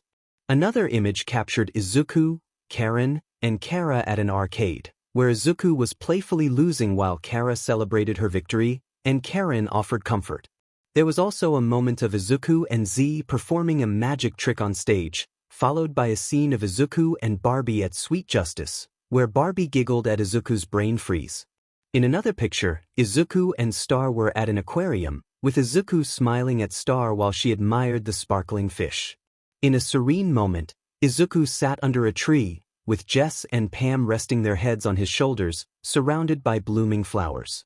Another image showed Izuku, Barbara, and 𝗲𝗏 enjoying themselves at a comic store, having a blast. The message was clear: they would be the ones, the knights of their own story. Izuku transitioned to a different kind of news, showcasing each girl alongside their bottles and smiling faces. The energy was infectious, echoing through their hearts. In the end, Diana took Izuku's hand from the shadows and led him to the LeBlanc Café in Metropolis, where he would meet his mentor, beloved, and new friends. Inside the cafe, Diana paced back and forth, deep in thought, which caught the attention of her teammates. Izuku, concerned, decided to inquire about her unusual behavior. He approached her with his characteristic tact, asking why she seemed so restless. Diana paused, realizing her actions might have worried her friends. She apologized, explaining that she had received troubling news. Pulling out a scroll, She revealed that her mother had invited her and Izuku to 𝗕𝗏𝗃 for the Festival of Heroes. The team's reaction was muted, prompting Kara to question the significance of the invitation. Diana explained that men were not permitted on 𝗕𝗏𝗃, and if her mother was specifically calling for Izuku, it could indicate trouble. She feared that her mother might have discovered that Izuku was not Zeus' champion, and the invitation could be a ruse. As soon as they arrived at the island, Jessica expressed her concerns about the guards capturing them and sending them to the dungeon for eternity. Diana gently reassured her, guiding her to a chair to sit down. Izuku offered Diana a cup of hot coffee, suggesting it would help calm her nerves. After taking a slow sip, Diana felt a bit more at ease, allowing the team to continue their discussion. Jessica inquired about the invitation, to which Diana confirmed its authenticity. Barbara added that Diana's mother was known for her assertive nature, recalling instances when she had rallied a battalion to retrieve her. Diana agreed, remembering those moments vividly. Kara, holding up the scroll, declared that it couldn't be a trap and encouraged the others to enjoy themselves. She playfully warned Izuku to behave, reminding him that not many were invited to a manless island filled with warrior women. The thought of being surrounded by highly trained Amazons made Izuku slightly pale. He recalled their fierce fighting style from their previous encounter and resolved to avoid any actions that might provoke them. The next day, Izuku and Diana took her boat back to 𝗕𝗏𝗃. Throughout the journey, Izuku immersed himself in research about Amazon culture and customs. Diana noticed his focus on the history books and asked what he was reading. He explained that he had borrowed books from the library to avoid embarrassing himself in front of the Amazons. Diana encouraged him to seek knowledge from her instead, as she was a living embodiment of Amazon culture. Izuku hesitated, feeling shy about asking her for guidance. Diana assured him of her trust in him both on the battlefield and as a friend, expressing her willingness to teach him everything about Amazon culture. Curious, Izuku asked about the festival they were approaching.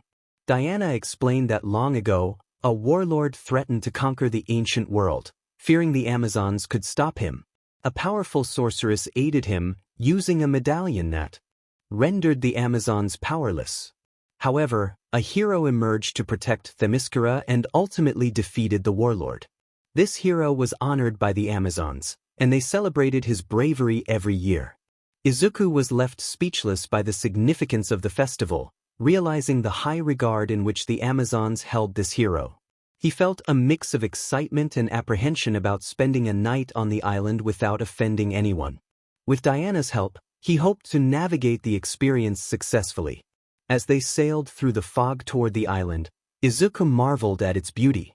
The beaches were pristine, and the clear sea was teeming with life. Lush trees covered the land, and a grand Greek city stood at its center, hidden partially by clouds.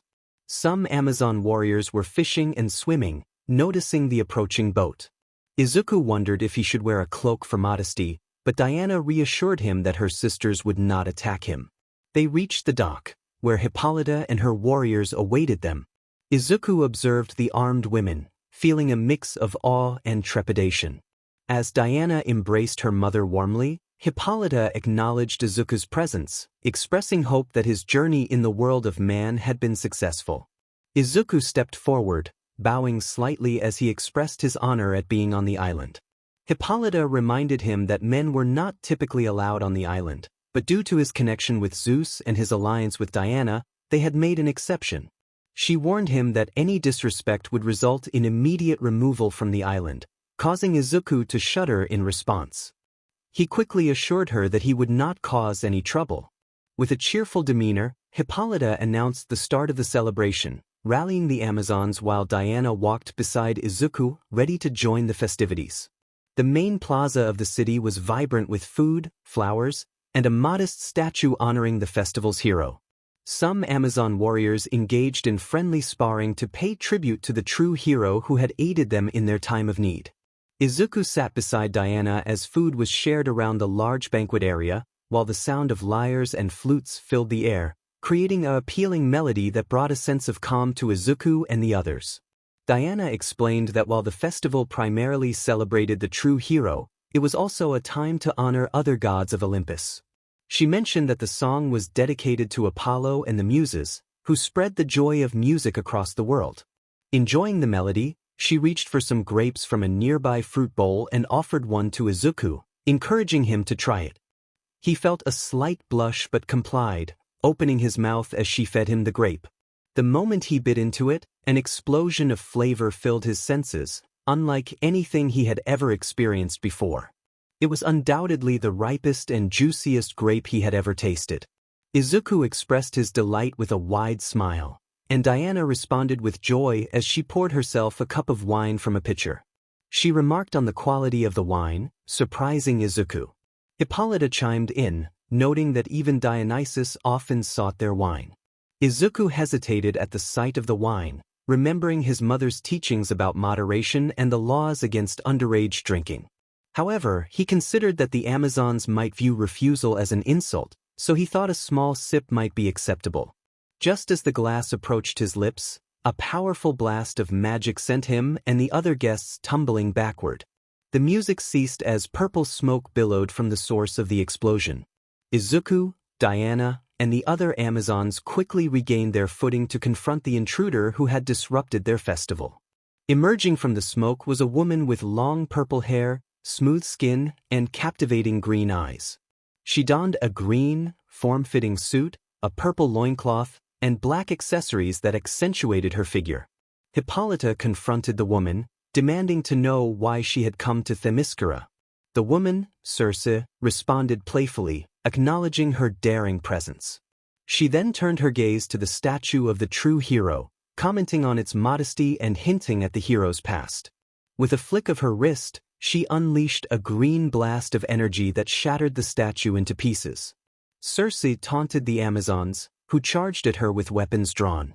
Several armed Amazons launched an attack, but 𝗧𝗪 effortlessly conjured a wall of earth to shield herself. She then summoned a small tornado that swept the attacking Amazons away. 𝗵𝗲𝗄 leaped high into the air, aiming to strike 𝗧𝗪 with her sword, but the sorceress evaded the blow.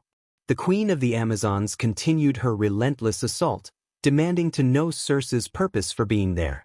𝗧𝗪 revealed her intent to reclaim an amulet that had been in their possession since the true hero had saved them. As the battle raged on, Diana and Izuku joined the fray. Diana initiated the attack by throwing her shield at 𝗧𝗪, momentarily knocking her off balance. Izuku harnessed his strength and speed, leaping over 𝗧𝗪 and grabbing her arm before attempting to throw her into the remnants of the statue. 𝗧𝗪 countered with a magical barrier, scowling at her adversaries. Izuku charged again, but 𝗧𝗪 halted him mid-air, questioning his presence. She then turned her attention to the statue and Diana, making a pointed remark about 𝗵𝗲𝗄's daughter. 𝗵𝗲𝗄, enraged, charged at 𝗧𝗪, but the sorceress smiled knowingly. Izuku shouted for the queen to stop, but it was too late. 𝗧𝗪 clapped her hands, and two massive stone hands erupted from the ground, capturing 𝗵𝗲𝗄 within their grasp. The queen struggled against the pressure, but found herself ensnared. Diana rushed to her mother's aid, striking the stone hands with all her might, but they remained unyielding. 𝗧𝗪 taunted them, boasting about the power of her spell and stating that even the true hero would have struggled to escape.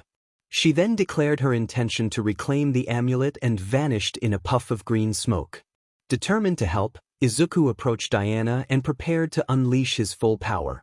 He absorbed energy from two powerful bottles, enhancing his strength to match that of the greatest heroes. With a fierce determination, he called out the name of his attack and delivered a mighty blow to the stone hands. The impact created a shockwave, causing the hands to crack and crumble under the force of his strike. As the dust settled, it became clear that while the attack had caused some damage, it was not enough to free 𝗵𝗲𝗄. Diana expressed her concern, realizing that only by defeating 𝗧𝗪 could they hope to release her mother. Frustrated, Izuku reflected on the words of his mentor about surpassing one's limits. In a moment of inspiration, he pulled out a phoenix bottle and infused himself with its power. As he transformed, a brilliant green flame enveloped him, and wings of fire sprouted from his back. Diana watched in awe as Izuku radiated with newfound strength, his longing to do good shining brightly. With his power crackling around him, he focused all his energy into a single, concentrated fist. With a battle cry, he unleashed a devastating punch, connecting with the stone hands once more. This time, the force of his attack shattered the hands entirely, sending debris flying. Hippolyta fell free from her prison, and Diana caught her mother as the winds settled, relieved to have her back. Izuku felt as if his bones were about to shatter from the recoil of the Diana expressed her concern for her mother, asking if she was all right. Hippolyta reassured her, stating that while she was fine, their champion needed assistance, pointing to Izuku, who was wincing in pain while holding his injured hand. Diana rushed to him, gently taking his hand and inspecting it for injuries. Izuku explained that he believed it was the only way to help her mother and reminded her that 𝗧𝗓 was after the medallion. He stood up, tightening his fist and suppressing the pain, declaring that they had to stop 𝗧𝗓. His determination caused Diana to blush. Hippolyta agreed, emphasizing the importance of preventing 𝗧𝗓 from obtaining the medallion, as it could endanger both 𝗕𝗵𝗃𝗃 and the world. Diana asked her mother where the medallion was, and Hippolyta informed her that it was hidden in the catacombs of the island. Diana nodded in understanding and took Izuku's hand, leading him toward the catacombs. They ran through the city until they reached the tallest point, where stones formed a spiral around them. Diana stepped into the center and knelt down, striking the ground with her fist, activating a mechanism. Izuku watched in surprise as the area sank, revealing stairs leading down to the catacombs. Diana explained that this was where her mother and the ancient queen stored the ancient weapons, including the medallion, urging Izuku to hurry. The two heroes rushed down the stairs, the air growing more humid as they descended, almost like being near the ocean. Izuku felt wind currents swirling around them, pondering what secrets the Amazons had hidden that required such protection and what 𝗧𝗓 sought with the medallion. Suddenly, he heard a male voice acknowledge his return, but he shook off the thought and continued. Eventually, they reached the bottom of the catacombs, where they found 𝗧𝗓 attempting to seize the medallion. She declared her victory, but Diana shouted that she would not allow it. 𝗧𝗓 mocked them, referring to Diana as a princess with her boy toy, which caused Izuku to blush. Diana defended him, asserting that he was a true hero, not a toy. Izuku awkwardly clarified that the term boy toy was not what she thought it meant, but Diana was too focused on the fight to dwell on it. Diana charged at 𝗧𝗓, who retaliated with green magic blasts that Diana blocked with her shield.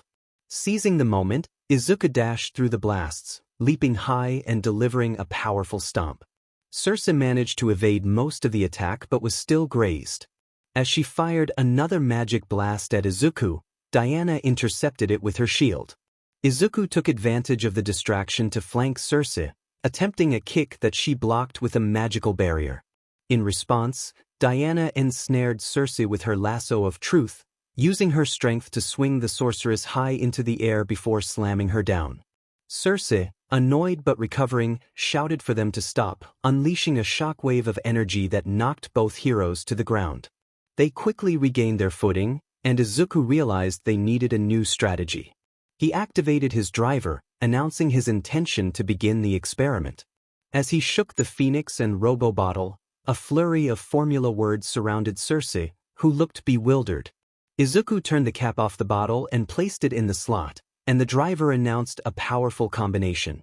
He transformed into the immortal weapon Phoenix Robo, prompting 𝗧𝗓 to stumble back in disbelief. As he soared into the air, he launched a fireball at 𝗧𝗓, who retaliated with a powerful magic blast. The two forces collided, creating a significant explosion that pushed 𝗧𝗓 back. As the smoke cleared, a black crane arm emerged, grabbing 𝗧𝗓 around the waist. She struggled to free herself, but the grip was firm. The crane pulled her into the smoke, where Diana leaped atop it and delivered a kick to 𝗧𝗓's face, sending her crashing against the wall. 𝗧𝗓 growled in pain, furious that a mortal had harmed her. She stood and gathered her energy for a powerful attack, launching it at Izuku. He soared higher to evade the blast, which struck the ceiling, causing debris to fall around them. Summoning a drill sword, he transformed it into gun mode and fired at 𝗧𝗓's magic, resulting in another explosion. 𝗧𝗓, anticipating his trick, formed a magical barrier around herself while preparing a fireball. Just then, Izuku, enveloped in flames, descended toward her with a kick. Their powers clashed, pushing against each other until 𝗧𝗧's barrier shattered. In a fit of rage, 𝗧𝗧 recalled a memory of a hero who had thwarted her before, fueling her anger.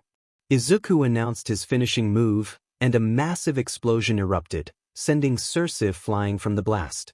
She attempted to retaliate with another magic blast, but Diana ensnared her with the golden lasso, pulling her down before delivering a decisive punch that rendered 𝗧𝗧 unconscious. Build landed on the ground beside Diana, his armor vanishing as he breathed heavily, trying to regain his breath. Diana expressed her determination, stating that her actions were for her mother, her sisters, and in response to the insult directed at Izuku, before wrapping her lasso around 𝗧𝗧. Build praised her efforts, and Diana thanked Izuku, playfully referencing Kara's words about his impressive moves, while giving him a friendly slap on the back. Izuku winced, his eyes widening in pain as he let out a cry. Meanwhile, outside with the Amazons and Queen 𝗵𝗄𝗏, 𝗧𝗧 was taken into custody and escorted to prison. Izuku rubbed his back, still feeling the effects of the battle, while Diana continuously apologized for unintentionally hurting him. 𝗵𝗄𝗏 expressed her gratitude for stopping 𝗧𝗧 and assured them that she would be placed in the most secure cell available. She expressed her regret that the festival had been disrupted for them. Diana reassured her mother that the day had been wonderful and that it was always a pleasure to see her. 𝗵𝗄𝗏 noticed Izuku's injury and kindly offered them a place to stay for the night to help him recover. After considering his condition, Izuku nodded in agreement with Diana. Diana led Izuku to her former room, opening the door for him. He walked to the bed, wincing slightly from the pain in his back. Once seated on the edge, he expressed his gratitude, hoping she wouldn't mind him resting in her room. Diana dismissed his concerns, welcoming him to stay, and joined him on the bed. She acknowledged his bravery in defeating 𝗧𝗧 and pushing his limits to support her sisters, gently rubbing his back to aid his recovery. Izuku downplayed his actions, noting that she would have done the same for him, which caused Diana to blush.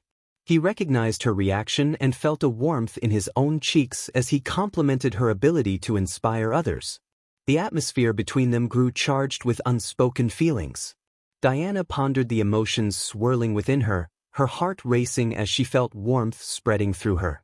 When she met Izuku's gaze, she realized he was experiencing similar feelings.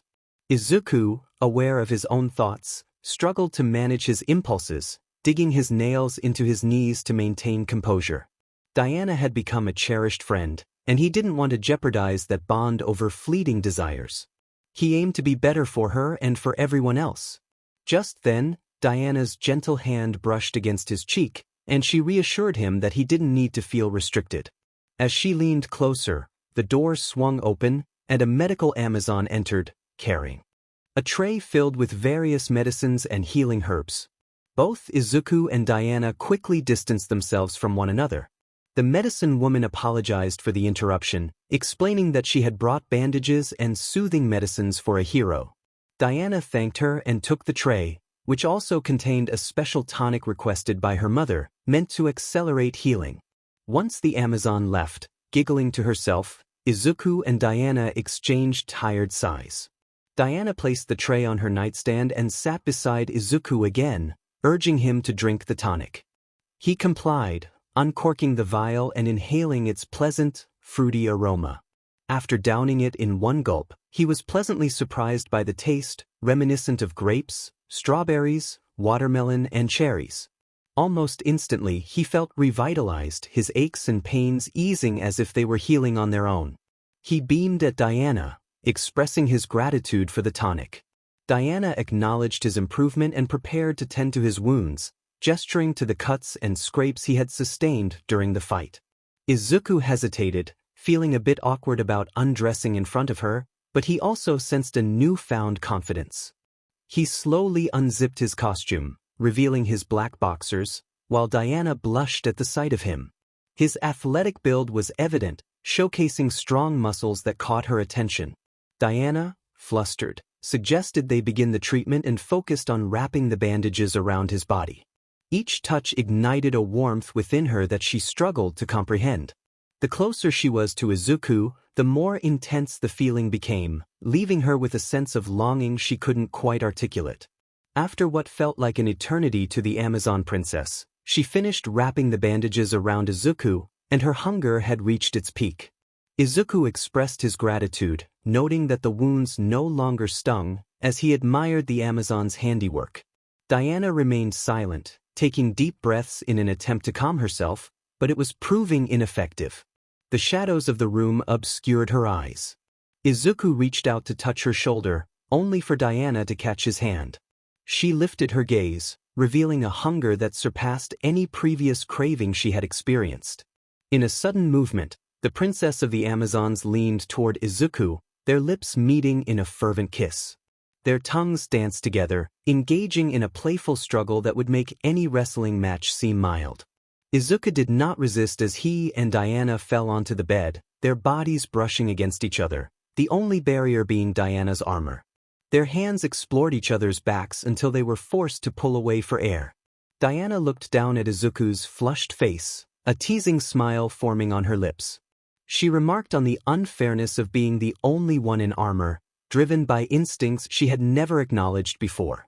With a playful determination, she began to unfasten her armor. As she released one strap, her shoulder pad fell away. She continued, her body growing warmer, until she removed her armor entirely. Her sun-kissed skin glistened in the moonlight, and her hair flowed freely, reflecting her newfound impulses. The atmosphere shifted, stirring something within Izuku, prompting him to reach for her hips. Diana, intoxicated by her instincts, suggested they begin their dance once more. She lunged at Izuku, reigniting their passionate connection.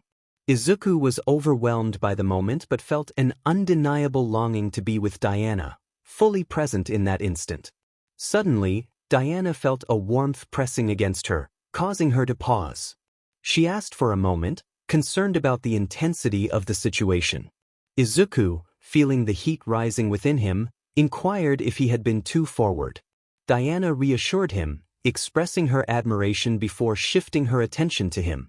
She noticed something unusual and curiously examined it, leading to an awkward yet innocent conversation about the differences between their bodies. Izuku, embarrassed but willing to explain, described the anatomy in a way that was both respectful and informative. Diana listened intently, her curiosity piqued by the stories she had heard from her sisters. As she learned more, she felt a mix of intrigue and shyness, her cheeks flushing as she absorbed the new information. Diana playfully stuck out her tongue, teasingly engaging with Izuku. The salty taste lingered in her mouth, prompting her to explore further. She began to gently caress the tip, eliciting a delighted reaction from him. Observing Izuku's enjoyment inspired Diana to increase her efforts, savoring the moment. She asked him if he found it pleasurable, and his smile confirmed her instincts. As she continued her playful exploration, Diana noticed a sweet and salty essence beginning to emerge. Encouraged by the sounds of Izuku's delight, she intensified her actions, feeling a warmth within herself grow stronger. Diana enveloped him completely, and Izuku responded, feeling the heat radiating from her. She continued her playful teasing, causing him to struggle to contain his excitement. He expressed his pleasure, and Diana felt a thrill knowing he was enjoying himself. The warmth and slickness of the moment heightened their connection, and both felt an overwhelming surge of sensation, leading to an exhilarating 𝗔𝗵𝗄𝐿. Diana was captivated by the experience, unable to pull away from the intensity of their shared moment. Diana took a moment to catch her breath after their intense encounter, a smile spreading across her face as she gazed at Izuku. He expressed his regret for losing control, but before he could dwell on it, Diana playfully tackled him, drawing him into another passionate kiss. She reassured him that there was no need for concern, believing that this was the natural way of things. With that, she continued to kiss her new partner, her fingers gently running through his tousled hair. Diana's words and the warmth of her body against him ignited a powerful reaction within Izuku. A fierce determination surged through him, compelling him to follow his instincts. In a swift motion, he turned the Amazon princess onto her back and initiated his own advance. Their lips met in a passionate clash, and he instinctively tapped into his quirk to enhance his strength. As they settled onto the bed, Izuku locked eyes with Diana, feeling a deep connection between them. Diana looked at Izuku with pure, unadulterated love in her eyes. She gently caressed his cheek and expressed her longing for them to unite. As they moved closer, Izuku felt a rush of emotions, and the moment was filled with anticipation. Diana felt a slight sting, a reminder of her past training as an Amazon, but she embraced the connection they were sharing. Izuku was overwhelmed by the warmth and closeness they experienced together, feeling a deep sense of joy and fulfillment in their bond. On pure instinct, Diana wrapped her arms and legs around Izuku, using him for support. They remained still until Diana signaled Izuku to continue. She expressed her longing to show him the strength of an Amazon spirit. With that, she kissed Izuku passionately. Izuku let his instincts guide him as he began to move, starting slowly before gradually increasing the rhythm. The warmth of Diana's body and the strength of her muscles made each movement feel intense, as if she were drawing him in deeper. Diana let out a soft sound of pleasure, feeling each of his movements grow stronger. Their bodies moved in harmony, with Izuku pushing forward while Diana pulled him closer. The heat within them intensified, and they both expressed their exhilaration before Izuku kissed Diana again, quieting her rising excitement. The connection between them deepened, and Izuku felt a rush of sensations as they continued to move together. Diana playfully reminded Izuku of her warrior nature, emphasizing that her heart was fierce and strong. She encouraged him to embrace the moment, and he responded with determination. As their movements became more vigorous, the intensity of their connection grew. Izuku felt the need to match her strength, pushing himself to keep up with her rhythm, which only fueled Diana's excitement further. As they reached a peak of shared energy, Izuku felt his resolve wavering, but Diana urged him to remain steadfast. They both gave everything they had in that moment, their connection culminating in a powerful release that shook the very foundation of their surroundings. They were left in a state of bliss, exhausted yet fulfilled, wrapped in each other's warmth as they drifted off to sleep. The next morning, they awoke still in each other's arms. Diana greeted Izuku with a gentle kiss before they began to dress. Izuku felt the need to address the previous night, but Diana placed a finger on his lips, offering him a reassuring smile. She understood that he needed time to process everything and assured him that he would always have a place in her heart. Suddenly, a noise outside the room caught their attention. When Izuku opened the door, Hippolyta and several of her warriors stumbled in. Diana was taken aback, blushing deeply as she questioned her mother's presence.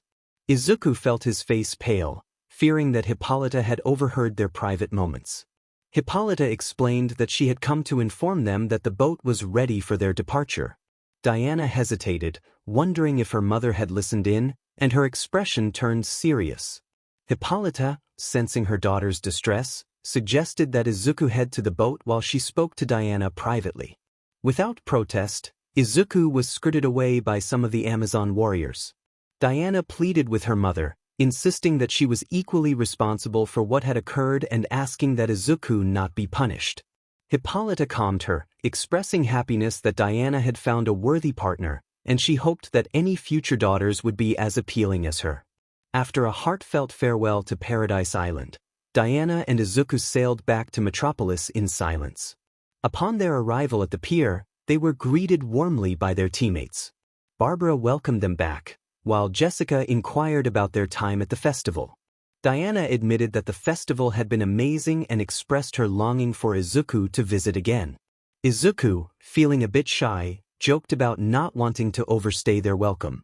Zatanna, noticing their connection, playfully suggested a trip for Sweet Justice, which everyone eagerly agreed to accept for Diana and Izuku. As the group walked, Diana and Izuku lingered at the back, holding hands in a warm gesture of closeness. Unbeknownst to them, Kara observed from a distance, feeling a flicker of irritation at the sight. A thought crossed her mind: could she be developing feelings for Izuku? The chapter concluded, leaving the characters at a crossroads of emotions and relationships.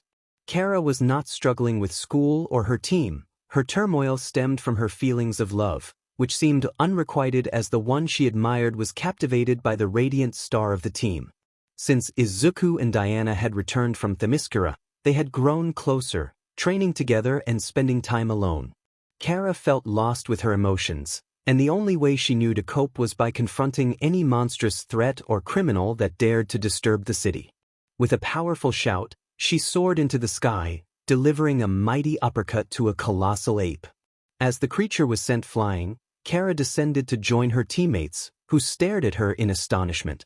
𝗵𝘃𝗲, the bravest among them, approached her cautiously, expressing concern for her well-being. 𝗂𝐻 confidently declared her strength, insisting that she was perfectly fine before taking off again. 𝗵𝘃𝗀 remarked that 𝗂𝐻 was clearly not all right, and the team gathered around 𝗵𝘃𝗲, who pondered the source of her anger. Green Lantern expressed confusion over 𝗂𝐻's constant fury, while 𝗵𝘃𝗲 speculated that nothing was amiss at home, as he had not received any messages from her foster parents. Diana reassured Izuku that 𝗂𝐻 would eventually open up to them. Meanwhile, 𝗂𝐻 landed in a junkyard, venting her frustration by attacking any debris in sight. She shattered a large, broken truck with a punch, muttering about the pity she felt from others. She kicked a refrigerator across the yard, questioning what Izuku saw in Diana. In a moment of exasperation, she stomped her foot, causing the ground to tremble and debris to bounce into the air. As she took deep breaths to regain her composure, she wondered why she was so upset. 𝗂𝐻 reflected on her feelings for Izuku, realizing that he had been a supportive neighbor, helping her with chores and homework. She sighed, acknowledging that while he and Diana made a good couple, seeing them together stirred something deep within her. Eventually, 𝗂𝐻 returned home, reluctantly deciding to seek advice from her foster parents. Sitting down with them, she hesitantly broached the subject of her feelings. Her mother gently encouraged her to share what was troubling her, while her father expressed his willingness to listen.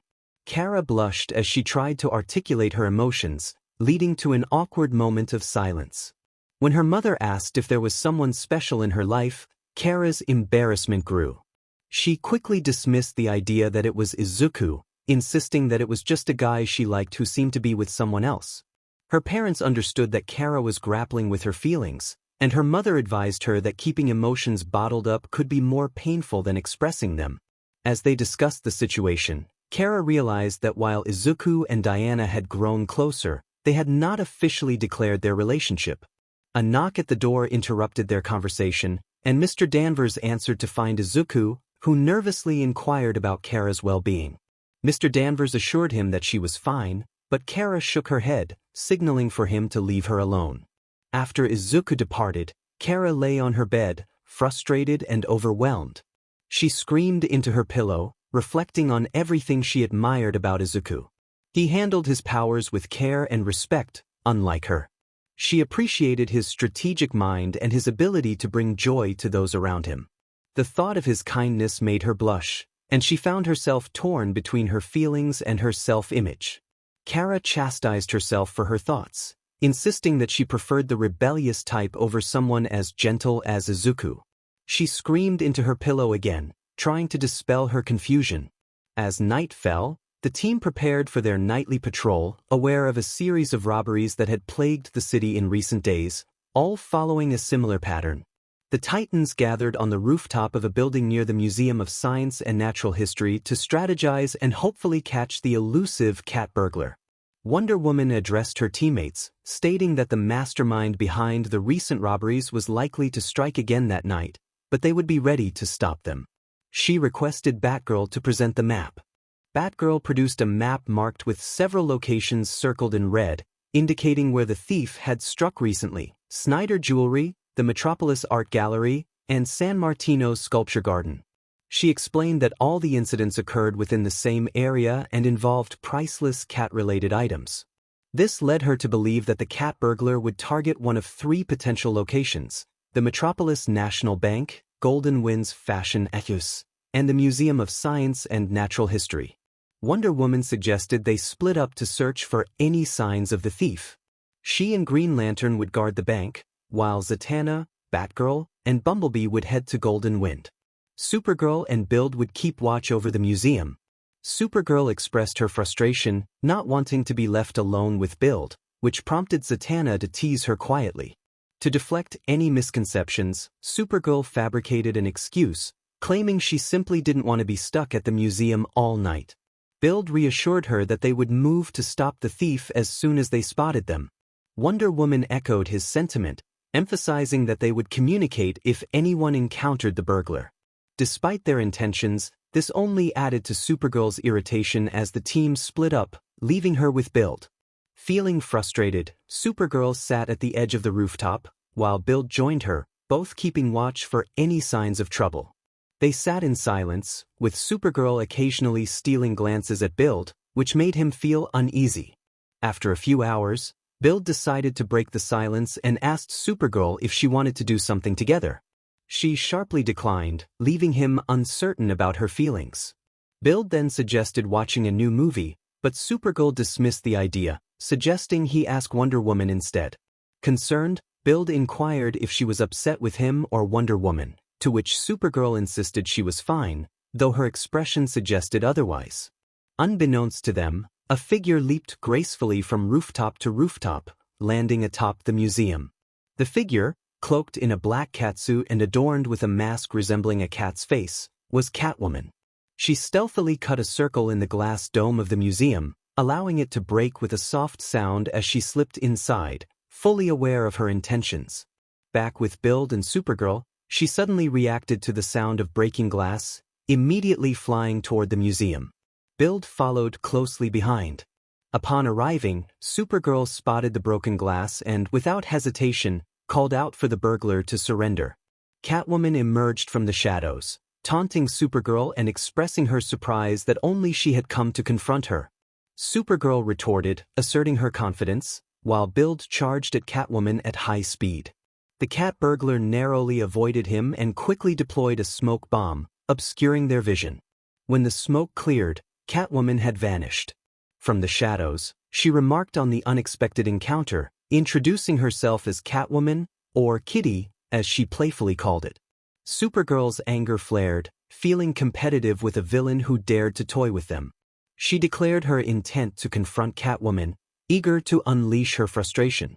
𝗲𝗏 suggested they call the others for assistance, but Supergirl dismissed the idea, insisting she could handle the situation alone. Catwoman, enjoying the chase, teased Supergirl about her determination. Ignoring 𝗲𝗏's attempts to reach her, Supergirl pursued Catwoman through the museum, determined to catch her. As Supergirl entered the planetarium section, she prepared to confront Catwoman, who perched atop a moon, taunting her further. Supergirl denied any feelings for 𝗲𝗏, her focus solely on capturing the elusive thief. With tension rising, the chase continued, each hero driven by their own motivations in the unfolding drama. The weight of the world seemed to rest heavily on their shoulders as the Earth replica loomed dangerously close to Supergirl. Just in time, 𝗲𝗏 leaped into the planetarium, catching the Earth before it could crush her. He gently set the replica down on the ground, asserting that she didn't need to rely on him. Supergirl, frustrated, insisted that she could handle things on her own. Catwoman, seizing the moment, cut the cords of the other planets, causing them to tumble toward the two heroes. 𝗲𝗏 acted quickly, grabbing Supergirl and leaping out of the way of the falling planets, landing safely away from the chaos.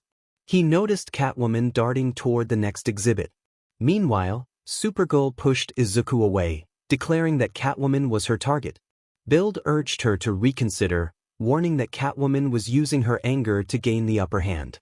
However, Supergirl broke free and pursued Catwoman, who had vanished into the shadows of the prehistoric exhibit.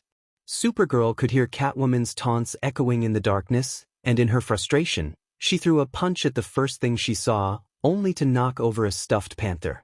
Catwoman's laughter rang out from the shadows, mocking Supergirl's efforts.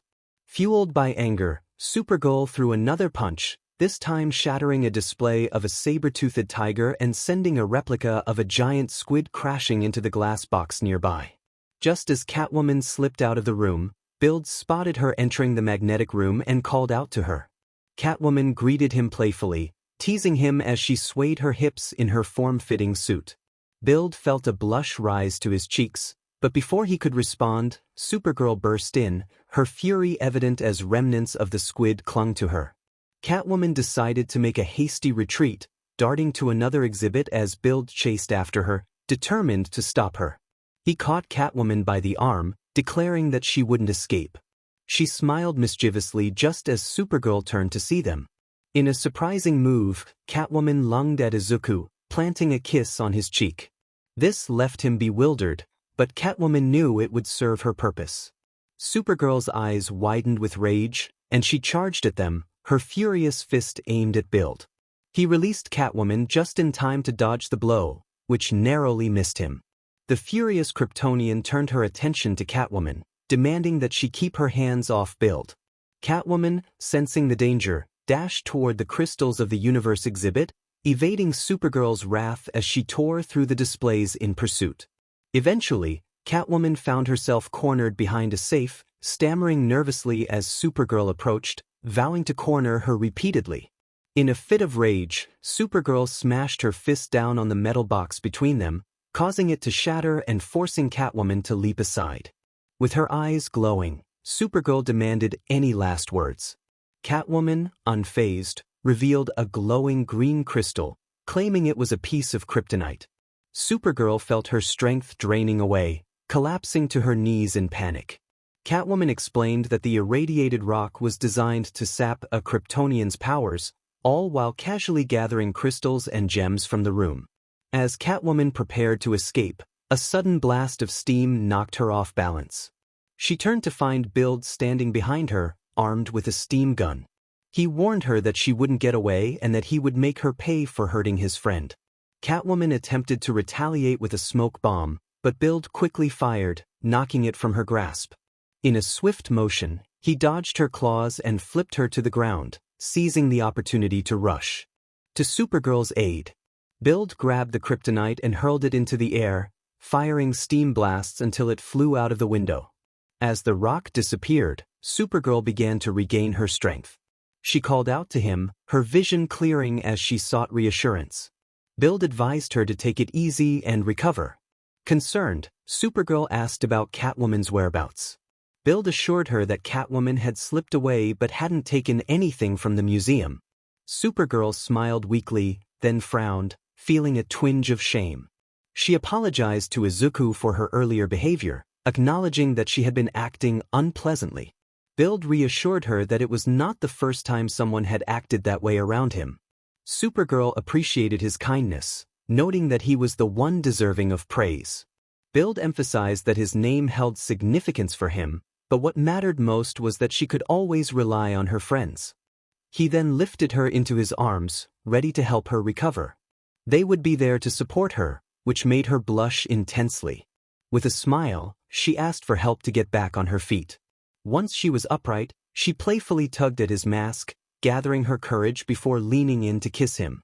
Kara remained still, savoring the moment. As the kiss ended, Kara felt a rush of warmth and her thoughts became muddled. She pulled away, her face hidden from view. He noticed her flushed cheeks and the dazed look in her eyes, steam seemingly rising from her ears before she fainted, collapsing against him.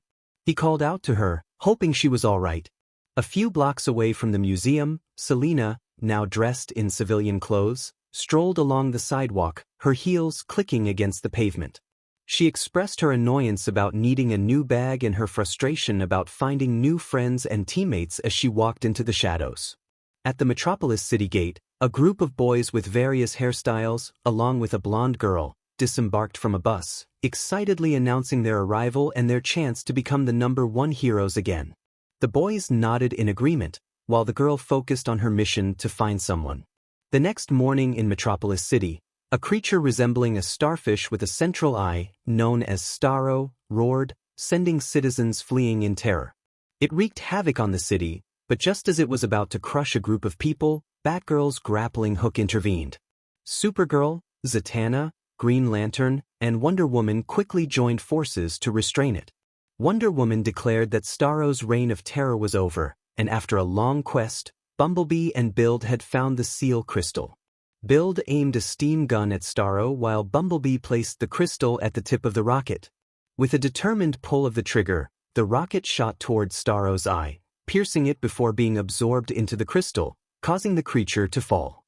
The team gathered around the crystal, where Green Lantern used her ring to examine it, revealing Starro's defeated expression inside. Wonder Woman noted that their teamwork in defeating monsters and villains was improving. Kara confidently stated that they were the best Teen Titans in the city and believed no villain or monster could ever defeat them.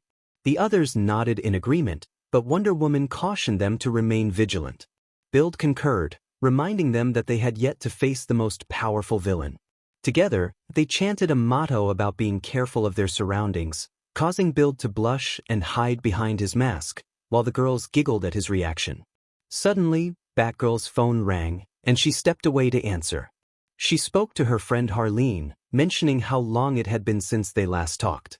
The team was curious about Harleen, and Build explained that she was Batgirl's friend from Gotham City. The girls looked at him suspiciously, prompting him to clarify that he had met her at a hero costume party.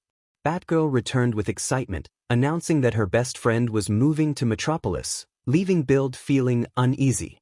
The next day at the school cafeteria, groups of teenagers gathered to eat and chat, while a group of bullies targeted some kids, laughing at their misfortune. In the Teen Titans area, the girls were enjoying their time, but Izuku was absent. Diana noticed the bullies and remarked on Selina Kyle's new friends. Just then, Harleen arrived, popping her bubble gum and greeting Barbara with enthusiasm. They embraced, spinning around before standing straight again. Barbara introduced Harleen to the group, explaining that she was her Gotham best friend forever. Kara and Diana were puzzled until Zatanna and Karen clarified the term for them. Diana extended her hand to welcome Harleen, but Harleen playfully shocked her instead. Barbara laughed at the classic prank, while Diana winced at the surprise. Harleen then showcased her new flower, which sprayed water on Jessica, and demonstrated her invisible ink accidentally staining Zatanna's clothes. Harleen's antics amused Barbara, who suggested that they should show Harleen around Metropolis after school, leaving Karen feeling nervous about the plans. Did that not sound fun? The girls frowned, clearly not fond of Harleen, and even Diana felt the same way. However, the phrase, "everyone deserves a second chance," echoed in her mind, a reminder from someone she cared about. Diana expressed her reluctance, stating it would be their honor to host the new guest. Harleen waved goodbye, walking away with Barbara in a light-hearted manner.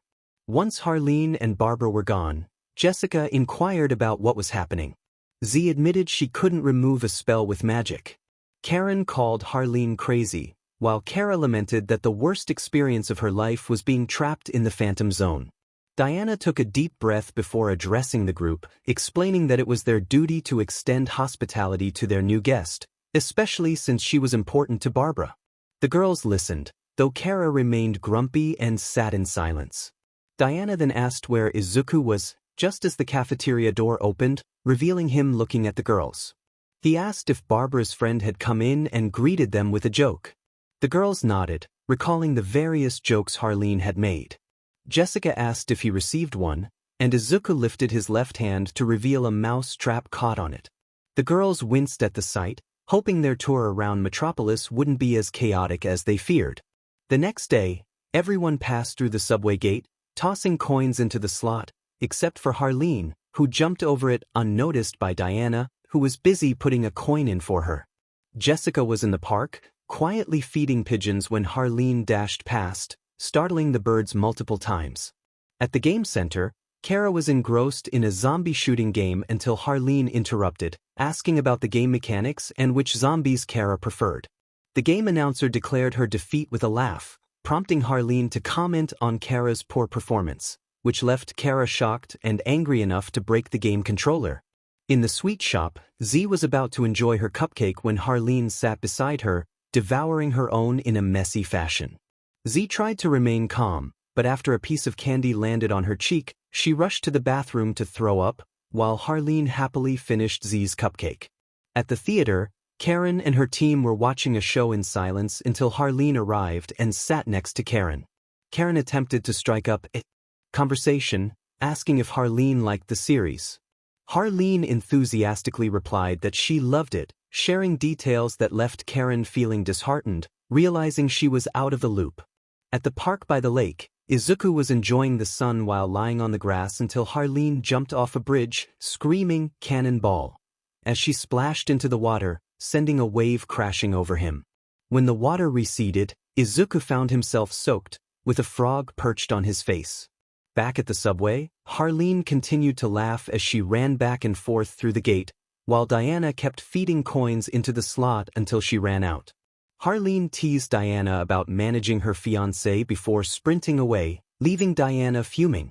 The next day, the Teen Titans, excluding Barbara, gathered in their secret base, exhausted and sprawled on the sofa or floor. Kara sarcastically expressed her relief at not having to entertain anyone. Z mentioned that Barbara needed to know about the chaos from the previous day. Izuku pointed out that if Barbara had known, she would have stopped it back in Gotham City, which only frustrated the group further. Barbara then slid down from the slide and landed on the sofa, asking if it had been the best day ever. The team exchanged glances before Barbara declared her excitement about 𝗓𝗏, revealing she had booked activities for the entire next year. She shared the plans on her phone, prompting cringes from the team. Barbara suggested extending the booking to 5 or even 50 years, joking about sharing a gravestone with 𝗓𝗏 one day. Jessica nervously asked if Barbara intended to reveal their secret headquarters to 𝗓𝗏, which led to a chorus of concerns from the others. Diana firmly stated that they shouldn't crowd Izuku, who had his reasons for supporting 𝗓𝗏. The girls fell silent, looking back at Izuku, who sighed and nodded in agreement. Later, Barbara met 𝗓𝗏 at the comic store, where they read and chatted, enjoying each other's company. After that, Barbara informed 𝗓𝗏 that their friends would not be joining them, prompting 𝗓𝗏 to introduce her new friends, which led them to this moment. Inside the car with 𝗓𝗏, Pam, Selena, Carol, Leslie, and Doris, the most notorious group in school, Barbara watched as they took turns smashing a mailbox with a bat. Doris shouted in excitement as she swung the bat, causing the mailbox to splinter. The girls erupted in laughter, but Barbara remained frozen in shock. 𝗓𝗏 glanced at Barbara, raising an eyebrow and asking if she was okay. Barbara, feeling nervous, replied that she was fine, though she winced at the sound of the mailbox being destroyed. She attempted to reason with them, suggesting that they were destroying the mailbox to replace it with a better one, but Pam quickly corrected her, explaining that they were doing it for fun. Selena chimed in, assuring Barbara that it was all in good spirits before she rammed the car into the mailbox, while Doris stuffed her mouth with leaves nearby. As the laughter continued, Barbara felt overwhelmed and finally shouted for them to stop the car, which made Selena halt immediately. Apologizing, Barbara claimed she had a library book to write, dragging 𝗓𝗏 with her as they exited the vehicle. Once outside, Barbara expressed her relief, believing they had convinced the others. She then searched her pocket for her phone to call her friends for a movie.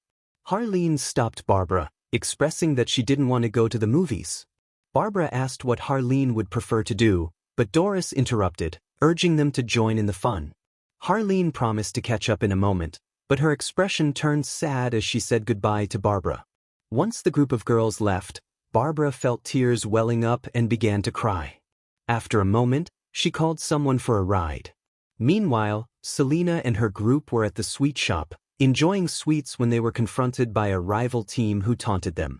Z called for the waiter as they prepared to leave the shop and head into battle. Diana rallied her teammates, while Jessica suggested they should contact Barbara and Izuku.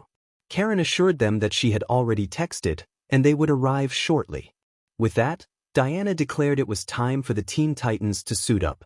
At LeBlanc's shop, Izuku was preparing coffee for himself and Barbara, who was resting her head on the desk, looking drained. He placed a cup in front of her, and she perked up at the sight of her favorite hot cocoa. As she took a sip, she reflected on her choices, questioning whether hanging out with 𝗓𝗏 was the right decision. Izuku listened and responded thoughtfully, suggesting that while some activities might not be the best, it was important not to cut off her friend entirely. Barbara expressed her longing for a close-knit group of friends, feeling torn between her old friends and 𝗓𝗏. Izuku encouraged her to maintain both friendships, explaining that it was possible to enjoy different groups without conflict. After pondering his words, Barbara realized he was right and decided to make the call to 𝗓𝗏. She thanked Izuku with a quick kiss before rushing out to contact her. Suddenly, Barbara burst through the door, announcing that Diana and the others were in trouble. They both dashed out of the shop, heading toward the commotion in the city. Izuku urged Barbara to follow him, and they ran together, ready to assist their friends. In the city, Wonder Woman, Batgirl, Supergirl, Green Lantern, and Zatanna were engaged in a fierce battle against a group of villainous girls, including Giganta, Ivy, Harley, Catwoman, Star Sapphire, and Livewire. The fight had initially gone well, but with Harley joining forces with her team, the heroes found themselves at a disadvantage. Just then, Catwoman taunted them, and Harley prepared to swing her hammer. However, a batarang struck her wrist, causing her to drop the weapon in surprise. From the shadows, Batgirl emerged, revealing herself to the astonished heroes. Batgirl had thought she would finally see Harley in Gotham. With a frown, Harley questioned what it was about her explosive personality that drew attention. She pointed her hammer at Batgirl, and with a swift motion, fired a rocket that struck the car where Batgirl stood. The explosion impacted Batgirl but caused no harm. Batgirl, with narrowed eyes, declared that they were going to put Harley and her accomplices in jail. The villains laughed, believing Batgirl was alone in her efforts to stop them. Giganta taunted Batgirl, suggesting she was weak, while Ivy added that even with a comrade, they stood no chance. Livewire pointed her electricity at Wonder Woman, Beast Boy, Supergirl, Green Lantern, and Zatanna, questioning if they were willing to abandon their friends to defeat them. Batgirl smirked, affirming that they would not, as they were the Teen Titans. The villains looked confused at the sudden sound of blue mechs, which unleashed blue flames toward Catwoman from behind. Catwoman yelped in surprise, dropping the lasso of truth, which freed the girls. Supergirl seized the moment to punch Giganta, while Green Lantern created a shield around Livewire and Ivy. Wonder Woman delivered a powerful punch that sent the villains flying. Beast Boy transformed into a smaller form and struck Star Sapphire, while Zatanna threw a card at Catwoman, who dodged with a dramatic pose. Distracted by her friend's chaos, Harley was caught off guard as Batgirl approached and executed a judo throw, sending Harley toward the group of villains. The heroes gathered around Batgirl, ready to face the villains, who were regrouping around Harley. Just as the tension peaked, the police arrived, prompting Catwoman to instruct her team to scatter. Supergirl was eager to pursue, but Bild stopped her, pointing out that the girls were all bruised and scratched. Reluctantly, Supergirl agreed to retreat, crossing her arms in a pout until Bild playfully poked her back, causing her to yelp in surprise. The girls laughed as they returned to LeBlanc, where Izuku patched them up. The next day at the comic shop, Barbara and Harleen were searching for the latest comics. Barbara gasped in delight, announcing that she had found something special. Harleen was thrilled to discover issue 6 of the Gotham Crow Limited series and spun around to open it. Barbara noticed a bandage on Harleen's wrist and inquired about it. Harleen explained that she had gotten it from a hairdryer cord, pulling her sleeve to cover the bandage. Then, Harleen noticed a bandage on Barbara's neck and asked about it. Barbara claimed she had a similar mishap with a hairdryer, adjusting her hood to conceal the injury. Both exchanged knowing glances, narrowing their eyes at each other until Harleen remarked that if she didn't know any better, she would say that the comic was a treasure trove of Batman's best entrances. Barbara exclaimed in surprise and insisted they read it together, diving into the story of Batman and Joker. The Teen Titans faced a formidable challenge as they battled a large metallic humanoid robot named 𝗵𝗲, who boasted of his ability to take on Superman. He hurled a chunk of road at the team, but Bild intercepted it, allowing Diana and Zatanna to launch their attacks. Zatanna ensnared 𝗵𝗲 in magical binds, and Diana delivered a powerful punch that sent him staggering back. Exhausted, Diana knelt down, using her sword for support.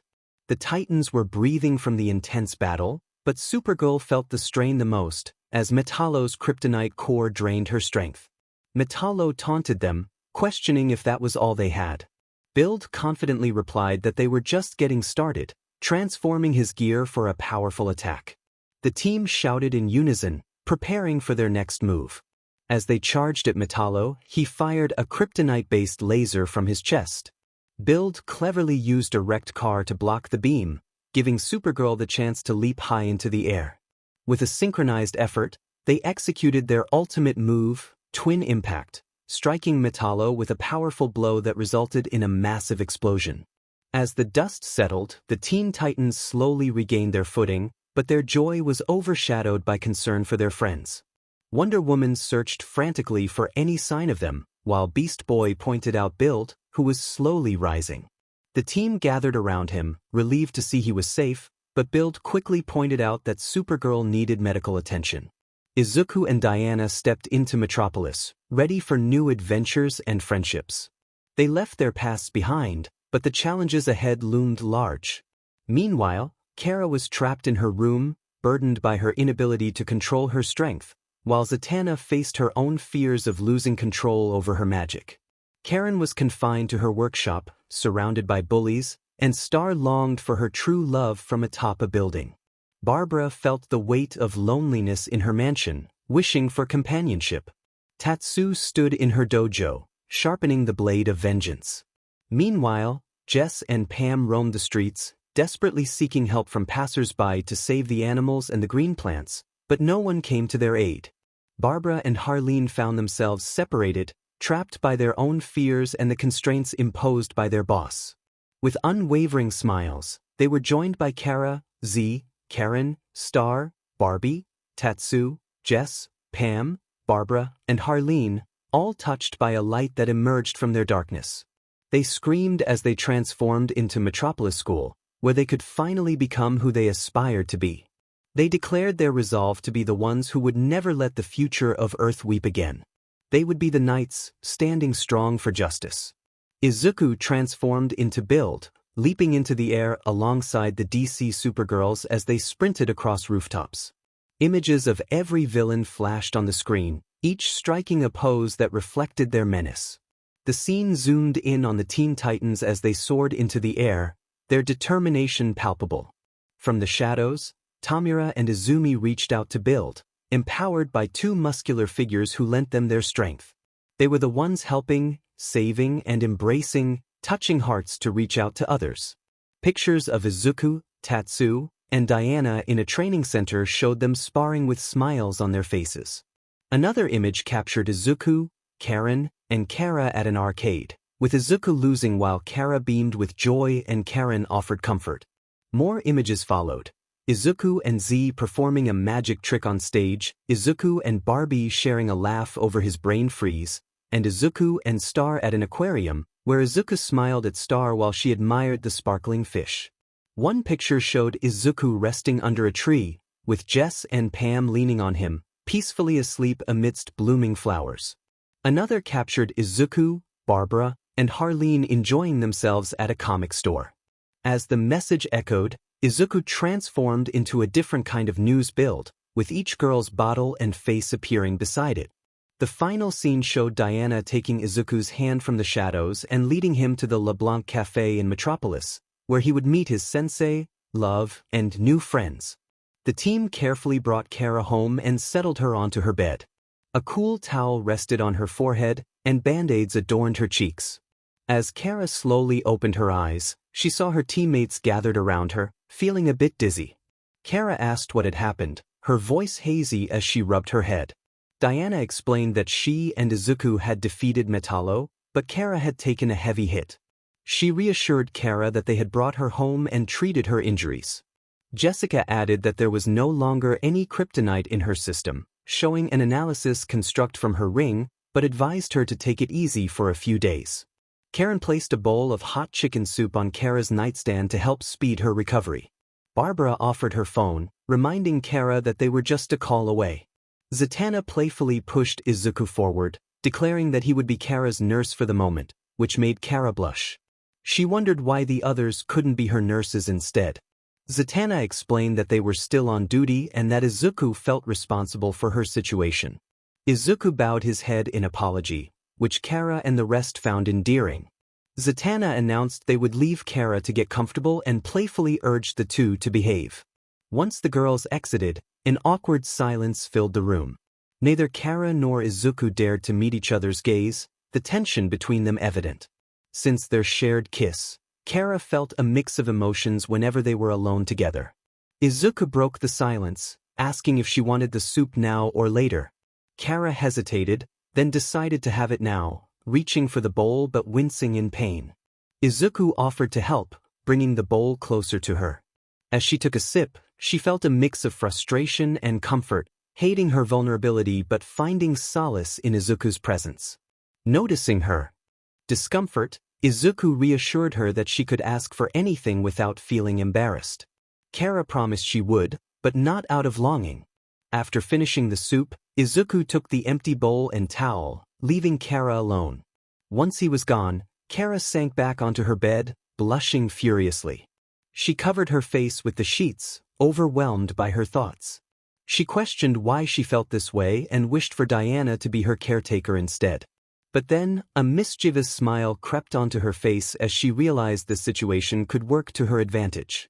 The days passed, and 𝗓𝗏 made life challenging for Izuku. She had him carry her to the bathroom, hand-feed her, and even give her massages. Izuku nearly fainted when she playfully showed him her toned legs. 𝗓𝗏 reveled in the attention, planning to continue this for a week. Tonight, however, she would put her plan into action, as her parents were going out for dinner, leaving her with Izuku for the night. Mr. Danvers reminded her to call if she needed anything, while Mrs. Danvers instructed Izuku on reheating dinner.